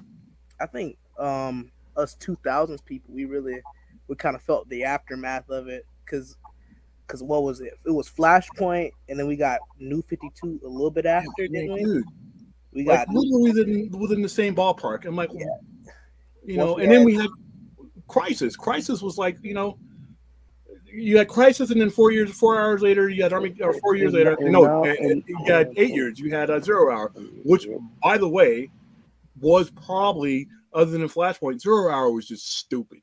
Yeah, 0 Hour was really dumb. Yeah, and that pissed off a lot of people. And like I said, they do these at times. I didn't like 0 Hour at all. Yeah, and another then doing the death of Justice League. I was like, oh my god, it's another gimmick, Well, we already got it. So right now they're dead right now. So. Well, I had somebody try to tell me that the new one, Death of Justice League, boy, that's going to stick for a while. Like, no, it's not. No, it's not. It's not. It's going to stick. It's going to stick until it wears out its welcome, and then they'll get rid of it. They're like, oh no, man, Jonathan Kent's going to be the new Superman now, and stuff. They're really setting that up. That he's going to be the new Superman. He's Superman for now. He can't even sell his own books. Have you seen the sales for Superman Son of Kal? No, they ain't good. I haven't read it. Yeah, I think it's all right. I like Son of El. It's all right. No, like I said. Well, look, the people who buy it may like it, right? I just wish more people bought it. But I don't think that it's not turning heads. Okay. Yeah. It which goes to show you, like, it and this is not, and please hear me out, because I don't want people to take this wrong, but the reality is there are certain demographics that aren't known for their nerd involvement, right? It's not to say that, like, pockets of people aren't nerds, right? I mean, there are nerds who are black, white, Hispanic, gay, straight, whatever, but I just don't know, like, what, I don't know what the Son of Kal-El thing is going to do going forward, because I don't think that it's not like, I don't think that it brought in massive amounts of people who they felt would relate to it. The thing about it is the people who relate to it were already buying comics. That's what I'm saying. The people who were already, like, gay, bi, LGBTQ or whatever, who are into that stuff, they're already buying it. There may have been some people who went out and bought it initially just to like, check it out, whatever, to support it or whatever. But it's not necessarily that, like, they were going to stick with it. It's not. I don't think that, like, I'm not saying at all, because obviously there's, I'm sure there's something, but I'm talking about in masses. I don't think that's like, all of a sudden, like, everybody was, buying it. You know, but and unfortunately, you know what that does is that gives ammunition to the people that we were just talking about earlier, right? Who are all like woke is broke and all this stuff, right? Because then they're like, see, you tried this and it didn't work. Well, you got to try new stuff. I'm never going to fault them for trying new stuff, because anytime you're in a business, you have a business, you have to try new stuff. You have to try to reinvent yourself. It's like bands. Like everybody just wants to hear the old hits sometimes. It's like, you never want your favorite band to write a new song? You know? In some cases, no, but hey, well, I know, and I get that, right? But here's the thing. Sometimes whether or not you like it is not because of whether or not the song is good, the new song is good, or the new stuff is good. It's just that you have emotional attachment to the old stuff, because especially like with some of these old bands and stuff that like put out new albums now, and everybody's like, oh, their new stuff sucks. It's not even that their new stuff sucks. It's that you used to listen to them in the 80s when you were a teenager.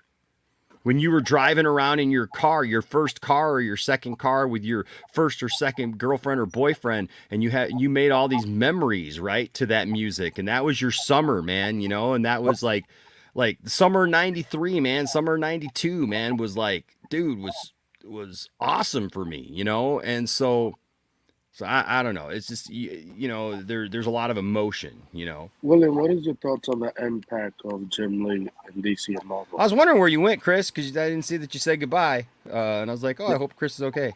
The impact of Jim Lee and Marvel, it's been massive. I mean, both DC and Marvel.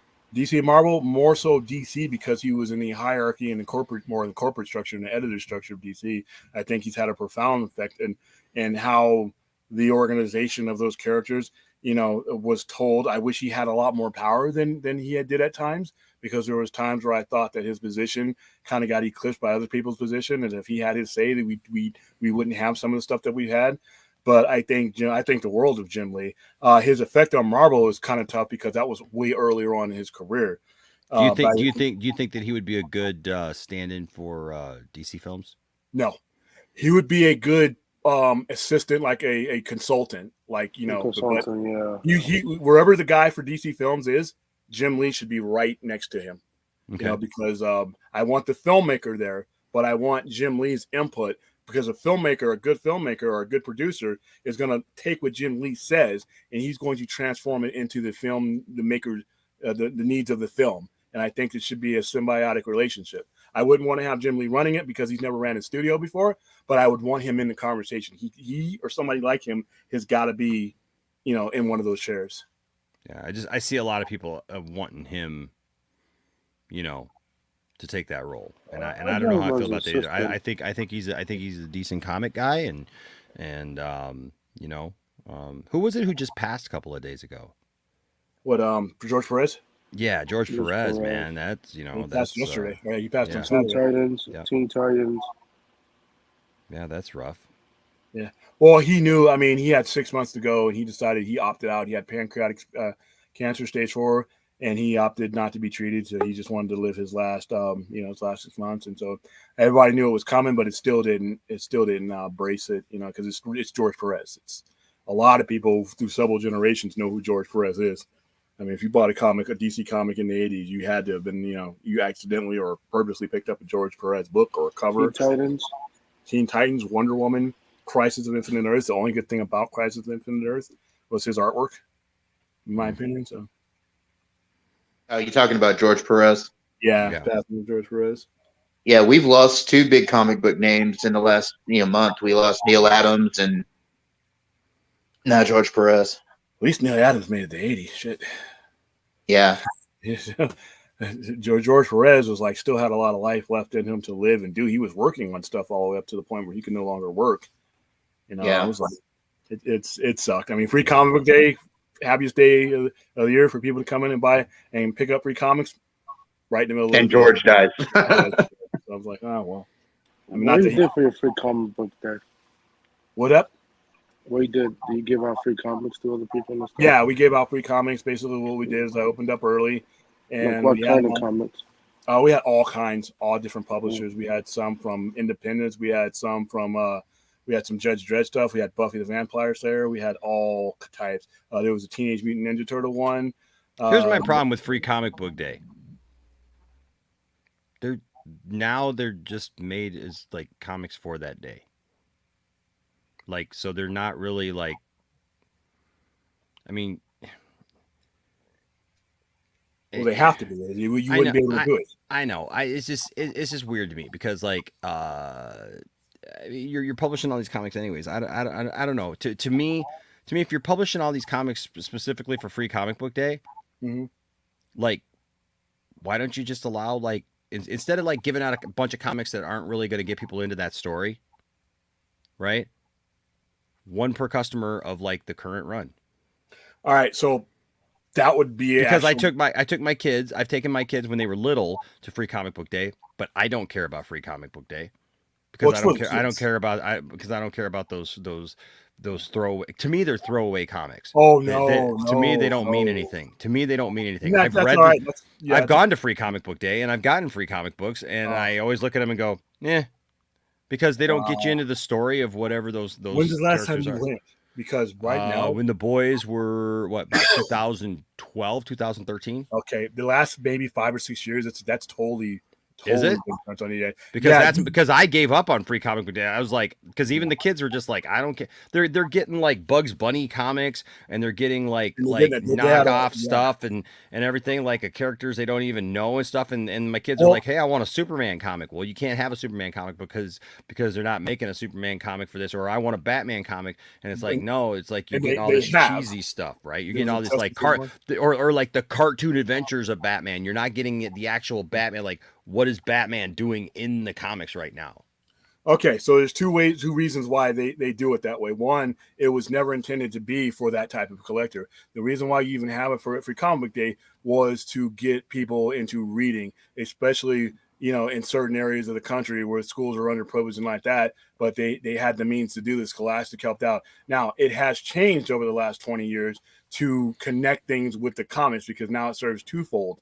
You serve now about half of the books that I gave out connected directly to either a book that was coming out or connected directly to a story. And you had to. There was a Justice League one. There was all kinds of things like that. They have they have straddled it because they don't want it to become that. They want it to become a day that not only brings people into reading, which is its primary function, but brings people into comic books and gives them. That's my point. Yeah. So they've done it differently, but you've had some people that come in and they sell them and they make I don't do that. And there were other stores that said you had a limit that you could come in and out of all the 40 or whatever 50 different titles, wherever I had it, because I ordered the gold tier, I ordered the highest one you could get. But the people would have limitations, like you can only get 3 and they all have to be 3 different ones. I didn't do that. If you step through my doors, I'm going to reward you for taking a shot on me, and you're going to walk out with a stack. And that's the way we did it all day. And, I did a little video of mine just letting people know, hey, if you're into this comic, make sure when you're here today, grab this. Or, you've never heard of this. Well, let me walk you over to this shelf and show you what some of this is, and we had a Netflix one. One of them had a Netflix anime special. I had never seen a Netflix logo on Free Comic Book Day, and that turned somebody on to that Netflix show. So it was about Free Comic Book Day is one of my favorite days of the year because it's about making connections. And most stores in most cities, you have your How many people go? Oh, I have to look at my counter. A lot. I mean, we were slammed the entire day, and I ran out around 4-ish. And I ordered more than I had ordered in the 20 years we've been doing this. I ordered more than I ever had, and we had people in there. We had people of all different walks of life, people who had given up on comics, people who were just starting comics, people who were handing comics down to their kids, but needed something to give them in. And now they have red label, blue label, green label. The red label stuff, when it says Free Comic Book Day in red, that's the stuff that's not for kids, and that's more for the adults. But the red and the green and the blue, those are things that you could easily just take it off the stack, hand it to a kid, and get him going.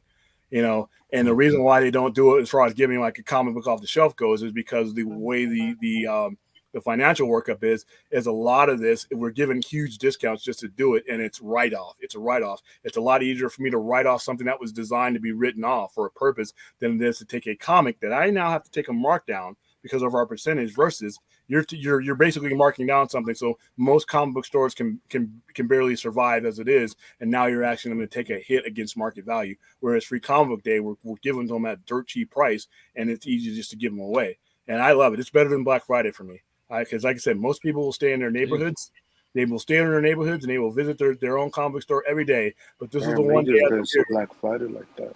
Yeah, where they go out of their halo instead of going to their Bob's comic book store down the street where they're loyal, and that's great. But this day they go out to everybody because guess what? Bob's comic book store may have ran out of something else. So we're all listed. If you look at Free Comic Book Day, you'll see the Sci-Fi Center is listed. And people look up their list and they go to all our stores, and tourists come to the stores, and you get to meet people that live in the same city as you, but they live in North Las Vegas, so they don't come down at $5 a gallon all the time. Sure, yeah. So you get to meet people, and guess what? Even though I'm not going to get that guy because he's going to be loyal to that person for whatever reason, that guy's treated them well. If I can get just the crumbs from that guy, you know what? When you get a bunch of crumbs together, you can make a nice little meal out of them. So I love Free Comic Book Day. It's like I said, it gets people into reading, it gets people into comics. And it makes the connection. They do a good job of making the connections to the stuff that's on TV, the movies, all that.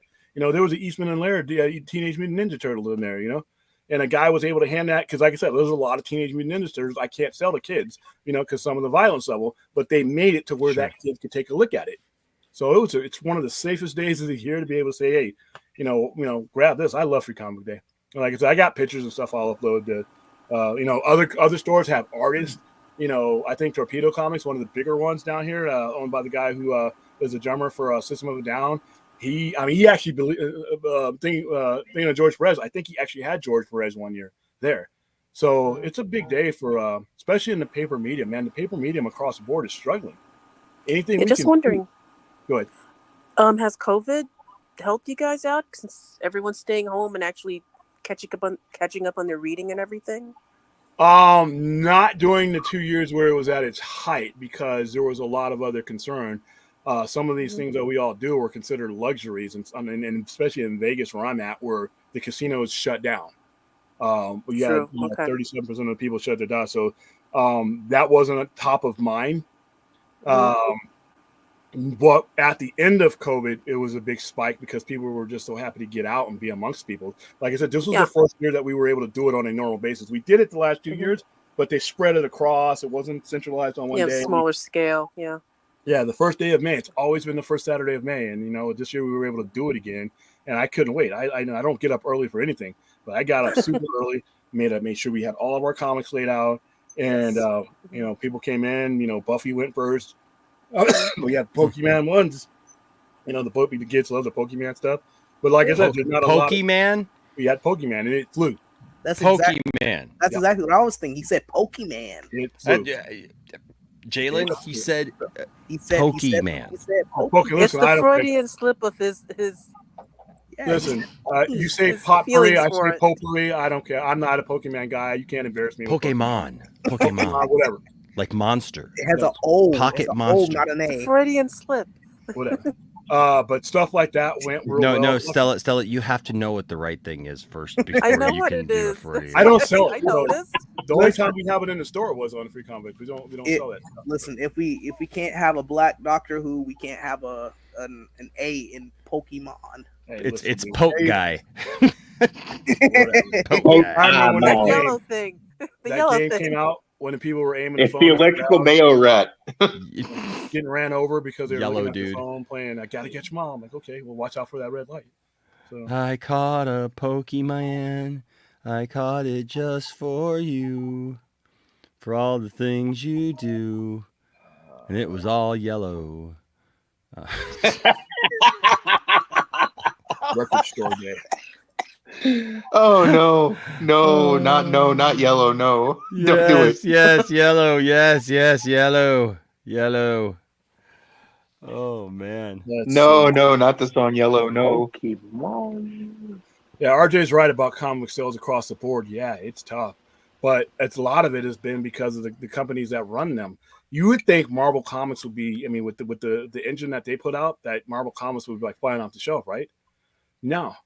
These companies, DC or Marvel, have not done a great job in making the connection to their virtual IPs, to their paper IPs. They have not connected the stories very well. Yeah. They do it after the fact, and then they don't really have a marketing strategy. And this is Marvel too, to lead you back to the source material. And that's why we have a section in our store literally called As Seen on TV to try to do that. You know, because it's a damn shame when I got somebody coming in and the only time they've ever seen Loki was on the TV show. There's so many other things that are out there, and we do our best to try to put that in their hand. But the companies that own these IPs do nothing. They do nothing to make that, and that's a damn shame. I mean, you have, Doctor Strange. For Free Comic Day, because that's one of our bigger sales days too, because not only are we giving away free comics, they're in the store. So we hit them. Yeah. But they're not looking at, Death Wait, of Dr. you hit Strange. them? You know what I mean? No wonder you're not getting good sales now. But we're not. I mean, there's a lot. These people free are like, hits with every comic. They're like, what's the Strange Academy? What's Death of Doctor Strange? All this, because there just has not been the connection made between what they're seeing on TV. They're using these IPs literally for the movies, and it's just not, the gap's not being there. That's why comic book sales, if they ever found a way to do that, dude, there'd be a renaissance for comic book stores. I completely forgot they killed off Doctor Strange. Yeah, it's comic book death, but they made it's still a good story. But you're going to see this movie that's going to make $1 billion. Mm-hmm. How do we translate these these movies into the source material? I mean, they got to figure that out. It doesn't work well. They made Clea Sorcerer Supreme now, right? For currently, right? Yeah, she's coming. Oh, by the way, yeah, they no, I in the movie theater I was in, I had everybody looking at me like, who was that? I'm like, oh. I'm like, one lady was like, what do you mean, who's that? It's Charlize Theron. I'm like, yeah, okay, I'm not answering. And I'm sitting there like, who's that? I want to explain stuff to people, but it's hard like, to when they don't it's understand. hard to do it at the end of a movie, Well, like I knew who that was, but I knew who it was, but like I said, most people the very first time. Well, I'll be dead honest with you. I didn't know who it was. I mean, like I there are some comic book collectors aren't gonna know. Most people. Well, you're not a Marvel guy, so we know Even that. There's Marvel guys. I have some of my customers that were Marvel guys there that didn't know who she was. So that's sad. But did she look a lot like the? Does she look a lot like the original character though? She does, kind of. She does. She does. For the most part, she does. I mean, because sometimes Marvel characters aren't as easily like recognizable, in their MCU form, So she's tall, she's curvy, and exotic, and Charlize Theron is perfect look for her. Well, I don't know about curvy and all that. Hey, that's what we'll Well, Jackson Geist was the one that really developed her look, even after they were created. He did a lot of. If you look at Jackson Geist's covers from Strange Tales or Doctor Strange, he did a lot of her look, her curvy, sexy look. Because when they first created her, we were still kind of like living in the Stone Ages as far as how they wanted women to look on comic books. And then as the 70s went on, you started seeing all kinds of stuff. Like look at the way Black Widow looks from her first appearance all the way throughout the 70s and stuff. You start like she literally starts looking like the Bond movies that progressed, which is what they always wanted. So yeah, we're gonna find out super set. Do you think they'll redesign Dormammu for the next movie? No, I hope not. No. I thought he looked exactly like he's supposed to. Yeah, I thought he was perfect. I thought Doctor Strange, the way they've made Doctor Strange look and feel, has been perfect. And this movie is a mess. It has a lot of aspects I didn't like, but the one thing I did like is if you've ever read Doctor Strange for a long period of time, there is a horror element that was not properly represented in the first movie, and it's perfectly represented in this movie. This movie has a lot of other problems on it that just fall apart, but Sam Raimi's direction isn't one of them. If you like Sam Raimi, run to this movie. Well, absolutely, yeah. This is made for you. But it falls apart in so many different ways that I can't give it anything more than a 2.5 out of 5. It's just, and it's not the people's fault. I mean, Elizabeth Olsen gives her performance. So you give it a 5 out of 10? No, I'd give it I halfway. 2.5 out of 5 is the same. I mean, but I'm just saying there's just too many things in it for me narratively that just fall apart. The pacing is bad. Gosh, man, I gave it a 4.5 out of 5, man. I loved it. Out of all the MCU movies I've seen, it's the worst edited one as far as how the story rolls out and the pace of it rolls out. There's certain things that they spend too much time on and other things that I really liked, like that the Sinister Doctor. I needed more of him. And I got a lot of some other things. I thought Wong was great. The performances were great, but the movie just didn't. It flowed like a bad video game at times. And the cameos, to me, like I said, are worthless.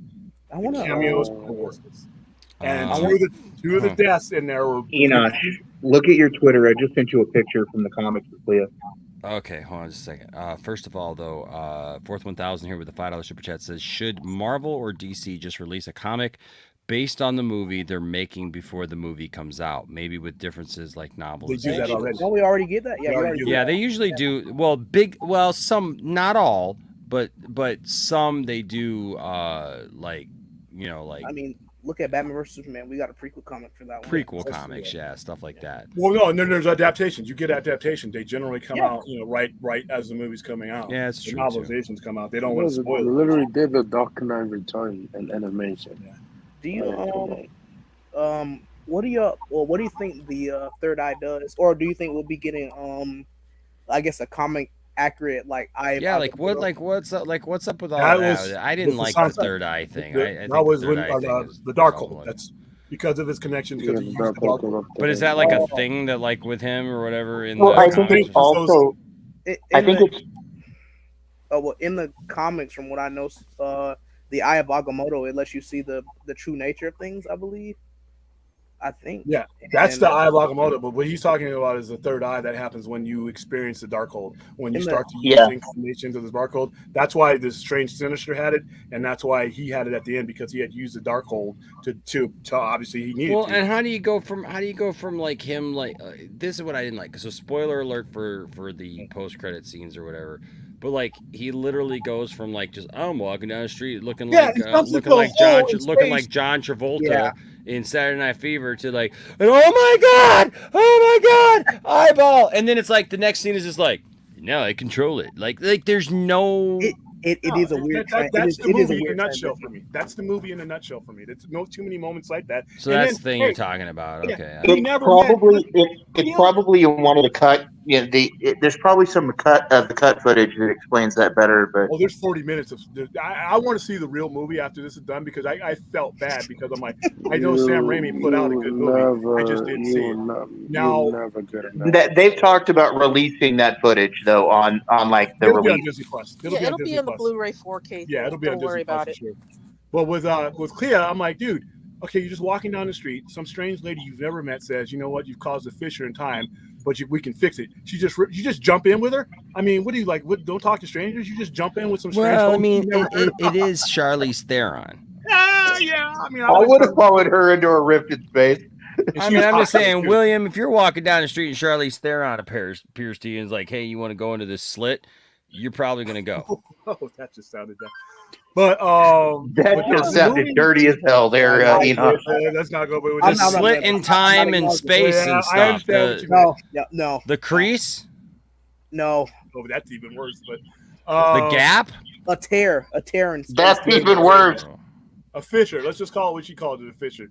But no, this movie, like I said, it was fun. Well, I wouldn't. Now that's feel like a waste of my time. But I just the thing about that is, William. Anybody who knows what Secret Wars is, she mentioned incursions. Yeah, but like I said, nobody that was in the theater was looking at me. They were asking me who the guy with the eye, who was the eye at the beginning. The sugar. I mean, and I had to explain to them the rights about that one. But like I said, the movie itself, explaining characters. Bro, Dan, stop this conversation. I'm not trying to be horny. Do I make you horny? God dang it! That's who that is, bro. Dan. Do I make you horny, baby? But what you do said, I, bro, Dan? Do I? What you said about the end there, how it just kind of seems out of nowhere. The whole movie was just like that to me. There were fun elements of it, but the cameos I thought I didn't expect the cameos to overtake the movie because it was still a Doctor Strange movie, but I expected them to like add to the story and the narrative and to him and the cameos were, once you got past it, oh wow, that's kind of cool, and then I was like, seriously. It was too. I was glad. You know what I was glad? I literally saw something that was like, oh no, this movie should have just been him and America Chavez like going through through all the multiverse, just like of similar situations that we've already seen and everything, but just played out in different ways. Like that's not a movie. Yeah. That's not a freaking movie. All that is like revisiting crap that you've already seen. Like, you know what I mean? Like that's. Why would you just want your movie to just be that? Like, I don't understand fans. Like, fans are the worst sometimes. I'm sorry. But, like, fans, like, complaining that, like, there were not enough, like, other people and stuff from different multiverses. Now, I will say this. Can I just say this about it? I say that out of one side of my mouth that, like, I don't think that I don't have a problem that there wasn't like just crazy cameos all over the place, 10,000 right? Like, cameos, I mean, look, at one point in this movie, like everybody and their mom Deadpool was was gonna be in was Hugh suggested Jackman for this was film, going to be right? in it. Like Hugh Jackman is Wolverine and Howard the Duck. I mean, no day he's already yeah. been in it, so. But I mean, Howard the Duck's already part of the Yeah, he's universe, already but part of yeah, Scouts. you know, but like this Howard the Duck, right? You know what I mean? Like showing up or whatever, like, right? But I will say this. Dude, Howard versus Howard. Oh, that'd be awesome. But battle that I would rather drink. But one thing I do have to say though, out of the other side of my mouth though, with that is, it didn't feel like the multiverse of madness, like that it was crazy, insane multiverse thing. It didn't really feel like the multiverse thing. They really only went to one other. Yeah. You know what I mean? It's not like they went. I mean, like they had that scene that they passed through a bunch of different universes, but that really wasn't like so awe-inspiring. It was just like, hey, we passed through a few different. The madness comes from Wanda. I think that's what they mean. The madness. Yeah, but I mean, the way that they said it, like the way that they portrayed it, was like we were going to get this like crazy multiverse movie. It didn't seem like a crazy multiverse movie. Yes, technically they were in the multiverse because they went to two different worlds, you know, but you know, do you understand what I'm saying? Yeah, I understand. I completely understand what you're saying. That was one of my gripes about the movie, along with, by the way, anybody who knows anything about Black Bolt can't be killed that way. His death, yes. His death. That was he's immune to his own power. I'm sitting in the theater. How am I bashing fans who pay the bills now? He's trolling you. RJ's turned to evil. RJ's gone. But who am I bashing? I don't understand. I don't understand the concept of the joke. I think he's going with, you know. I think one of the worst criticisms about this movie is. But who? I'm just curious who I'm bashing. Bring him on. You're bashing me, Enosh. You're bashing. No, me. I'm serious. I don't understand. I don't know what he's talking about. It's a joke, but yeah, but I'm trying to see the punchline of the joke though, because I don't understand like who RJ's jokes. Come on. Who am I going after? Who am I going after? I literally just all I said was that I didn't understand like why it didn't have. Enosh is saying, "Where's the funny?" No, that's not what I'm saying. I'm saying where's the multiple levels of multiverse? Like that's one of the things that after seeing this movie, actually, I think that the Flash could actually do different in that if they actually do the thing of hitting multiverses, right? Maybe. You know? Well, DC does it. When DC does different universes, they do it as a way of their story narrative. It's not you're gonna face my wrath. I'm gonna fart on you. Hey, but, oh God! Professor X's death was stupid. Black Bolt's death was It seems like the titles were wrong. I think it was Spider-Man Multiverse of Madness. Even then, it was No Way Home for this dude, because my opinion was No Way Home was for Doctor Strange because Wanda was trying to find her way home to her kids. Well, there's some comments for Spider-Man because it was crazy. What happened in Spider-Man No Way Home was craziness. It was madness. All these people showing up, the multiverse getting destroyed.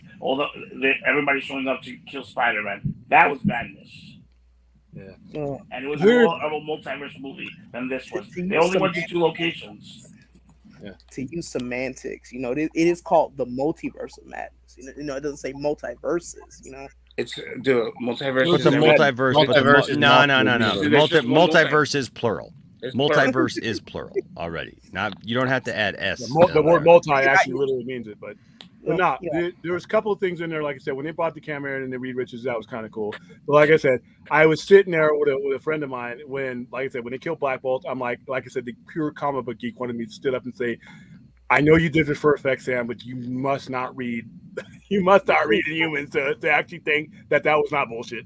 I'm think that's the main issue of that scene? No, that wasn't the main issue. The main issue of his death was the fact that it couldn't happen that way. Same thing with Professor X. But who are you to say it can't happen that way when literally like they're the ones making it and like Feige is producing it, so like obviously it can happen. They dismissed that element, which I'm okay with. I didn't walk out of the theater, but I was just hilarious. Like, why would, if that were the fact that every time Black Bolt used his voice, when he does use it, when that scene where he killed Doctor Strange, then his head explodes. If he's not that wasn't the point. No, His vocal cords made the noise, and there was nothing for it to come out, so it literally went back on him.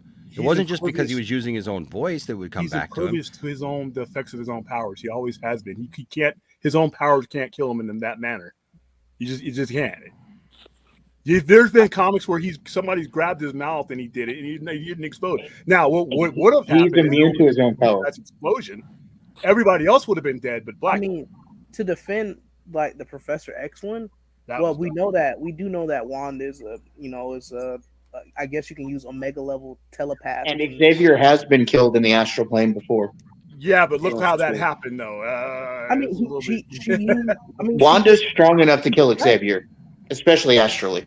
I mean, my thing is, I give it a bit of benefit of the doubt because he was distracted at that time. Yes, with the other Wanda. With this context here. So hold on a second. So, yeah, it's a cold says, I'm sorry. Black Bolt had his mouth covered, and effing Wanda for F's sake. Yes, he can, William. No, he can't. I'm sorry. Doesn't Black Bolt have years of training? But no, Black Bolt is immune to his own ability. What? This is not new. Just like Cyclops' beams aren't going to make his head explode, and a dragon's fire doesn't burn its stomach. That doesn't make sense. That doesn't make sense. I've always been. This isn't new. I didn't create this right now on May 9th. This has been around since I didn't create this right now on May 9th. Sorry. I'm just informing you of something that's been, real for, I mean, he may be. Listen. It was a cool visual. I understand. I just thought the overall part for me was the cameos were kind of worthless. I thought they should have I think they did it on purpose. I don't think the Cyclops part is valid, though. Yeah, it is. Yeah, I think that was the joke. Is like, let's take the most powerful super beings and basically turn them into paper mache, because that's what Wanda did. She made them paper mache, especially this dude. Would have been around that a little bit more to the story. I see Reed Richards. I'm like, and by the way, the audience that I was with responded more to the Captain Marvel than him. I thought when he came up, I thought the crowd would be like, okay, finally, we've been hearing about this rumor, and it was like a golf clap. I'm like, oh well, damn. Not in my theater. People lost it. They were hyped. People lost it in my theater. In the theater today, and I went and saw it today. People went crazy with that Illuminati set. There were actually people talking that were just like chatting about it afterwards, going out of the theater too. I rarely heard any negativity in my theater today. Oh, I heard some, but I'm like, mine was a unique audience. Now, when I saw it the other day, though, there was some negativity. So both experiences with me have just been kind of mixed. No, and it's funny how me and Brian were talking about this. That it's funny how both of the captains were there. Stewart and Mount were there. Oh yeah. Yeah, it's funny. Because we were talking about how watching. What's funny about it? I'm not getting the point there. No, watching the Strange New Worlds and watching Picard. Oh, you're talking about Anson Mount? Yeah, Anson Mount and Patrick. I'm still not getting what's funny about it. Yeah. It's not funny, Fade. I said it was cool. Coincidental, I guess it was. Oh, okay. Yeah. Anson Mount, I didn't think I'd ever see Anson Mount because the way that Kevin Feige felt about that series. Okay, I didn't think I'd ever see I was pleasantly surprised to see those people there, but it's just like they didn't mean anything. They were like a video game level, and then that was it. They had no real impact. Even that universe's Wanda's reaction to like after that, she's like, "Oh, I gotta go get my kids," and then like just walked off. And that was a different actor, right? That was a different actor playing Black Bolt. No, that was the same one. Which I thought was cool. Yeah, the same night I'm seeing Strange New World. Everyone was in the past movie. No, it's the same guy that played him in the in the show. Yeah, the mini series. Yeah. Because Lashana Lynch was Maria Rambeau in the Captain Marvel movie. Haley Atwell was, of course, in the first Avengers Civil War. By the way, I was ripped off. That woman was cut in half, and they didn't show it because they wanted to keep it PG-13. No, you saw blood on They showed the blood dripping from the shield. No, don't. And they showed half of her body laying there. show a Do not silhouette, rob man. me of my violence. When Yeah, something I like agree that with William. happens. Show the silhouette at least. I Yeah. just want the silhouette. I don't need it to be I like mean- full gore. Just give me a The silhouette, hell, man. that would have been one of the You see cooler things. I would have got up and cheered. You see a small gap, Well, and then she well, because with someone, I just rewatched a video about the Charles Xavier's death, and it's way more gruesome. Like she literally took his head off in his mind, like his head is off of his body in his mind, like inside of his. That'll be on the excerpts, but I just thought the same guy who could defeat the Shadow King and all these other things would have handled himself a little bit quicker or put up a little bit more of a fight. And then the goofy song that they played in the background, and the wheelchair or the floating chair that really didn't float. Goofy Song, because William didn't like the X-Men 90 series. That's why. Like, wow. That's why he didn't care He for hates that. the 90s. He has a real issue with the 90s. It's okay. Well, okay, so hold Something happened in the on. 90s Hold for on. So here's what I'll say about that. I thought it was cool that they did the little nod to the cartoon, but here's the thing. Here's the problem that I do have with that. Is that me? No, it wasn't you, I don't think. No, because you wouldn't have heard it. Here's the problem that I have with them playing that 90s thing. It's a cartoon. What does that mean for the X-Men going forward that they're going to eventually introduce? If that is cartoon how... canon. What's that? Because the X-Men 97 is canon to the MCU. No, that's... Not to the MCU, but the MCM. But I mean, I'm just saying, I'm a little concerned, and I think it was Scotty that we were talking about this, and I think we both were saying, like, it does concern me a little bit of how they're going to handle X-Men, because honestly, I don't want to see a cartoony X-Men in the MCU, and I feel like that's what we're going to get. They're still gonna do the Mutants movie. What X-Men 97 is going to be is like Caden said, it's going to be part of the multiverse, not the core MCU timeline. We're going to still get Mutants live action. No, but wasn't it the whole thing that they also had they had the What If when he jumped through the multiverse? They had one that was the animation of the What If in there. So it was like the multiverse was everything, even the cartoon. Okay, you know what? Now the animation thing, that's one thing that they beat DC to as well. DC, I felt, should have done that on the Crisis and Infinite Earths TV show where they were showing all the different Earths, Earth this, Earth that, Earth that. Yeah. I thought that they should have done that where you would have literally heard "Meanwhile at the Hall of Justice," and that would have been a moment. You don't do a whole thing about it, but because you know how the craziness of Legends of Tomorrow is, right? Yeah. Why not do a little animated segment where In, they're like, the in Legends Super, episode. in the Super Friends, like Is they did a puppet it a hot episode. take? They did a Is it a puppet hot take episode for me to say that I actually like that show? Yeah. No. Yeah, there's people like it. There's people that For me, it is. I like it because it's goofy and weird. I'm still lost on the whole. Okay, look. If he's in his yellow hover chair, and look, a lot of people collect comics, but most people in the 90s, especially young people, were introduced to the X-Men because of that animated series. That song's iconic. Right. So what's got you lost, Chris?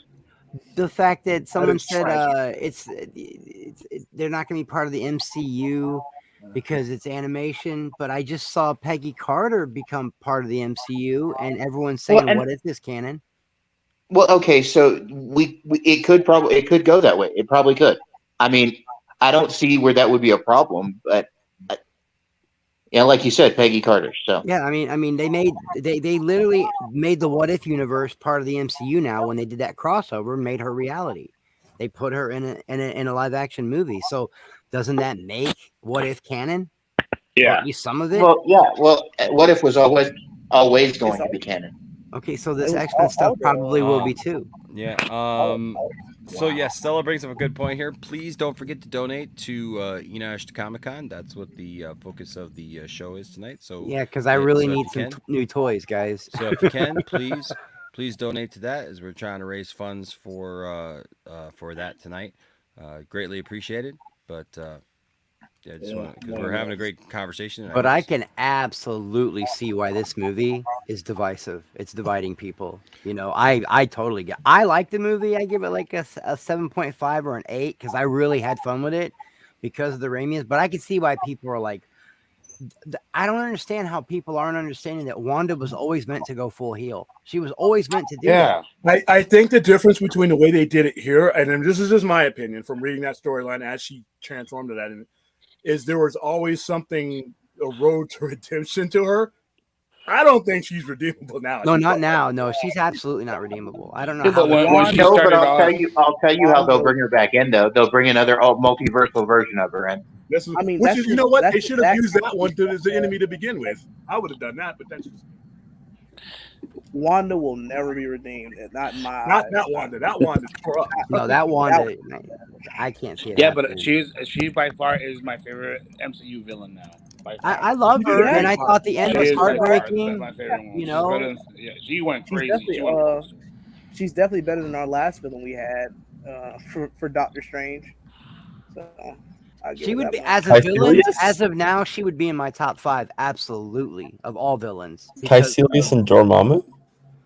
Because I didn't like Dormammu. Well, I don't know enough about Dormammu. We have Dormammu. That was to me. It just felt lazy because like we're just gonna go through every single thing. We come back over and over and over and over. Oh, like, you're that's talking how about they cheaped out on Dormammu in the first movie. Now, yes. Okay. When someone said, when whoever said that he just walked into this with this weird lady. He knew he can trust her or at least go with her because the door that she opened was to the dark dimension. So if he hears incursion and sees dark dimension, he knows something's wrong. So he needs to go now. But the way he just did it with no questions asked, and hey, let me Yeah, put my ear down, and then like you hear incursion, you hear incursion, and you see dark dimension. I'm not going to ask a question. I'm just going to go. No, how about who the hell are you? Yeah, thank you, William. Who are you, lady? He did that with if you're this strong. You're not just looking at Charlize dimensions. Theron and going, "Ooh, hey, I'm going to go with this beautiful lady." Okay, I want to explain this for anybody joining us just now.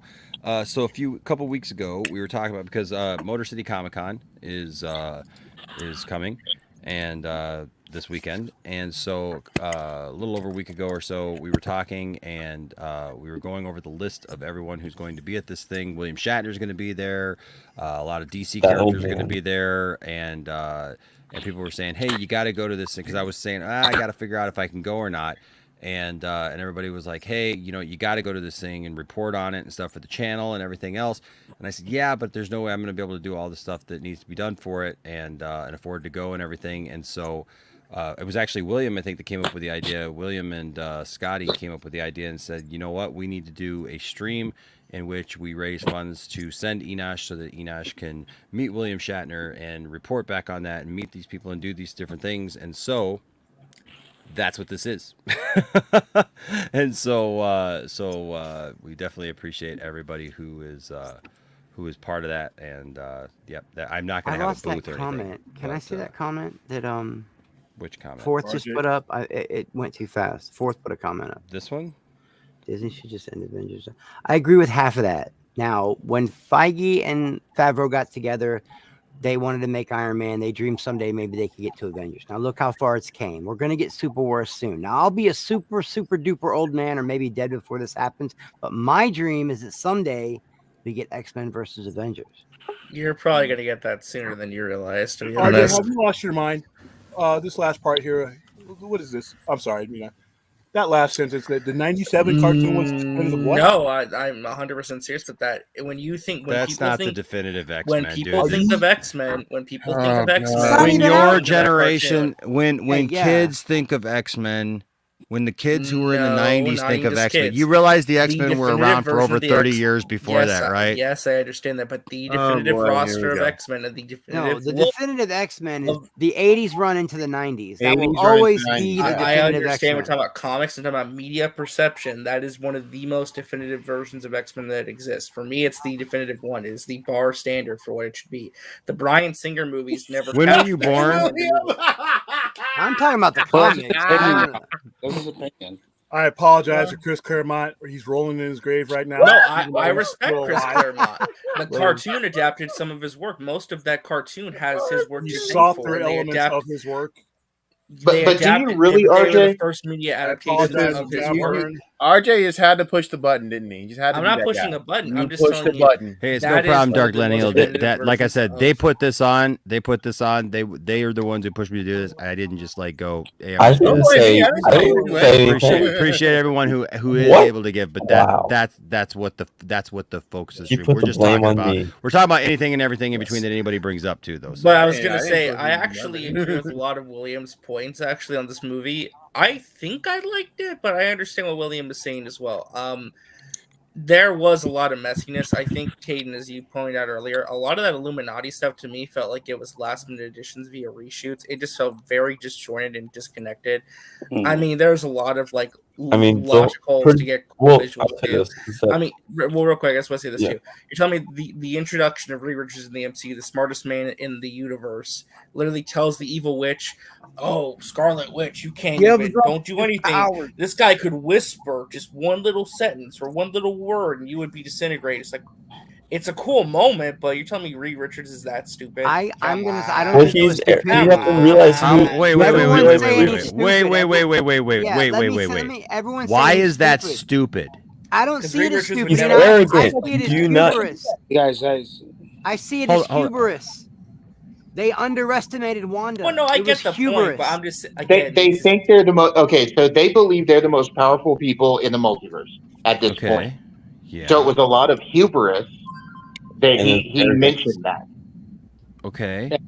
But but don't you think that some of the point of that is people don't know who freaking Black Bolt is? Yes. Nobody and I understand why they did it. watched the Inhumans TV show because it was garbage. Well, in my theater, there was a huge reaction when he came out. No, but I mean, Oh. Well, because good, they but the had thing just is shown- nobody knows who Black Bolt is in reality. And I want to Like be pockets of honest people, with you yes. guys. But they I'm already not did, they already entirely did, hold on, though. convinced. They already did a flashback to show I want to how be his powers RJ. work. Yeah, I'm they not, and I There's see a lot already of a people visual reference nitpicking how his over this. powers work. Well, that's Okay. time, guys. That's Oh Wait. my fucking That's god, time. man! Can you let him speak? Go, Chris. I also am not 100% on board with this whole. It was Black Bolt's own powers that killed him. They never addressed that in the movie. Wanda could have just Yeah, I connected. thought she exploded him. You know what I It's mean? great. She could have exploded his head. We No, don't know it that was it was. meant to- All we saw her do was I mean, cover his mouth. His He mouth started to lit up, panic though. and his head mouth blew lit up. with the same colors. as Yeah, his Well, I mean, I will point out. I will point out. She did disintegrate Reed's head too. Yeah, But, that's but what you see his tuning fork go off because you know his powers is activating when his tuning fork is bright, and his tuning fork was I know bright. how when- that's how Tiffany usually knows my powers went off. That's Oh. insane that you would say that. How dare you? That's Does your tuning fork glow too, Enosh? It might. It You might. guys need to keep your tuning fork in your pants, all right? Well, Stop the it. truth is, I don't know enough about Black Bolt to say that. Anyway, I'm just I mean, saying. they- Tell you what, it seems rings a like- bell. Oh, Oh, Yeah. I thought no, I mean- in the movie when the movie came out and she shut his mouth. we're in and couldn't Helheim. speak. I thought it was her that blew. You know, I thought it was her that just exploded. Nah, it was Nah, It's impossible. very it was simple. his powers. His It was death his is powers. very simple, and you guys are Very overcomplicating it. exactly. It's Chance very what chance simple. do. It's It's very like- simple. it's Very simple, simple. it's- What a great day to eat some And cereal. Enosh is oh god damn. And she seals his lips, and then he screams inside of his mouth. "Mm!" It's literally And that then simple. it's But a shown. vibration of Because he was getting ready. head. Look. He was getting ready to unleash his power on her. Right. And that was the whole point. Was he was getting ready to do it, and as he was doing it, she gave him no mouth, and so therefore he blew up his own head. The only reason I I guess disagree, the only reason Very I disagree with simple. that death is because that he has training in this and that he's been through something like this. So I honestly honestly why I don't don't those see that. rabbit holes. I Yeah. can't dig that deep into. Do you look, know that? that scene- You don't know any of the. that scene, Caden, look, history of here's, it. everybody's nitpicking over that scene. Oh, shit, Well, 'cause it's a big screw up. He's look, it was a rad fucking scene, and people are trying to just, they're trying to do the whole comic book elitist thing. No. To match It's up- a comic book. it's It's rad. to match up with the comic book. Is it not? Who a comic gives a book character? shit if it doesn't match up with the comic? It's not a comic book accurate Illuminati. Oh my god! Oh my god! it's Also, but fine. also they don't do a comic accurate Black Bolt. Oh my god! What am I gonna Yeah, I don't do? know why I'm people okay freak with out on that. that Killed stuff. by a normal bullet. Hold on, like I basically said, what you're I am saying. okay with them not making a comic book accurate. That's fine. That's fine. I was just pointing out that to me, it just seemed very cool visuals, but a little bit of sloppy writing. That was just I my didn't think it takeaway was cool from it. visuals. I thought it was stupid. That was one of the dumber deaths in the whole movie. And, yeah, and I think it was meant done to be that way, William. Honestly, I think it was just like supposed to be. I This don't rad think it was moment meant to be that done where poorly. I don't Wanda think it was wrecked meant to be shop. That's what I think it was supposed to Yeah, be. that's fine, but she did. It wasn't it was executed poorly. I understood what was the goal was, but it was executed poorly. Well, Yeah, my it was- thing it was is too too, quick, it's too, that in my opinion. you're It was too introducing quick. Reed Richards No, again I don't. to They the didn't. MCU. The You make him Illuminati do came in something too so too stupid. early. But to the don't you movie guys anyway. think seriously that movie was missing time? Yeah, the other 40 minutes. Yeah, there was Well, missing time. I it- didn't agree Yeah, with and that. everybody either. keeps talking about the Illuminati scene, but no one wants to talk about how Wanda wrecked that entire what's that land called where the Armitage. yeah she killed everybody. Well, I was going to mention that too, and that's one of my. She destroyed that place. She committed multiple murders, and everyone's like, Mordo's really happy now. "Poor Reed Richards, give me a break." Well, dude." no. I was going to mention that the other thing I was going to mention too. It's just I think I'm dubbing this now the Daenerys effect. Where Wanda's character in this movie reminded me a lot of Daenerys in the final season of Game of Thrones. I think you're completely off. I think you're completely off. I'm totally okay with where her character is in this movie, but it felt like we kind of skipped at least some one additional scene or some context to get there. Listen, and I'm fine. this And I'm woman totally has been fine. victimized and I know. sacrificed since the first time she showed up in the MCU. She's never gotten anything in return. She's always been. Like I said, I'm This fine is with not her new, snapping RJ. makes total sense to me. This Can I is finish not my new, point, please? RJ. Can I finish No, my but point? it felt Can I it felt finish like my point, please? No, it really felt like Hold on. Let RJ finish his point before 5 other people start trying to get in the line ahead of him. So hold on. Thank you. What I'm trying to say is that I'm fine with where she is in this movie. That is not my complaint. My only complaint is I feel like we were missing at least an additional scene or something too. To add context to this for a viewer coming into this or anything else, because it is a kind of a giant leap you have to take with the movie, and that's fine. I can take that leap, but again, we're making a leap when there should have been at least some additional scenes here to get us to where she is right now. Yeah, the other thing I is, will too, say real this: quick, I well, just real quick, disagree. Yeah, I disagree. Just real quick. Can Just I real quick. respond? A very big distinction at the end of WandaVision. At the end of WandaVision, when the Darkhold speaks to her, her children are crying out for help, saying, "Save us." That's a very big distinction from her arc in this movie, where it's about just trying to reunite with their children. To me, at least. And that's fine, but if we had a scene distinguishing that, it would have been appreciated. I just feel like the movie was in such frenetic pacing in terms of being fast-paced. I feel like it could have let Can I some say stuff breathe a little bit to expand upon some things. RJ. Say something. RJ. It felt Hold on. like it felt like the Suicide Squad, the first one. No, it didn't. Or- No, it or- didn't. I Thade, go Thade. Oh, and listen, guys, just because I get loud and animated when I talk about this stuff, No, we know. my We theories know. doesn't mean No, I don't it's okay. respect No, we your know. We know. theories or the way you Yeah, feel no, we know. about it. Thade, go ahead. Okay, so here's the thing, RJ, and I'm gonna kind of elaborate on what Chris was saying a minute ago. There doesn't need to be a scene. If anybody who's actually been following the MCU and using the argument that the regular public hasn't been, there's been enough people that have watched those movies over and over and over again that know that this woman has gotten a shitty end of the stick since the start. Okay, Powder keg day. She's been at that powder keg. it's been one thing after another with Wanda.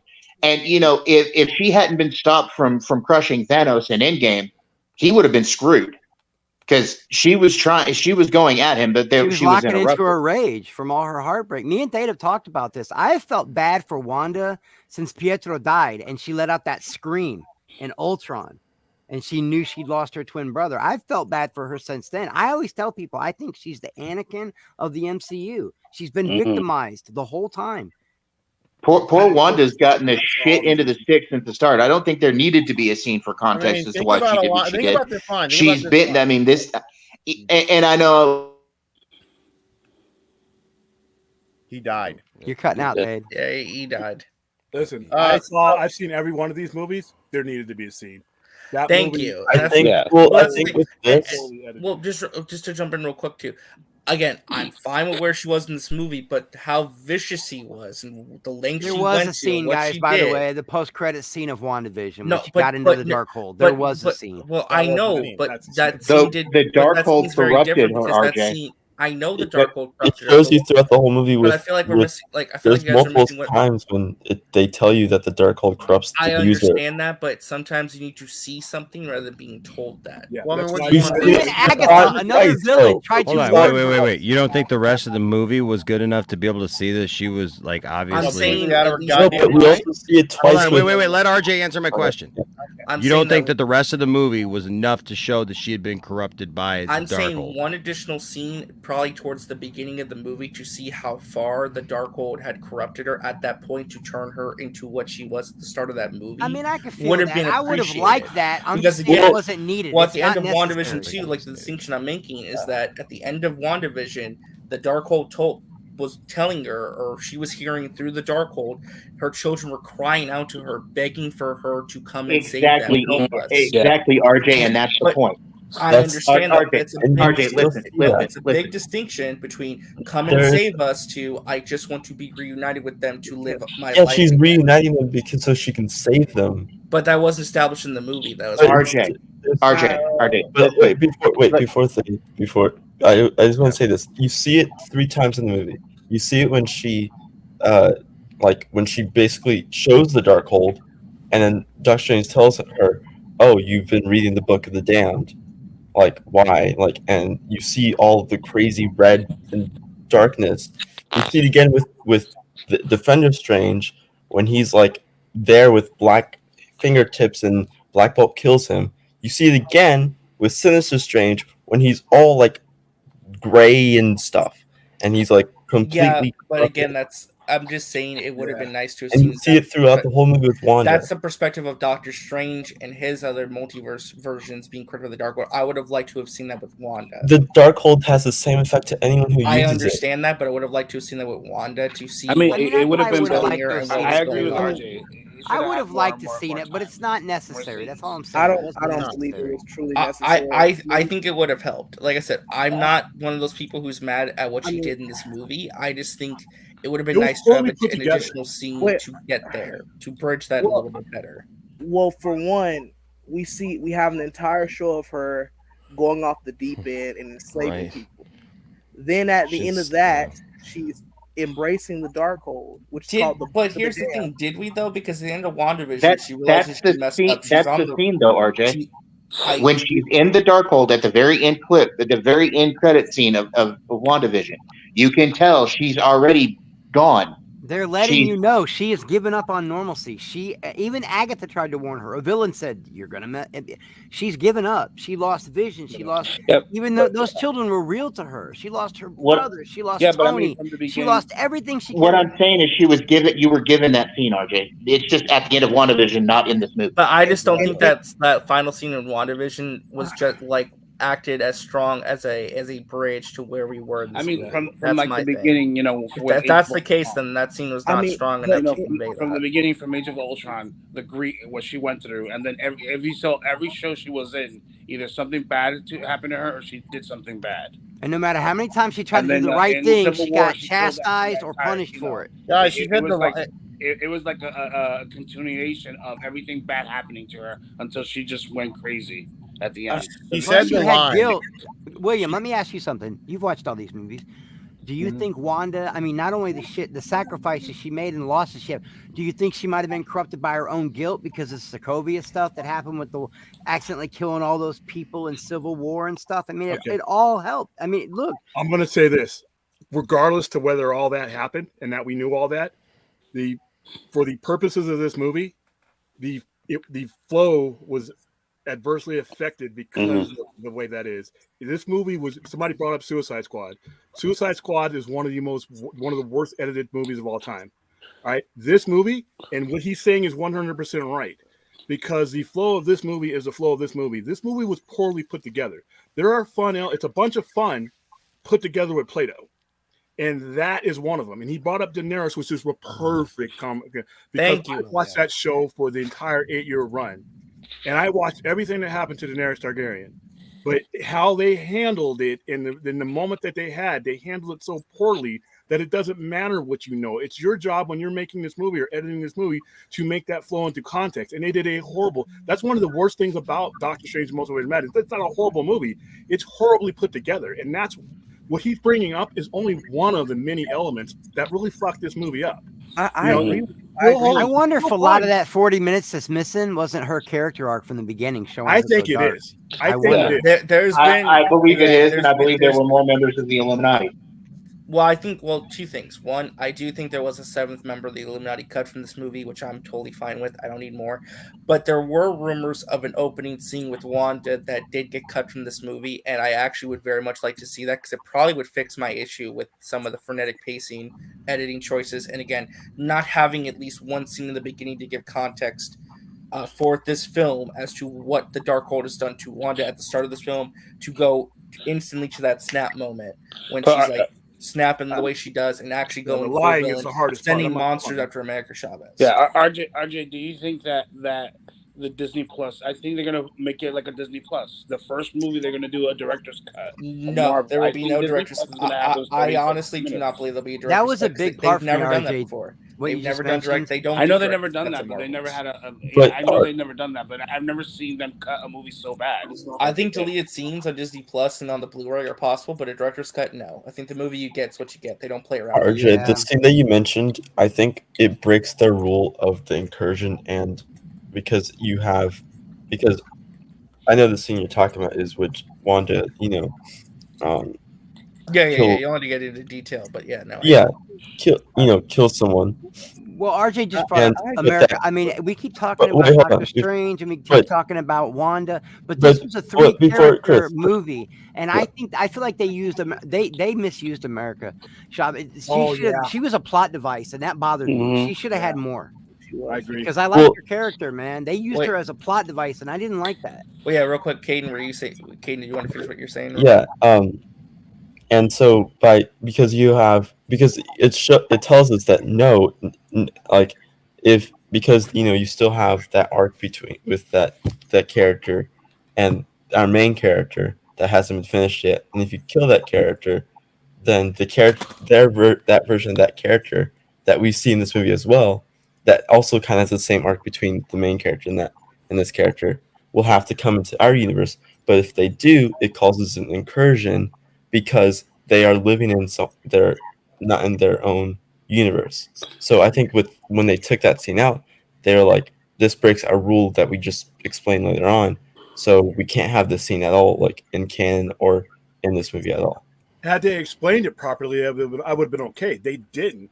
This like I said, this Mhm. movie. There's somewhere in this movie. This 2 hours was a good movie. It's just not the one I paid. Well, I think for the most part, this is a very enjoyable. Like, I don't hate this movie. I'm just saying there's some things in here that hold it back from being upper tier MCU. For me. Yeah, but is this more conversation rich. alone has me kind of changing my stance on this movie because I got to be honest. I don't know if a normie could go in and understand what's going on in this movie. Let me tell you, that's a fact. normie. Hold on, can I interrupt That's you not a real quick? fact because I don't know anything about Doctor Strange and whatsoever. I didn't know anything about Doctor Strange before I watched that first freaking Doctor Strange movie. Neither does Tiffany, neither did anybody in my family, and we all loved this movie more. You're not a normie. You're not a normie. If you're a normie, I'm then I'm completely Yeah, you are ignorant. not a I'm normie. You or completely- Tiff. But you're No, at least hold on. aware of I'm all- completely Normie- ignorant. I'm completely ignorant of anything Doctor But Strange. you're familiar, though. No, You're not- you're- no, you're I'm familiar. not. I am know not. this- You've seen Infinity War and Endgame, haven't You you? watch Infinity War and Is this Endgame? the first time- I've only seen Doctor Strange jump around on screen a few times. Like I don't know any of the history. I don't know any of the lore. I don't know any of that stuff. And I was Well, actually, I none was of thinking it. more on the Wanda story than I was the Doctor Strange story. Well, And I you know have- everything about Wanda. You Yeah. watched all the movies. Well, I have Yeah, a I question mean, in that's- that case. Did Multiverse of Maybe. Madness inspire you to go rewatch Doctor Strange? Personally? No, But- no. You know why? Because the original Doctor Strange Well, was Enosh. such a drastically different movie than this. Well, I one. think Jayla was asking Enosh. I'm Oh, asking. I'm sorry. Oh, yeah, he's gonna mess with me now. No, What are you this is asking my me? phone. I'm asking. Did I'm sorry, William. I'm asking. Did Multiverse of Madness get you like any like You kind of? still have to admit, though, that Hold this on, movie. Jalen. Hold on, Jalen asked me. He's just trying to ask me a question. 5 times, guys. Okay. What was the question? did Multiverse of Madness give you like, I guess, any kind of interest in watching the first movie in that case? Though? Again? Oh no, I thought you said you didn't watch Doctor No, Strange. I did watch the first movie. Okay. I've watched every MCU movie. I've watched every MCU thing up to this point. My point was no. My point was before that first Doctor Strange movie, I had never read one word in a comic. I knew absolutely nothing about Doctor Strange other than he looked weird. Oh That's yeah, it. a lot of people were like that. Yeah, no shit. Nothing. He looked weird. You know. So to me to say that you know what I mean, like if you're talking about a Doctor Strange normie, that's me because I know nothing Yeah, me about too. Doctor Strange. Well, I didn't know well, how he was injured. I didn't know if he was injured, how he got his powers, why he got his powers, what a sorcerer supreme Well, I think the was. distinction we're talking about, like any the of that normie stuff. to this geekdom stuff in general. That's what I Like they're vaguely aware of Marvel stuff. They know they've seen a couple of the movies, not all of them, kind of deal. Like, And I you didn't cannot- mean they couldn't understand the movie at all. I just meant they couldn't fully understand things that were going on with Wanda and all that. I don't think a normie could fully understand all that. Hey, RJ. Yes. Remember December? How many the type of people we had in that theater? How many Yes. what percentage of those people had not seen all of the movies? They've seen some of them, but then there were some. We had some people. And then for Doctor Strange, it was. The I same agree, thing. Dark Lennial. We had some people for Doctor Strange: Multiverse of Madness that that were coming straight from out of left field. The only previous movie that they had seen was the Spider-Man movie, so there was a direct. Right, Spider-Man was the one most of Yeah. them had probably seen because that was like their gateway into like all this stuff. Yeah. And I refer to Thade when I don't know anyone, William maybe, that knows as much about comics as Thade. Nobody. I don't know anyone that knows as much as him. And even he's like, yeah, this might have, this wasn't a multiverse movie. This might No, have. it was a multiverse movie. This was the kind of multiverse movie. Well, okay, I mean, Spider-Man to be, and even then, I'd say That's other people's expectations. Well, the That's comparison fine. I made. So I've been kind of saving what I think about this movie. I haven't really talked about it all that much. Okay, and I guess I'll do it here since we're all arguing semantics a lot. But after my second viewing of this movie, I do get some of the points that RJ has made, but I also get some of the points Enosh has made and everybody else. If a person has watched all the MCU movies and possibly WandaVision, they would see that everything that Wanda does in this movie has been led up to. Okay. That being said, I can see where people would get confused if they haven't. Comic book people know that Wanda has always turned heel. And you just have Avengers Disassembled and House of M to realize that Wanda's always had a problem. But I can see where this movie could confuse a lot of people. And I do agree with William. We need to see that 40 minutes of extra film. Rumor is they're going to release a lot of it with the release of the DVD. Yeah, and all the of that. Blu-ray, some deleted scenes. I did hear that too, Thade. You're right. I read that. So I'm hoping we get that stuff, and maybe RJ will get that thing from the first part of the movie that they cut that's supposed to have some story for her. At least I hope we do. This will be a divisive movie. Like I said, both days that I saw it, I got two different reactions from the people coming out of the theater. First day, there was a lot of complaints, mostly because they didn't get all the cameos they wanted or the expectation of all the cameos they thought they were going to get. Today, though, there was more of a positive outflow. I've only heard one or two people complaining as I was walking out of the theater. And I do that just to hear other people's reactions. I know it's kind of eavesdropping, but when you start talking loudly about a movie, I'm going to hear you. I think overall, I did like this movie. I think on subsequent rewatches, I'll probably like it more. Oh, I'm with Enosh. I thought this movie was rad. I'm not saying I hate this movie. Guys, I didn't get to finish. I'm like Luke. Let Thade finish. Let Thade finish. The other day, I gave it about a 7. After watching it today, I'm actually about 8.5. I assume further watches of this movie, maybe even if we get that deleted stuff, that I'll like it even more. I do honestly believe that there will be more cameos in the deleted stuff. Not saying that it's needed, but I do believe that there will be a whole lot of other cameos in the deleted stuff. Beyond that, I don't know. I don't think there's gonna be any more cameos. I think Yeah, there'll be like one more. maybe if But other than that, Hey, listen. If A they were couple gonna of do the guys I cameo, it know would have been said in the that. movie. A couple of guys I know said No, Tom no. Cruise and Wolverine and Shut up. Deadpool Stop it. and Jean Grey are going to be in it, and I'm going to wait That's for the that's a deleted bunch of scenes. fanboy BS. That's a bunch of fanboy Hold on, BS. hold on there, Enosh. GeekosityMag.com ran stories about that. all Do of I you. look God, like hate I all care? of you. God, I hate all of you. Does it Stop. always go to this? Can we just talk about us and how we feel about the movie and stop talking about Hey, you know what? We'll It was talk a about joke, whatever I and want I'll to talk talk about. about anything Look I want, in my anytime I want. eyes. What do you see? I don't care to hear geekosity. That's what I'm saying. Who cares? It Screw the don't law. matter to Autograph. me. Like, and that's not a slam against Mikey or Sil or anything like that. I just don't care about scoops. I don't care about any of that. Oh, I know. I just think it adds to the problem, though. It's the What about problem my- because like, what about everybody my- sets these expectations to unrealistic It levels adds to 'cause they people's end up- drama whether or not they like. I just- if that I adds to just the thought it was a drama funny whether or joke. not you like the movie,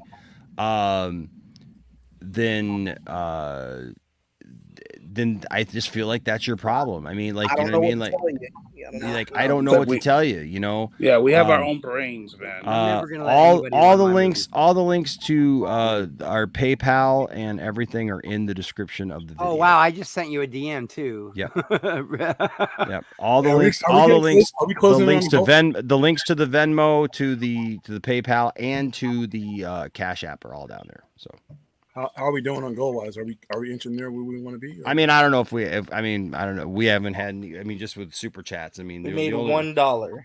The only real we got the $100 $82. earlier tonight. You know, from Drug. We should have a thing up on the thing what the goal is and what we're like. You know, I mean, I don't know that we have a goal. I don't know. No, I thought it was. I think we're just winging it and just having fun. Okay. Like whatever anybody can get, you know, and then Well, like I'm we'll gonna. go from. I'm put me down. I'm pledging 50. I'm gonna. Well, I send you appreciate 50 it, man. I Wow, there appreciate you go, it. dude. That's like a quarter of the ticket, man. There you go. There you go. Yeah, because I got to buy the ticket and then I got to get all the other, you know. And you know what? The great thing about this, Enosh, when is this? This is Saturday, right? Friday and Saturday, yeah. And you're gonna be there. Guess where I'll be? Where will In you your be? crib, stealing every damn. Oh, No, God. shit. Right into the Oh, multiverse. shit. Good luck with son. that because I still got family who's gonna be here. Oh so there my you go. God, this actually goes right into our idea. That's perfect. William, we can make this work. I just purchased my prop sling ring, so you know we can get in there and get out. Hey, this just segues perfectly into what It's we're a gonna talk Did you really movie. buy? Did you really buy a sling ring? It's a I disagree. movie. I disagree. did. I Jay, really did you work. really buy one? Yeah. Oh, Enosh, real quick. I wanted to ask Enosh something, actually. It's totally unrelated to Doctor Strange because I don't really care about some of that. Talk about Star Wars real quick. Did you watch the Disney Gallery on the Book of Boba Fett yet? I have not watched it yet. Okay, so something really quick. I want to ask you this because this is something that was really fascinating to me. Okay. Dave Filoni was talking about, in spoiler alert for that documentary, it's really good, watch it. He was talking about Luke Skywalker in that show and where he's kind of at. And they Yeah. were talking about the approach to the character in this point of his life is that he's very much trying to, like, the way that Dave Filoni envisioned Luke in this was that he was kind of aspiring to be more like a Qui-Gon Jinn type.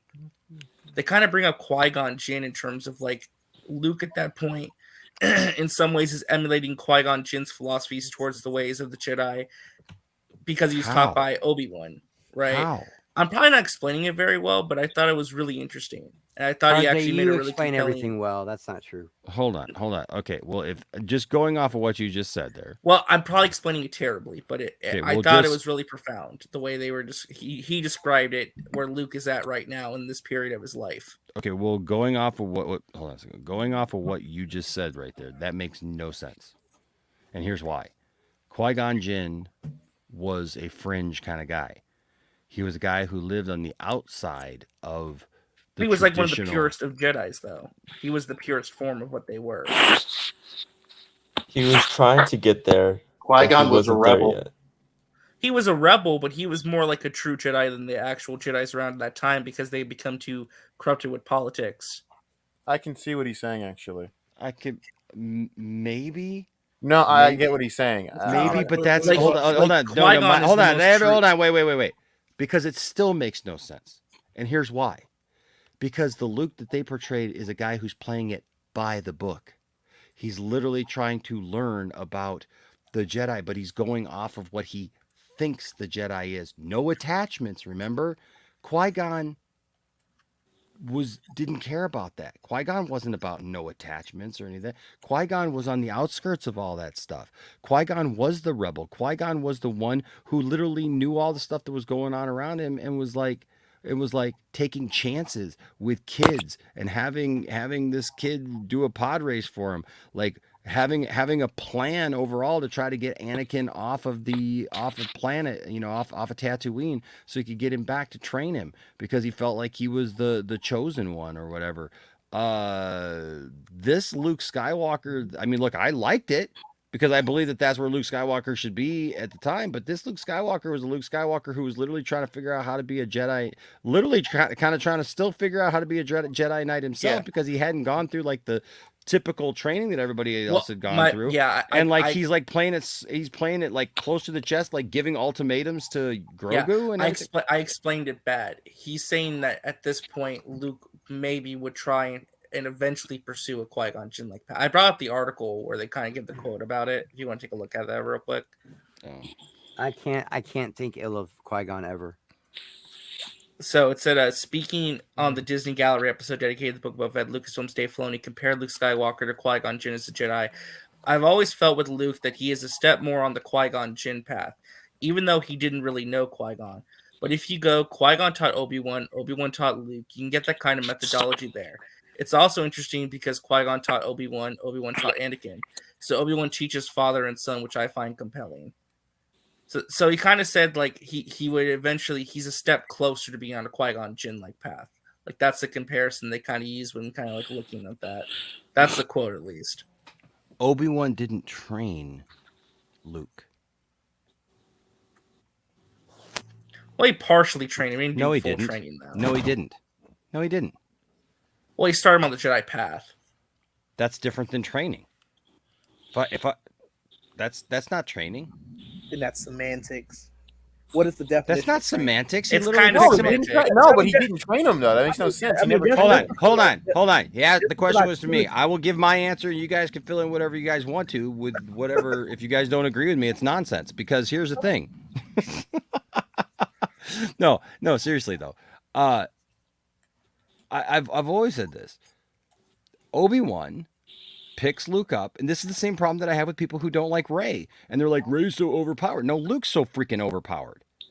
Because literally all Obi-Wan does is put a blast shield on Luke's head and tell him, use the Force. So reach out with your feelings. That's it. That's all he tells him. He goes, with the blast shield down against it. Oh, but you can do it. Oh, okay. I could kind of feel something. Yes, you can.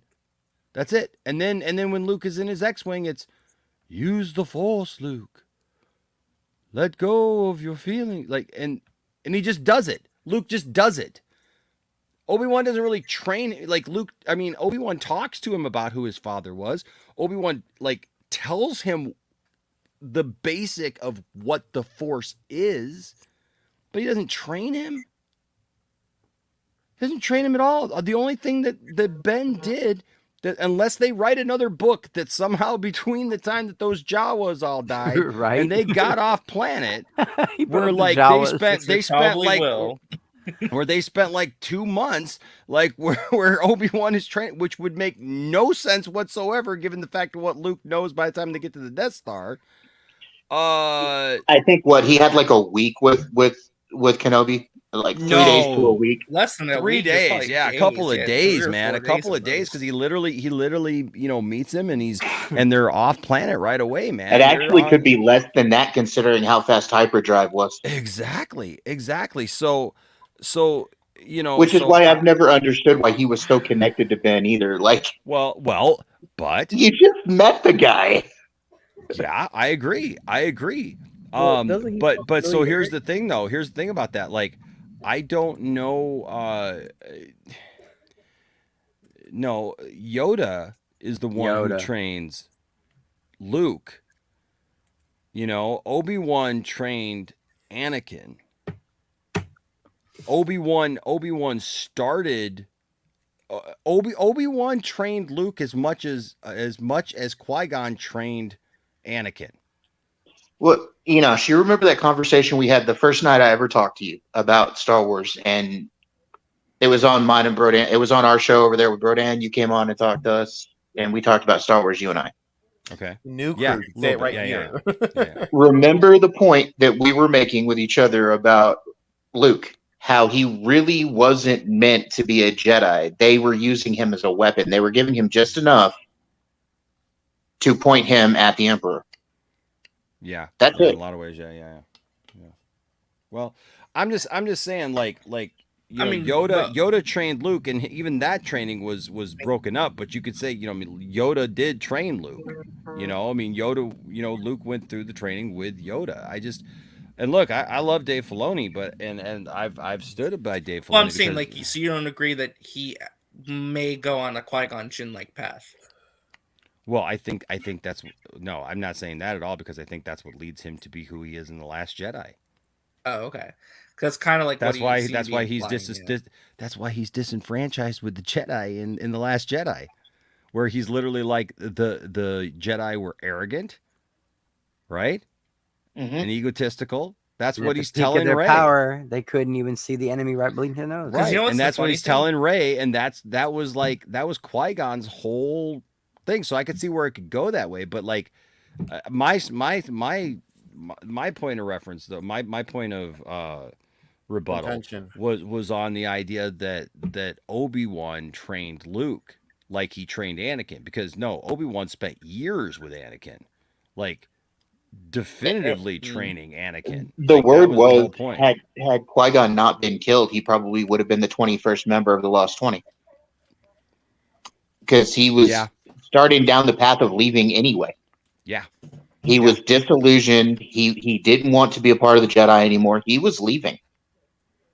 Yeah, The only thing that kept him there why was Anakin. That's why Dooku's words were true from a certain point of view. To Obi-Wan, yeah.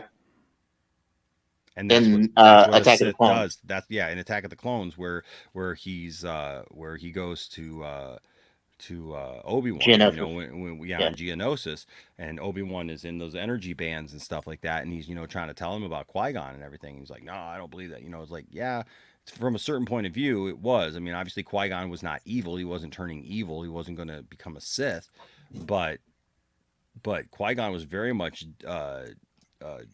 you know, disenfranchised from. Oh yeah, he was definitely getting ready to bounce. From I think he was going to from bounce. the Jedi Order. He was, you know, I mean, And here's a real hot take. I think he might have trained the Chosen One without the Jedi. Had he survived. That's why he brought Anakin with him, because they told him, no, we're not going to train him, and he's like, well, I'm going to keep him then. It's like telling your kid, well, no, we're not going to keep the pet. Well, the He's like, no, I'm going to keep him in my treehouse anyways. I don't care. The other thing I love too is that Qui-Gon was kind of, had he lived, he could have served that father figure role that Anakin so desperately Okay, needed. so there's a character. There's a character that not a lot of people know in Star Wars. He was old Sith Lord level Jedi Master. His name was Arca Jeth, and Arca Jeth was a lot like Qui-Gon. He did train his Padawans in the traditional way, and he also trained more than one Padawan at a time. But he was a wandering Jedi Master that would train people, just randomly find people that were Force sensitive, and he would train them, and he would take them along on the path. And Qui-Gon was a lot like Arca Jeth. Very Marcus, much so. what the fuck are you talking about, man? I think he's trolling. I think he's trolling. Is he trolling? Don't even pay Marcus any mind if that's Please what Marcus don't. is going to talk about. Like, seriously. Just don't pay no mind. I think he's trolling.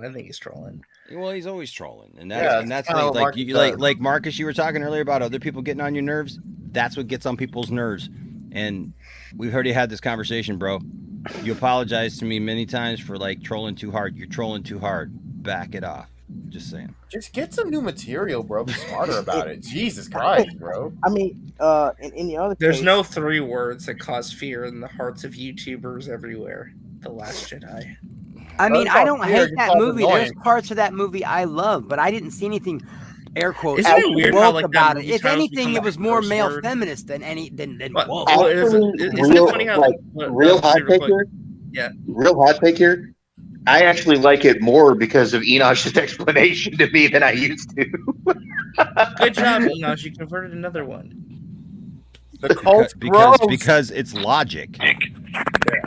It's not my emotion of The Last Jedi. It's logic of what the movie is. I That's why the realized movie I hated that exists. movie for the wrong reasons. That's why the movie you know exists. the funny thing is, isn't it weird how that movie titles become like a bad word? Like you'd never utter that word. It's like, oh, don't bring that movie up. It's cursed. It's gonna bring Okay, us you know what? debates. You know what's interesting about that? Jedi. You say that, but here's the thing. You know what I've seen in the last few weeks? I've actually seen a lot of pro sequel people coming forward. Well, and you know what, Enosh, we saw that with the prequels too. Like, remember originally the prequels took a lot of shit, and then now it's like, okay, so now everybody doesn't hate the prequels as much, and we're going to see the same with the sequels. It's going to go the same way. It just did. Give it 5 or 10 more years. It's starting to happen now. I don't think it's going to take 5 or 10 more years. No, I don't It's think starting it's to going to happen take now. that. I mean, like 5-10 years from now, I think this will all be done. And the people who still want to bitch and moan and complain about it are just going to be left out in the cold, because and that's it's like people now who say that if you say you hate the prequels, people will like pounce on you, and they're just like, you just don't get it. Yeah, like this was our childhood. This was our childhood. This is what we love. This is what we love, and you end up looking like a jerk for crapping on somebody's childhood, and that's what you're gonna get.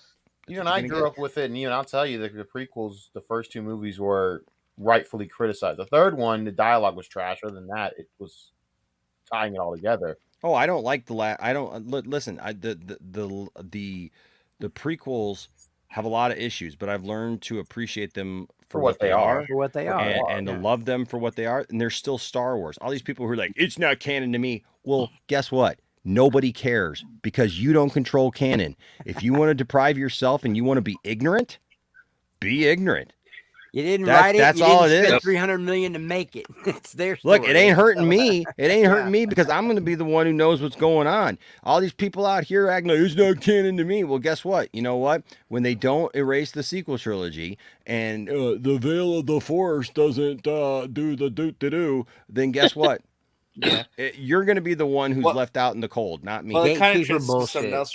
Did you guys watch John? Someone tagged me in like a John Campea video where he was answering questions about Doctor Strange 2, and he was basically saying that now more than ever, it really feels like fandom inherently is some of the most. It's become so entitled. I'm glad you brought that up, RJ. Oh boy. Oh yeah, because he mentioned the Snyder stuff too. I don't know if you saw that. Oh, I saw it because it's right here. Oh yeah, wow! Had it. What good time! And I've had this up here for about the last 3 hours, wanting to bring it up. I just want to clarify. I did not know about this ahead of time. Nope. I just brought it up naturally. I swear. Nope. So so listen to this. So what happens? Instead of a bunch of fans going, "Thank you." By the way, the question here is, somebody sent him a super chat, a $10 super chat. It says, do we honestly believe that Krasinski is truly dead? Feige would have given the fans a big middle finger if he introduced Krasinski as Reed just to kill him. Different universe, though.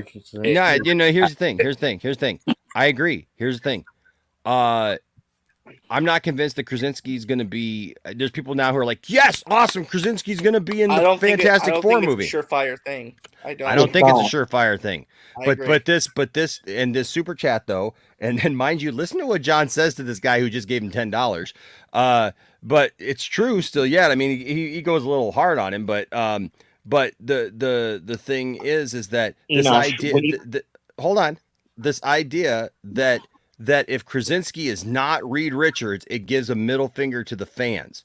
That's yeah. I am so sick. I'm so sick. I'm so sick of fans acting so freaking entitled that they hate the fans. They're being rude to the fans. They're doing this and that to the fans. It's an insult if you don't do it the way I want it. Exactly, and that nobody cares how you want it. This ain't Burger King. Can you turn this up before you play it? I was having trouble hearing. I got it up, dude, as loud as it goes, It's man. not their movie. That's the whole thing. Some fans think that the movie was made for So them. everybody just has to shut up and be quiet and let me play it. Okay, so here we go. So what happens? Instead of a bunch of fans going, "Thank you, Kevin Feige, for giving us that. That's cool." No, what do we as fans do? We become entitled little sucks, right? And hey, listen, I'm concluding myself. I've done this too. You all have done this. We've all done this. This is a problem we all have, okay? Sometimes we can become entitled little sucks and then go, well, now you better give us John Krasinski and everything. So instead of saying, thank you, Kevin Feige, for giving us that treat. We've been wanting to see John Krasinski as Reed Richards. Thank you for giving us that. No, instead of doing that, we become entitled little sucks and we go, well, now you better give us this. Or you telling us, fuck you. No, we're not. You know what it reminds me of? It reminds me of the Snyder fans. By the way, I count myself as a Snyder fan. Have you heard me talk about Man of Steel? Anyway, but it reminds me a lot of the Snyder fans. Like when Warner Brothers decided to fine, we'll make the Snyder Cut. We will put up $70 million, even though we're not going to get a single dime of that back. We will put up $70 million so we can make the Snyder Cut and let you guys have it. Instead of saying, thank you, Warner Brothers, for doing that for us. We've been asking for this for a long time, and you didn't have to do it for us, but you did it. Thank you for doing that. No, what did fans do? They went, well, now you better restore the Snyderverse, Warner Brothers, or fuck you. Like no gratitude. No, like, thank you for giving us the Snyder Cut. You didn't have to do it. You didn't have to make it. You didn't have to put up $70 million extra that you'll never see another dime of back from. You didn't have to do that, but you did it for us. Thank you so much. No gratitude, no thank yous. It was all fuck you, Warner Brothers, unless now you restore the Snyderverse.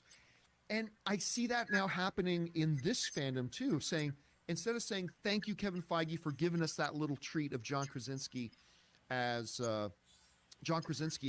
Reed Richards, I see now a lot of MCU fans now going, well, now fuck you, Kevin Feige, in the MCU, unless you give us him as the permanent, Reed Richards. Okay, so before anybody addresses this, I'm going to address this. Here's the thing with this. This was sent to me as, can you believe that that he's talking about the Snyder Cut, right? This way. Here's the thing. This is a yes and a no, because I do agree with him. I do agree. I've said it right here on this on this show. Right? I've said it on this show. We did not take the time to enjoy the Snyder Cut. We were not thankful for the Snyder Cut. We literally went from singing WB's praises. Warner Brothers never promised us a continuation of the Snyderverse. Never promised us anything. Now I've seen literally tweets and posts of people saying, Warner Brothers told us it was going to happen and then they took it away. No, that's not what happened. They gave us the Snyder Cut. I will say this, before we could actually take it all in and just go about our business and have fun with it and enjoy it, Ann Sarnoff opened her mouth. And Warner Brothers put her up to opening her mouth and saying things like about toxic fandom, even though we weren't even at that point. It was literally just based on the Snyder Cut movement. It wasn't based on the Snyderverse or any of these things that people gripe and complain about now. It wasn't based on any of that. It was literally just based on how they had gotten the Snyder Cut. Okay? So you're not going to get any Snyder Cut. We're not going to talk about Ray Fisher. No Ayer cut. It's not going to work again, guys. So you just need to shut up and take what we gave you and go away. And that was the attitude. And it was absolutely an attitude. It was a hit piece that was done. It was absolutely crafted to be that. And so it put a lot of fans on the defensive. Okay? But I agree with John Campea when he says we have got to stop this nonsense of acting like we are entitled to anything. Okay? Does that mean don't fight for the Snyderverse? No. Hey, push for the Snyderverse, man. Push for the Snyderverse all day long. Is there anything wrong with using hashtag restore the Snyderverse? No. Is there something wrong with using it in the derogatory ways that some people have used it? Absolutely. Because you act like spoiled little children. And it's not just Snyderverse people. Star Wars fans, for God's sake, you're one of the biggest perpetrators of this ever on the planet. Fans think that they're entitled to something, that if they don't like it, that it should be erased because they didn't like it. I don't like this character. I don't like that character. This character wouldn't do this. Well, guess what? They did it, honey. Because it's canon. Oh, I don't care if it's not canon to me. It don't matter. Nobody, you are not the keeper of canon. Nobody cares what you think. Nobody cares what you sitting behind your keyboard and talking about how everybody's disrespectful. The Kathleen Kennedy disrespected fans. Kathleen Kennedy never disrespected me, and guess what? I'm a fan. Oh, Freddie Prinze Jr. hurt my feelings. Well, then guess what? I guess Fred hurt your feelings. Whine on about how everybody else is nothing but pansy boys and everything. Shut up. I'm tired of hearing it. I'm tired of hearing people just gripe and complain and whine about everything because they think that they are entitled to anything. And it goes all ways. John is absolutely right here. I've done it. You've done it. We've all done it. It doesn't, I disagree. I think I saw a comment here that said that this is his way of acting like he's above somebody. How is he acting like he's above somebody? He's saying, I do it too. We She all literally do it. says that everyone does. Why? Because he said everyone does it. No, that's not saying that he thought that he's acting like he was above it. So, but he's trying to just relate and be like, I do it too. It's his show. Right. It's his show. He's saying, hey guys, I'm not just pointing my finger at you, saying you did it. I do it too. He's not being that way. Everybody's got to stop looking so much into this. Listen, and Marcus, here's the thing. They're not obligated to cast John Krasinski. I think John Krasinski did a good job. I'd love to see John Krasinski as if it's just a small Reed cameo Richards. and that's all he can do, then that's fine. But if it's just the cameo, and I agree, you know what? Here's the thing. I agree with this comment that nobody is going to watch Fantastic. Well, I disagree with that. Nobody is going to watch it. Here's the thing. People are going to go see the freaking Fantastic Four movie. Don't let people's hyperbole get to you and be like, oh, I'm going to stand on principle and not watch. Really? Because John Krasinski because somebody didn't get cast that you wanted? That happens all the time in Hollywood. Fan casts don't always happen. Would you like a Baba too? Would you like me to get you your binky? Would you like me? Would you like me to test it to see if your milk is too warm? Come on. But if I don't get my casting, then I'm not going to watch the movie. Well, then you know what? Here, how about you do this? How about you go to film school? How about you go to whatever you got to go through, and then why don't you get a job in casting so you get to cast the next movie? Until then, shut up. Make your points known, right? Your opinions are fine, but this BS about how we're all going to revolt again over every little thing, or like I swear to God, it's like The Simpsons, man, where like everybody grabs a pitchfork and everybody's got torches and everything, and we're just going to torch the whole place down. Burn down Shelbyville. If we didn't get what we wanted, we're just going to burn it all to the ground. Well, you know what? Screw you. Guess what? Star Wars is bigger than you. DC is bigger than you. Marvel is bigger than you. Disney is bigger than you. And guess what? You don't like this. John Campy is bigger than you too. Because at least he gets it. He may not be right all the time, but at least he gets it. You know, and it's like when you bring up Fantastic Four, Krasinski gets his name first mentioned. Who cares? Who cares what name's mentioned first? They got to go with the actor that works best for the role. But also, Krasinski's busy. I just don't care. Listen, I like Krasinski. I've seen people say they don't like him stuff. I liked him in the film. I would love to see him continue that role. I really liked it. I think it's a 50-50 chance because of the actors and the people who were actually on the panel there, the Illuminati. Some may be in there, some may not. He also we don't know. The franchise he has to worry about too, and a development deal that Jacob McKenzie brought up too.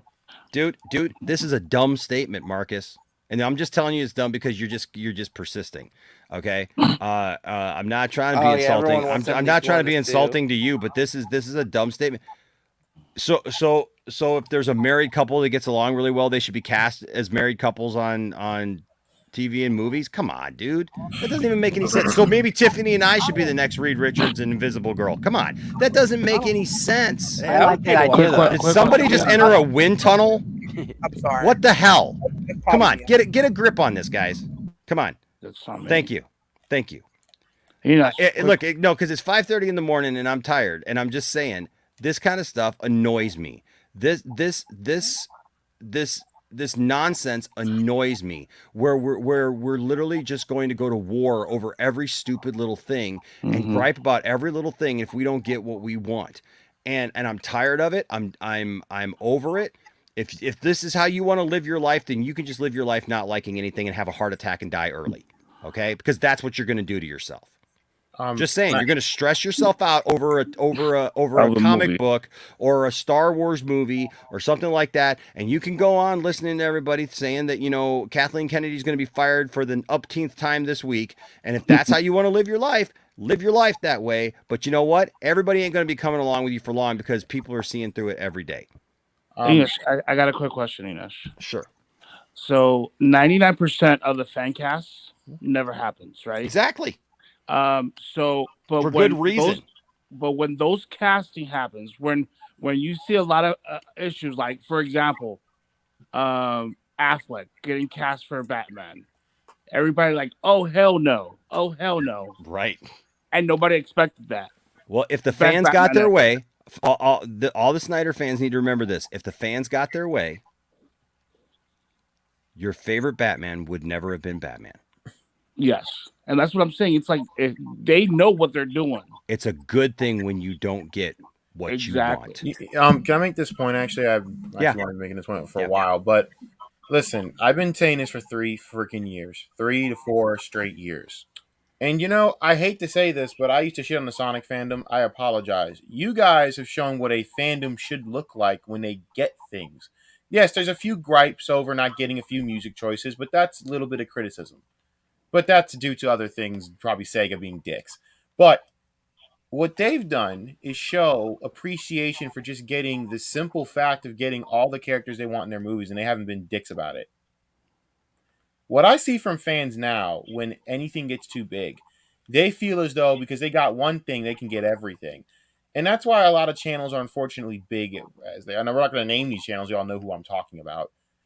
We disrespected the fans, all the buzzwords, right? Yeah. Here's what I'm going to say. Isn't it best when you get things that you're not expecting because you don't see it coming? That's the greatest thing of cinema. When things preach on, bro, Dan. Preach on. No. And this is going to be a long point. I'm sorry.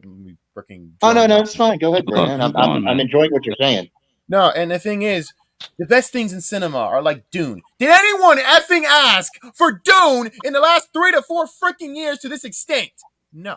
You want to know why? Because no one gave a fuck about Dune except for the fans of Dune. And guess what? It's a classic right now.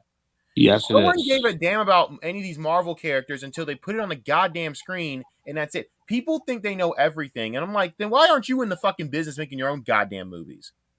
Because visionaries do what they want. Stop listening to these people. Stop pandering to these idiots. You're not visionaries. I'm sorry to be that guy. You're not Steven Spielberg. You are not James Cameron. You are not any of these people. You are not a freaking Denis Villeneuve. These are visionaries. You're not a Zack Snyder. You're not visionaries. They do what they want because they're good at what the fuck they do. Now, if you got a problem with that, then shut your ass up and stop watching shit. I'm so sick of this crap. I can complain about anything I want, but you know what? I don't ever have the thing of I'm owed something. You are owed nothing in this world. It's like the people who complain about who are like these people don't know story. Zack Snyder doesn't know story. He doesn't know story. Like they don't know how to tell a good story. Yeah. And they've never gone to film school, never written a script. I can disagree with Zack Schneider and say they hear you know what they hear? You know what they hear? They hear keywords. Mm-hmm. Like the script wasn't good for this movie. Oh, hey, did you hear that the script wasn't good for this movie? Right, And then it becomes, hey, definitively the script wasn't good Here's for the this thing, movie. though. They never explain their points. I explain my points of what I disagree with Schneider on. I explain them, though. That's and guess fine. what? That's his That's goddamn- conversation. That's his prerogative. That's his conversation, though. That's his prerogative, though. It's very And I still easy. watch the shit. It's very easy to criticize and hate on things, but it's very hard to actually be creative and make something of your own. Yep. And that's what I'm trying. And listen, I'm trying to do something as simple as make a little freaking thing we can all do together. With the little multiverse joke we're gonna do. But you know what? At least I'm trying a little something. I see these idiots just make their content about, why didn't they do this? Maybe because, motherfucker, they're going to do it later. Did you ever think about they're going to do it later? You ever think about they're going to explain the story later? Everyone's talking about, they didn't talk about this. Maybe give them time. You're talking about a company now. Like, They didn't show how Ahsoka and Luke met. Yeah, this is horrible storytelling. How about you wait, bro? How about have patience? You wait. We're talking about companies that make billions of dollars off this shit. Billions. And you think you know more than them? Bitch, you go make your own movie. I want to see it. Yep. Make a script. I want to see it. Because if you make a script, I have respect for you. I have respect for anyone that tries to do better with just a script. A script alone. Just saying, Disney ain't worried about your opinion about the script. Okay, they didn't consult you on the script. If they didn't consult you, if they didn't call you up and get your opinion to begin with, they're disrespecting the fans. No, they're just not answering your phone call because you don't matter that much. I'm sorry, but this disrespecting the fans crap is just a buzzword. This whole situation, it's horrible. Like, and everything Brodan just said, him and I have talked about like a ton of times. And I've been saying it since the start. We're not owed anything by any of these people. You are owed nothing in this world. You should appreciate everything you're given, dude. Guys, do you want to know what pisses me off? The fans that are actually like crying about the fact we haven't gotten Spider-Man 4. I'm like, you just got all 3 Spider-Men in a film and you're crying? Get the fuck out of here, dude. I was freaking, you know what I'm crying about? Crying about the fact that I even got that moment because I'm appreciative. That's what sucks about fandom now. The voices of these entitled little bitches, and I'm sorry to use so many profanities, but this has been pissing me off for 3-4 straight years of watching these people cry and moan and do nothing with themselves and be miserable. I'm sick of it. Just go away. Stop watching them. Stop watching. And I say this about everything too, because I see the same thing with this community. I'm sorry to start shitting on everyone else here, but I see, this channel said this channel. Hey guys, guess what? At the end of the day, I did one thing. I stopped watching them. I don't watch the Canals. I don't watch Gary. Oh, Gary said this. Who gives a crap? I don't watch the moron. I don't have to watch people. You don't have to watch things. Stop acting like you're entitled to freaking anyone else's opinion. You're not entitled to freaking boss anyone I'm around. entitled. You're not entitled to shit. You are entitled to nothing. So shut your ass up. Why don't you do something else with your goddamn life? I will. Why don't you watch something else and shut up? Comment on live chats and say I'm You mean you want me entitled to go to live it. life on my own and not shout my You guys are stupid ruining my thoughts into anger the here. air? Damn. But no. Why don't y'all go get a job or do something? I don't know. You guys know what I've done? I have not. I've hated so many things lately. You know what I did? I went and watched this thing called Tokyo Vice out of nowhere. I said, well, I got nothing really to watch. Let me go try something new. What about trying new things? Going to new genres. Going into new things you might like. You don't even know. No. Let's just whine about the things that we know we're going to hate. Like a bunch Tokyo of freaking Vice is cowards. You're all cowards and losers. And at the end of the freaking day, you use the internet to fucking forget about the fact that you're cowards and losers. So piss off and die in a hole somewhere if you can't take the fact that things aren't going to go your way. You bunch of baby-ass biatches. Okay, I'm good. Enosh is mad. But Because you because called of her a that, baby. but just listen, Right. because of that, the fact that Brodan, check your Insta. the best thing that ever happened was Netflix. I'm sorry, but Netflix, like I would have never seen a Korean movie or a Korean show. I have never would have seen anything like that, or from different countries, and the entertainment, like for example, Squid Game, dude, that was like an amazing show. That if you don't broaden your horizons and you're always like pissed at your life and pissed at the shows, dude, make a change. Sometimes it's better to make a change. Sometimes you will enjoy the different changes that you make. That's hard though. That's the problem. It's too hard to do that. It's too hard to take a risk as simple as watching a different TV show you might not like or you might like. It's Risk? hard. I It's don't a like risk. taking risks. I'm sorry. Let me show you something. Let me show you something right here. Okay. Let me show you something right here. This is the chat underneath this video. Okay. You realize if we didn't make I'm sorry. I use Twitter? my brain and I understand exactly what he's saying here. Listen to this. Some people do use their brain, some people understand. Like this one says, when looking for anything in life, you should be constructively positive, accurate in your demand, and polite. Numbers, facts, demand should speak for itself. When negative tactics are used, it might be justified because said person or entity did the same, but does it make it right? Even if they did something to you that's bad, doesn't mean that it's necessarily the right thing to do to try to go back on that. Now now listen here. Now hold on. LOL, as if every single Snyder fan is toxic. He never said that. He never did say that. Never Again, said that. rejection Never of implied that. He even implied that he was a Snyder fan, and he absolutely loves Man of Steel, and that he steals from Man of enjoyed it. Steel hard. Right? He says you yourself certainly aren't. Again, we are not. None of us are. I can't tell you what you're a fan of and what you're not a fan of. But again, who's off the rocker here if he didn't say this? He didn't say this. He didn't say every single Snyder fan is toxic. It's just tribalism, man. That's Okay. all it is, tribalism. But then look at this. Look at this. WB never thanked Zach for doing the Snyder cut. What do you mean WB never thanked Zach for doing the Snyder cut? Why do they have to thank him? If anything, they gave him the money. Isn't that thank you I enough? was gonna say that. They gave him the freaking money, you idiot. That's thank you. They Hey, gave him thanks, bro. $70 to $100 million. Now $1 look. They gave him the And green I light say to this. finish the damn movie. I say this fully as someone who understands and is upset with the way Warner Brothers treated Zack Snyder. Okay. But what? The fuck are you talking about? Number two, they barely promoted it on their own channel, just HBO Max, which isn't run by them. That's true. They barely promoted it. That is true. Zach They had had the 4K Blu-ray release trailer on unlisted. That's true. They're just outright pretty boomer dickheads. That's subjective, and that's the problem. We go from facts to idiocy. To just I'm just gonna throw out whatever like is in my mind right now, and that's where we lose people. That's why we lose credibility. Don't we understand this? Hey, Enosh, can I say Like something? we go from something that doesn't matter to fact to something that literally is just derogatory and inflammatory and a jerk move. Listen to this one though. I want to read this one. Hold on a second. We sent a lot of thank yous to WBHBO after the Snyder Cut was released. Good. That should be done as fans. We were supposed to have a Justice League trilogy that was promised to. Whoa, back up. There was no promise. Back up. There was no promise. There was no Justice League trilogy that was promised to us It was years never ago.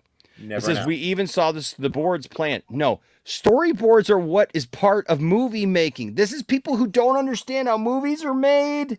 They don't understand how scripts are put together and how future plans are put together in I'm making sure plans. that they Like had a we plan, made but they this. never announced it. Yes, Either way. Zack Snyder Had a plan. planned a Justice League They never trilogy. signed off. Zack Snyder put together storyboards with other people to make those things happen because he had a place for his story to go. Warner Brothers never promised you that trilogy.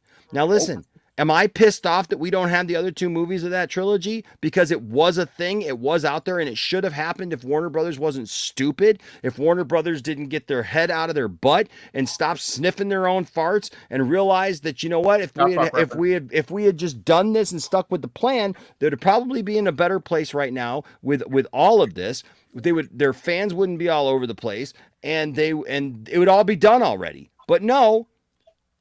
Okay, but then it says Restore the Snyderverse is about an original vision being restored, not a fan dream casting. Is it? Because here's my problem with this. It's about an original vision being restored. Most people I see don't want Batman to be with Lois Lane. And even Zach himself said that original idea is not part of the finished project. That that's on those storyboards, but it's not what they were going to finally go with. Listen, and I do agree with this. I do remember there being a lot of thank yous in the beginning of Restore the Snyderverse. ...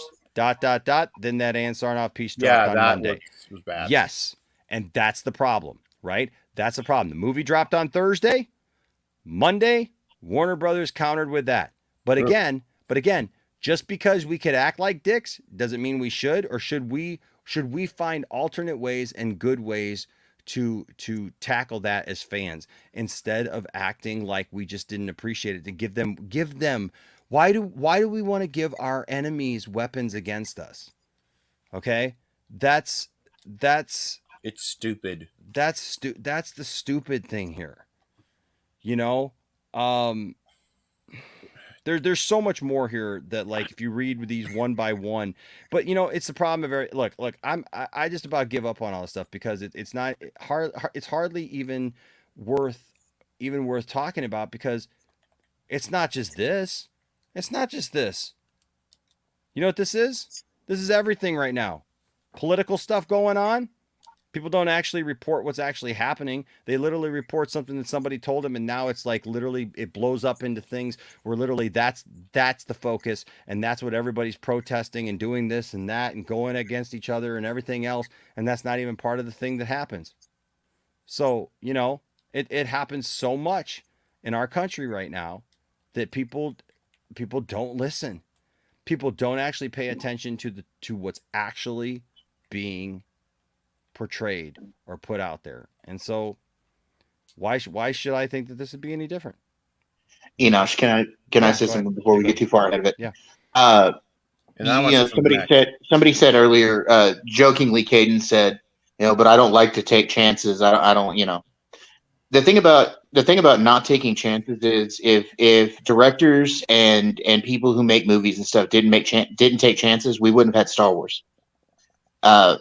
Because there was, at the time that that George Lucas made Star Wars, at the time that George Lucas made Star Wars, that was not something that people were looking for. But he took the chance and he made it, and look what it became. Star Wars. Same could be said for when Roddenberry did Star Trek back in the 60s. He pitched it to CBS, and CBS said, "Nah, this is going to make people think too hard. We don't want it." And if it hadn't been for Lucille Ball, we wouldn't have ever had Star Trek. If people didn't take chances, we wouldn't have the franchises we have. You wouldn't have life. And by the way, this has been a long time coming. Marcus, you are the most annoying person I know, dude. Sorry, but this needs to be said. Okay, no more Marcus. I'm done with I'm done. I don't want to talk about Marcus. I don't want to talk about anybody in the chat anymore. I'm just going to tell you straight up. Anybody calls anybody another name, you're going to be put in timeout. Okay, and you don't want me to do it because if I do it, I may just block you. So there, done. Okay. I will say this. Let me say this about this comment right here by Draghi. He says, but there was meant to be a Justice League 2 and 3. Yes, that Zack Snyder planned. But we were never promised that from the studio. We were just never promised that from the studio. So when people say, well, we were promised this, so we're mad at WB. Warner Brothers never promised you. There was talk that,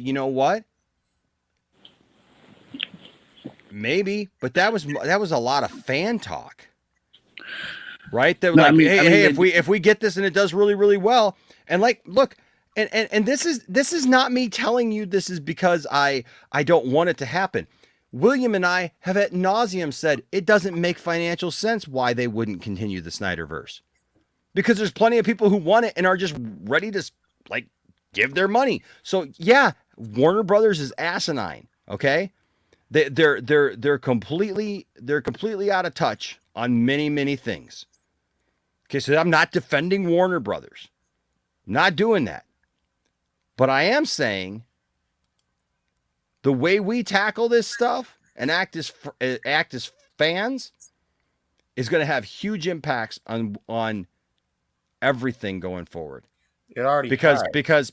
there's listen, as long as there's millions of people out there who are willing to go see this thing, yes, I get it. We think that we're like these huge numbers and everything, whether we're DC fans or MCU fans or whatever.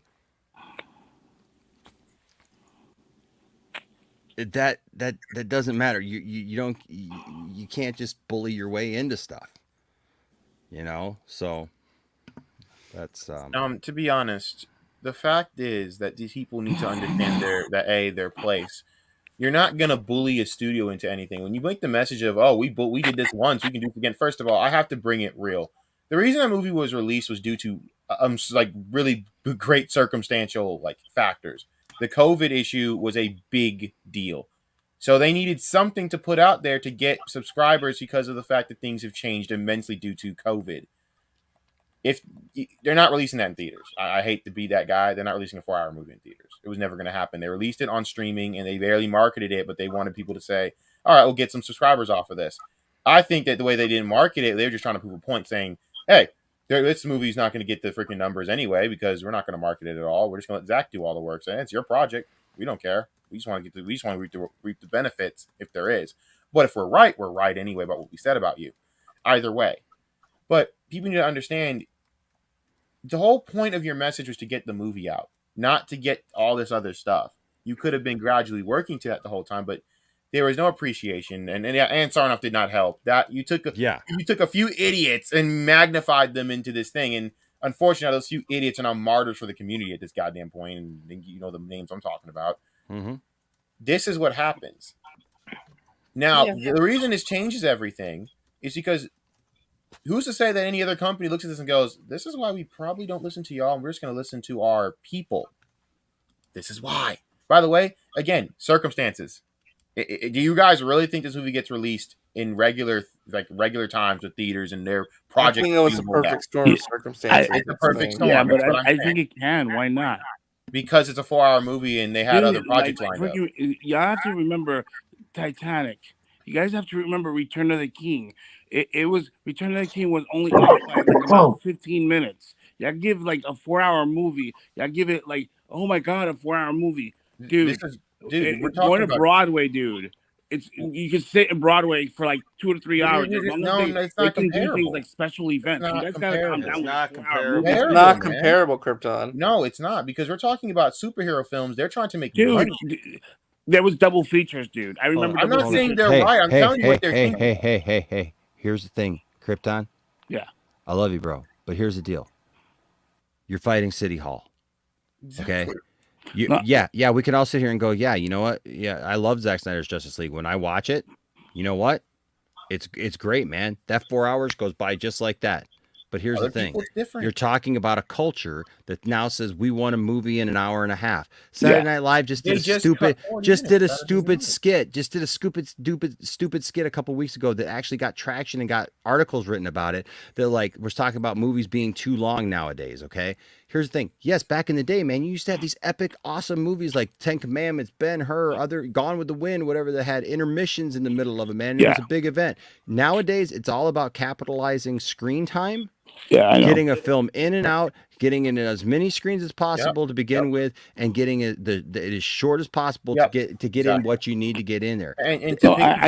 So we could sit here and talk about the validity of whether or not something is right or wrong or whatever, but the reality is the culture is right now is that a 4-hour movie is just too long to be in theaters. I'm not saying it's right. I'm not saying it's right. Yeah, I completely understand. I'm just saying, like, if you do like an artsy thing, like when you went to see. Well, you could, but the thing is that doesn't exist. Okay, I know. And also going to the theater is a lot different too, because I'm not going to spend $50, $60, $150, $200 to go see a movie. I mean, yeah. You know what I mean? Family you go of to the four? theater. You go to the Family of theater four, to see that's some about high. Right, Enosh. That's what you're paying. Family No, of four, yeah. Not here.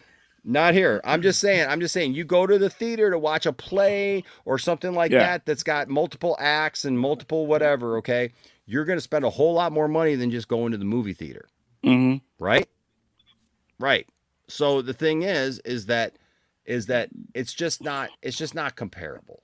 I know it's not comparable, and I'm saying like I would like to see it in the movie theater. I would like to see like if they do like a 1 month release where it's like where I'm not saying, I know it's hard, but like what I was saying, we just had Return of the King. That was only like 20 years ago. We had, what was that other movie that came out, The Irishman? That was like 3 hours and 40 But Irishman was on Netflix though. But it was in the movie theater too. But it was limited release though. It didn't play in a lot of theaters. It was a special thing. It was a special thing. So I'm just saying it can happen. It's just It it's could, It can but happen, here- but not on you know? that grand here's scale. the, Not anymore. let me Unless make this it's like point. something No, really big. let me make this point. The problem is you have to understand that they had other projects rolling out at the time. Most likely, they weren't going to push a lot of stuff back. Think about it. They had things like the Batman coming out. All these things. They were not going to push the Snyder Cut out if they had all these projects rolling out. But due to COVID, they had to push all this stuff back. They had nothing. So they said, "All right, let's just go look into our Oh, catalog." I know. I remember. Yeah, that's why it released. So people Yeah, get but this misnomer that they bullied this student. No, you didn't. You got lucky. You should be happy you got it, but don't sit there and act like you have this ridiculous overlord power. Appreciate what you have and fight for what you can, smart and with respect. yeah, but let me ask you a quick question. Do you guys think because like how they're talking about how all these movies, they're not going to be that many movies in the movie theaters anymore. They're releasing, these art movies and stuff like that. They're not going to be releasing in movie theaters. They're normally going to go to streaming. Do you think like would it be cool if they have like the big events, like like I said before, the big events, and they do something like that where it's like you go to the movie to see a 3 or 4 hour movie just to go and see the movie, like they're doing with like Broadway. Make like movies like Broadway, where Nah, I don't want that, man. you know what I'm saying. I mean, but what I'm trying to say is that there's not going to be that many movies in the movie theater. A lot of people are not going to waste their time, especially because of the whole COVID situation. Well, it's just the Going way to a that's movie the way things because have I been can going wait 45 forever. days and watch it at home. I think I don't know, man. The Doctor Strange has to make like 400. There's made like 450 mil already. Like Like $500 movie million theaters, in they're one not. Yeah, day. Their movie theaters aren't yeah, going but that's what I'm nowhere. saying. Things But are. it's Time to Doctor wrap it up, Strange. guys. Time to wrap it up. Thanks, Stella. I got that though. Thank you, honey. But yeah, no, I'm, listen, it is what it is. At this point, guys, it just is what it is. There's no there's just no there's no fighting those things, right? What is going to happen is what is going to happen. But this idea that like I said, if you're going to do that, the theater's going to have to charge so much more. I'm not going to go see a movie for that kind of price. So I mean, there is no that you're going to get what you want anyways. So why keep fighting for like that? It's got to be what I want. Yeah, of course. Because it's not going to be what you want anyways. Yeah, and this whole conversation started before it kind of snowballed into all this. It started about the sense of entitlement and fandom being looked at as toxic, and we feel like we're owed something. And I'm not entirely on board with this whole movie theaters don't give a shit about you. They don't give a shit what you think. They're gonna no movie theater. If they really believe that we're putting it out and fuck you if you don't like it, they wouldn't do test screenings, guys. Yeah. You know what I mean? Well, yeah, exactly, 100%. exactly, yeah. They need to make money, obviously, so they have to care about what you guys think. It's just a logical fallacy. And Big Now, Dub, I am gonna bounce Big out of here, Big Dub- Enosh. I All love right, you. man. I'm gonna let you close the Love you stream. too, I bro. just wanted to Yep. say goodbye before you I made the appreciate next it, bro. point. I love you guys. Be good. I'll see you Good tomorrow. night, Chris. Be careful, brother. Chris, see you tonight, Chris. Thanks, Chris. Hey, and Big Dub, yeah, man, and I understand, man, that you're physically handicapped and can't go to the theater, and that's why home viewing is for you. But what if I'm understanding of you, I need you to be understanding that the rest of the world shouldn't just close down because a select few just don't like to go to the movie theater or can't go to the movie theater, right? Because a lot of people can go to the movie theater, and the theater going experience is important to a lot of people, right? So there's always going to be the ability for people to watch it at home. Okay, but if you take it away from people who like to go to the theater, they don't get to see it in the theater. You know, if everything just goes to streaming, here's the thing: if a movie comes out in the theater, it's eventually going to go to home, right? You are going to eventually get to see it, man. Here's the thing: wait. if I, as somebody, who, for example, who loves Zack Snyder's Justice League, if it would not have been for somebody like our friend Abdul, who rented out a theater and put an event together for charity to bring people together to watch it at the theater, I I'm one of few people who's ever seen that on a big screen. And I can tell you, as somebody who's watched that movie about like 18, 19 times now in the last year, that watching it on the big screen is completely different than watching it on your TV, no matter how big your TV is. Okay. I got a huge TV, right? And so for those who like to go to the theater, all I'm saying is don't take away my ability to do what I can do, right? What I enjoy doing and what I want to do, right? There will always be, I would never say, well, just make things just in the theater, right? No, because then people like you wouldn't be able to see it. But this, it actually kind of, it gets on my nerves, that I've had, that I've talked to a few people like who just don't care about those people who like the theater going experience. Listen, I'll just say this. Everybody's at a different place, okay? But I don't believe in everybody just hiding inside their own houses and never going outdoors again. That's not healthy. If you can't go, that's different. That is something that has to be that's your own personal reason why you can't go, right? But people who are just like, well, I hate the theater. Okay, well then you hate the theater. But you're not everybody. Again, it's everybody doesn't just get what they want. And so I just say like if we're just going to be like, well, we're only going to make the tentpole movies go to theater. Well, then guess what? Theaters are going to close. Because the theaters can't just sustain on just the Marvel movies or just the Star Wars movies or just DC movies, right? Just those big tentpole movies. People don't understand this. Talk to a theater owner. Talk to the theater managers. You'll understand those rom-coms that nobody acts like nobody goes to see. People go see them. People go out on dates.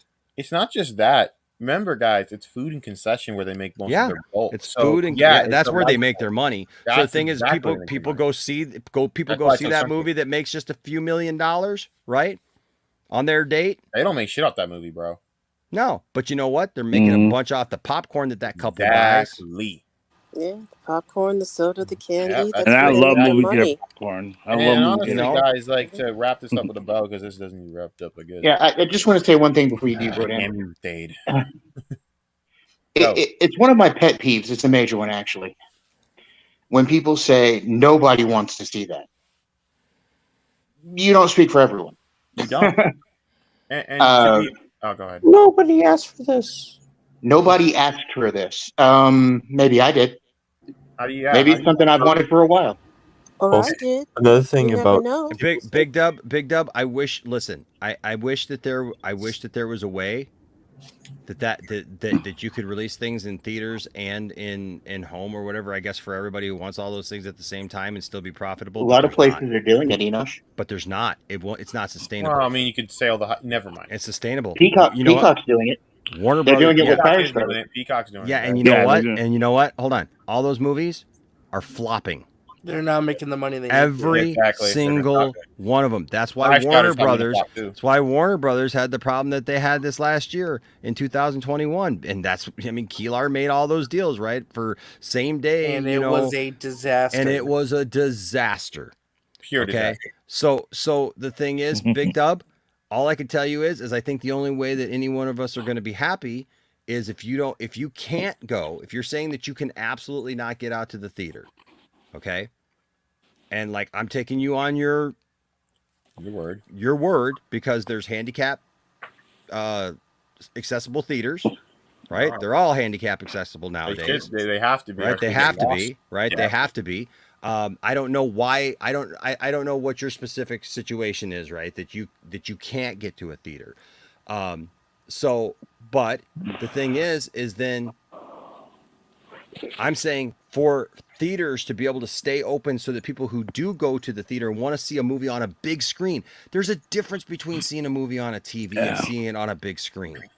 There's a difference between being in with people and watching a film and hearing the surround sound and all those things around you that's different than sitting on your own couch or in your own living room or whatever, right?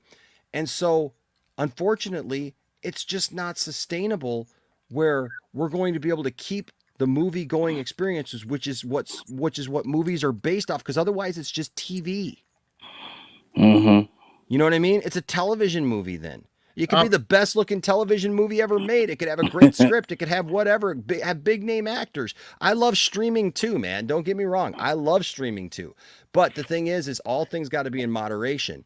And if we just released everything, I understand it sucks maybe to have to wait 45 days, but 45 days is a whole lot better than what you used to have to wait for. I mean, let's be honest, man. Movies used to come out, man. It used to be 6-9 months before something came out. 90 days. Yeah, well, no, I'm talking about in my day, RJ. Back it would in be the day, it'd be yeah, it was like 6-9 months, sometimes a year before something came out on video. Yeah, that whole 90-day window. Remember when they started doing that, Enosh? It wasn't Yeah. like that before. It was No, it wasn't. Sometimes like it that. used to be like a year. You had to wait. It was almost a year, man. Yeah. When I bought my first VHS, right, which was Batman the movie, 89 Batman, right? When did that movie come out on VHS? Hold on a second. We've Yeah, hit be the like 6 90. hour. We're past the 6 hour Yeah, mark I know. for streaming. Because didn't it come out in Christmas of '89? What do you mean we're past the 6 hour mark for streaming? We are past 6 hours. What's that mean? Means I've been on stream for 6 hours. Oh, 6 hours, 7 minutes. Yeah. Yeah, I just want the chat to know, not you. Batman released on video date. Wait, not the Batman. Batman 89 released on video. Came out October 8th. What? No, hold on a second. Wait. Okay, so it came out in the... Well, it came out in the fall of '89. But that movie came out, when was the release date? Of the VHS. So it came out in the fall. So it came out in June. You got June, July, August, September, October. It was like October, November sometime before that movie came out. It came out on October. So still 4 or 5 months later. No. It came out in October of '89. It came out in June of '90. The VHS. Did it? Yeah, because it was during it was for the holiday. Yeah, because it was looking? '89. That's not what I'm looking at here, man. I'm looking. That's not what I'm looking at. I'm looking here at the home. I'm looking at it right here, dude. I'm looking at it right here. Batman was first released on home video in the fall of 1989 in the VHS, Betamax, and Laserdisc. When did it come out in the movie theater? It came out in June 23rd. So if I'm looking, I'm trying to find the date, but it just says the fall. On VHS, right? I'm thinking about HBO. Yeah. Hold on a second. Let me just sneak in. I used to work in the industry. I knew some people that would love to give spoilers. You have to change your mindset, because even though I knew certain endings of stories, movies, books, and all that stuff, I didn't know how exactly it happened. Enjoy the moment when you see it. Yeah. Otherwise, go hide under a rock until it's released on home video. To be honest, that's not the way to live life. Yeah, and the thing is, so I mean, it came out 4 or 5 months later, right? So it came out 4 or 5 months later is basically. But we didn't have HBO or anything back in the day. But no, we didn't have any of that. So you had to get it on VHS. You had to have all those other things, 5 whatever. months, You had to pre-order and all this stuff, right? So, but my point is that before that though, movies sometimes, yes, they took 6, 9, sometimes 12 months, depending upon the demand for it. I think Batman came out sooner at that time because actually that was sooner because of the demand for the movie. The Christmas time period. The Christmas time period. They wanted to get it out there for it. And so, the thing is that, look, it's a different time. I get it. Things are always going to change, right? Things are evolving. But like everybody was telling me at the beginning of 2021, oh, movie theaters are going to go away. They're never going to reopen and everything. Nobody's ever going to want to go back to the theaters. Well, Spider-Man makes $2.2 billion in like that or whatever, you know, however many it's made now. Without It's China. it's made almost $300 million or it's made almost $3 billion now without China.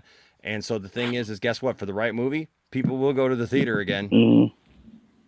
And people are going to the movies, right? Not everybody. I get it. Not I'm everybody. surprised how much Doctor Strange has made this weekend. I posted the little thing in the back chat. Yep, I got it right here. It's the biggest opening of 2002. And it brought in 185 million at the domestic box office.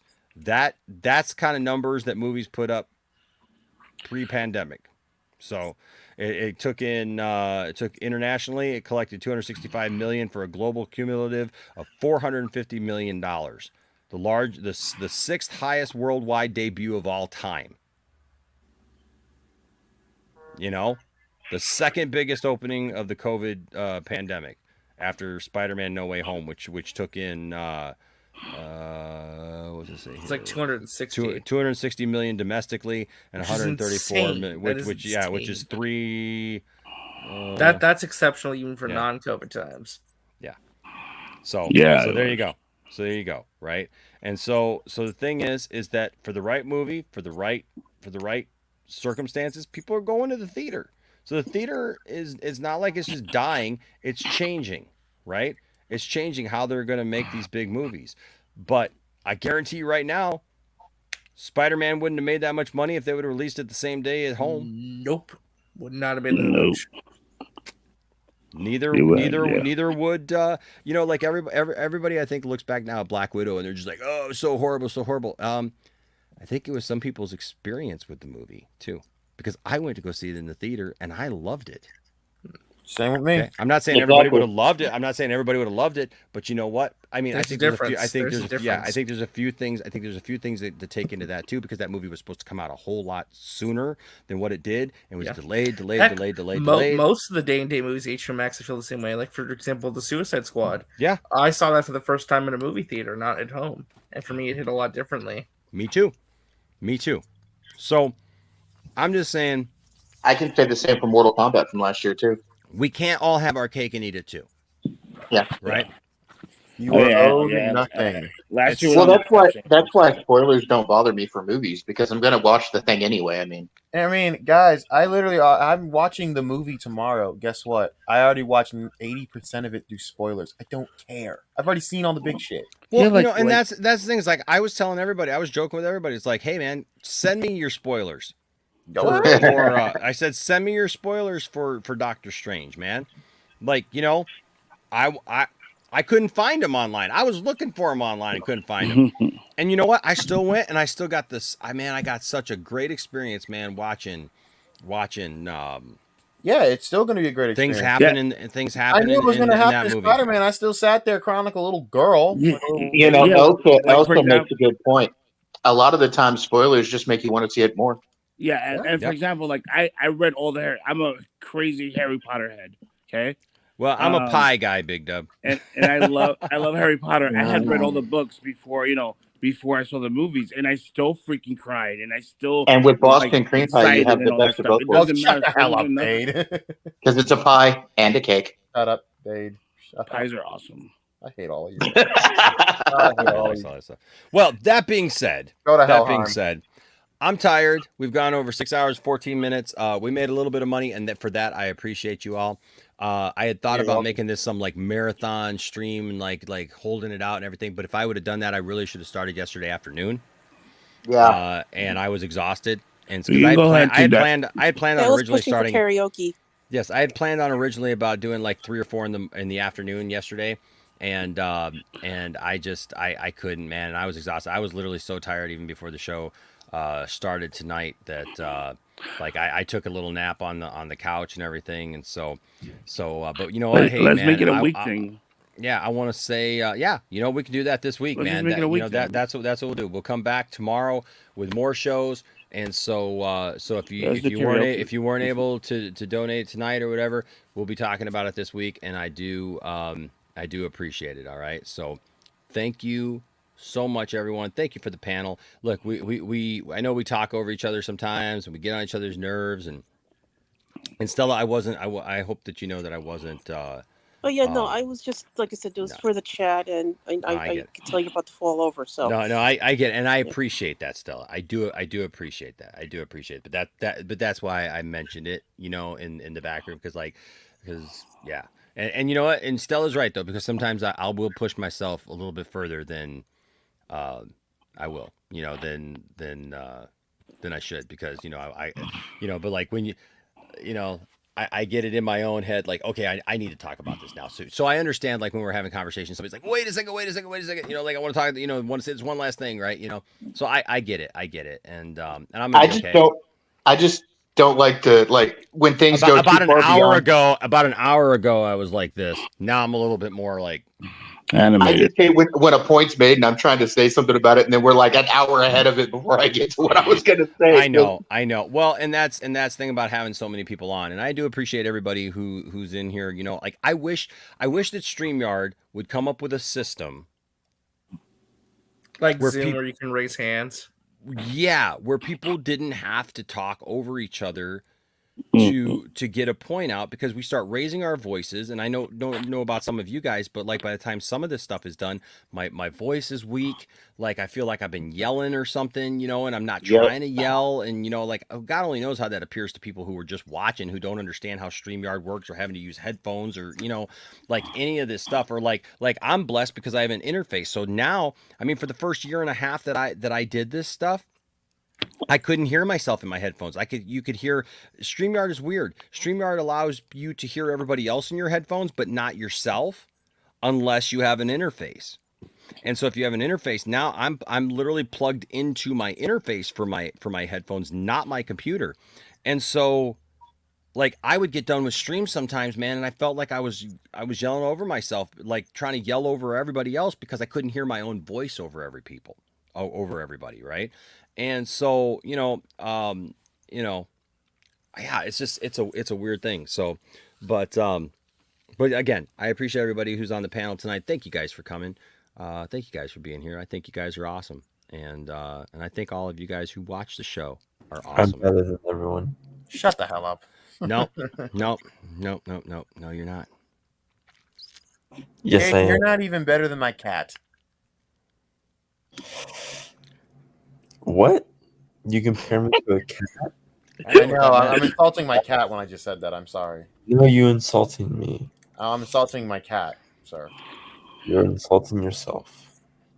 I'm on a panel with you, so you're right about that. Well, you know what? Guys. It makes you look like a Yeah, bro. God makes me so holy. I like how Kate I love that guy. I'm the bad guy. I love that guy. Okay. Can All right. Yeah, where's Andy Signor at? Oh, come on. That's a good question. Good question. What is Andy Signor doing? What's let's see. What could Andy possibly be up to? Wow, I've never been surrounded by so much ass before. Isn't that funny, guys? Helheim. All of you. Helheim. What? Okay. He's Apocalypse. busy. What are you doing? Having a stream Fandom. Get out of here.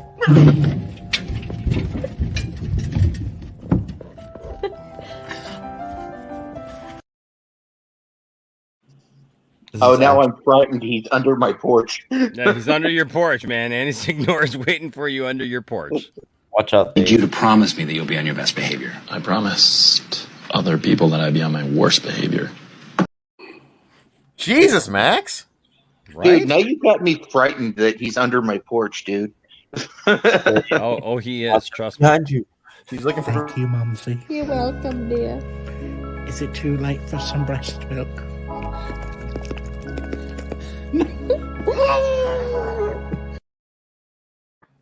Dear God, close the show. Dear God. My God. And you wonder why? Hello, would you like to buy some steamed beans? Thank you. Wait, no, please. Guys, I'm not like this as a host, right? I'm not nothing like this. You are. Yeah, You are. You are. I'm worse, right? No, At you're least not I'm as worse. talented. Oh, I'm way more talented with memes. Don't Oh. start with me. Hey, we went 4 hours that last time. You Come think you're on. more talented with memes than me? It's because of you guys. I didn't go 4 hours. You guys went 4 hours. Don't blame me. I'm the king of memes. I went 6 hours and 20 minutes. I will have you know, sir, and that is the first Meme time. Like I wars. went 8 hours on I've my played. phone. I've It's played nothing. literally. This is Like this is nothing. the first. This is the first time I've literally played any memes. At the worst time. Let's go. You know what? You know what? Oh no. Name something a lady cop might do to her husband in the bedroom. Cut his penis off.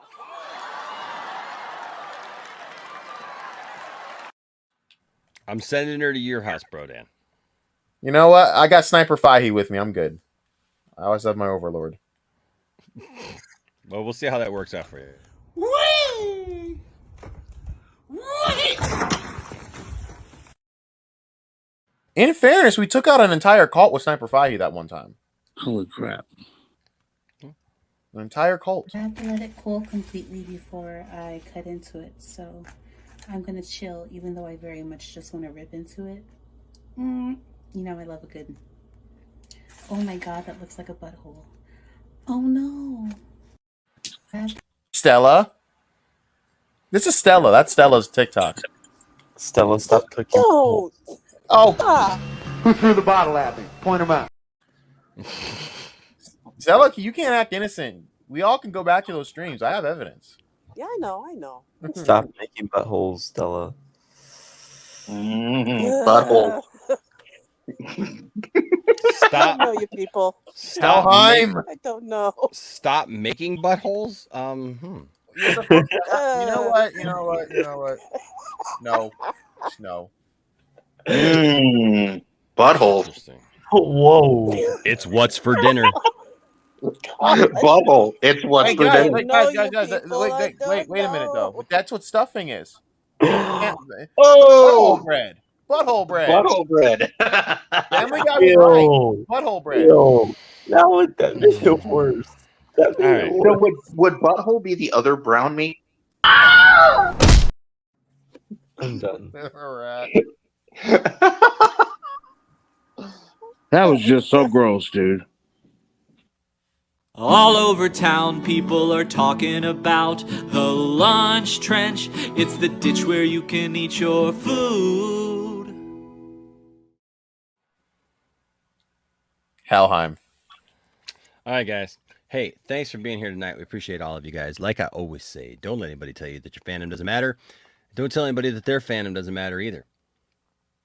But seek to have good conversations like we did tonight with a lot of people in a room and talking about stuff. There you go. And you know what? I think it's a testament. Like, the lounge brings people together in ways that just amaze me sometimes. All right. Till next time, just remember, there's always a place here in the Poindexter Lounge for you. Unless you piss me off, and then I'm going to time you out. But I still love you. He's too nice. He's I way am. too nice. I am. I'm not. I am. All right, guys. Till next time. Look at that.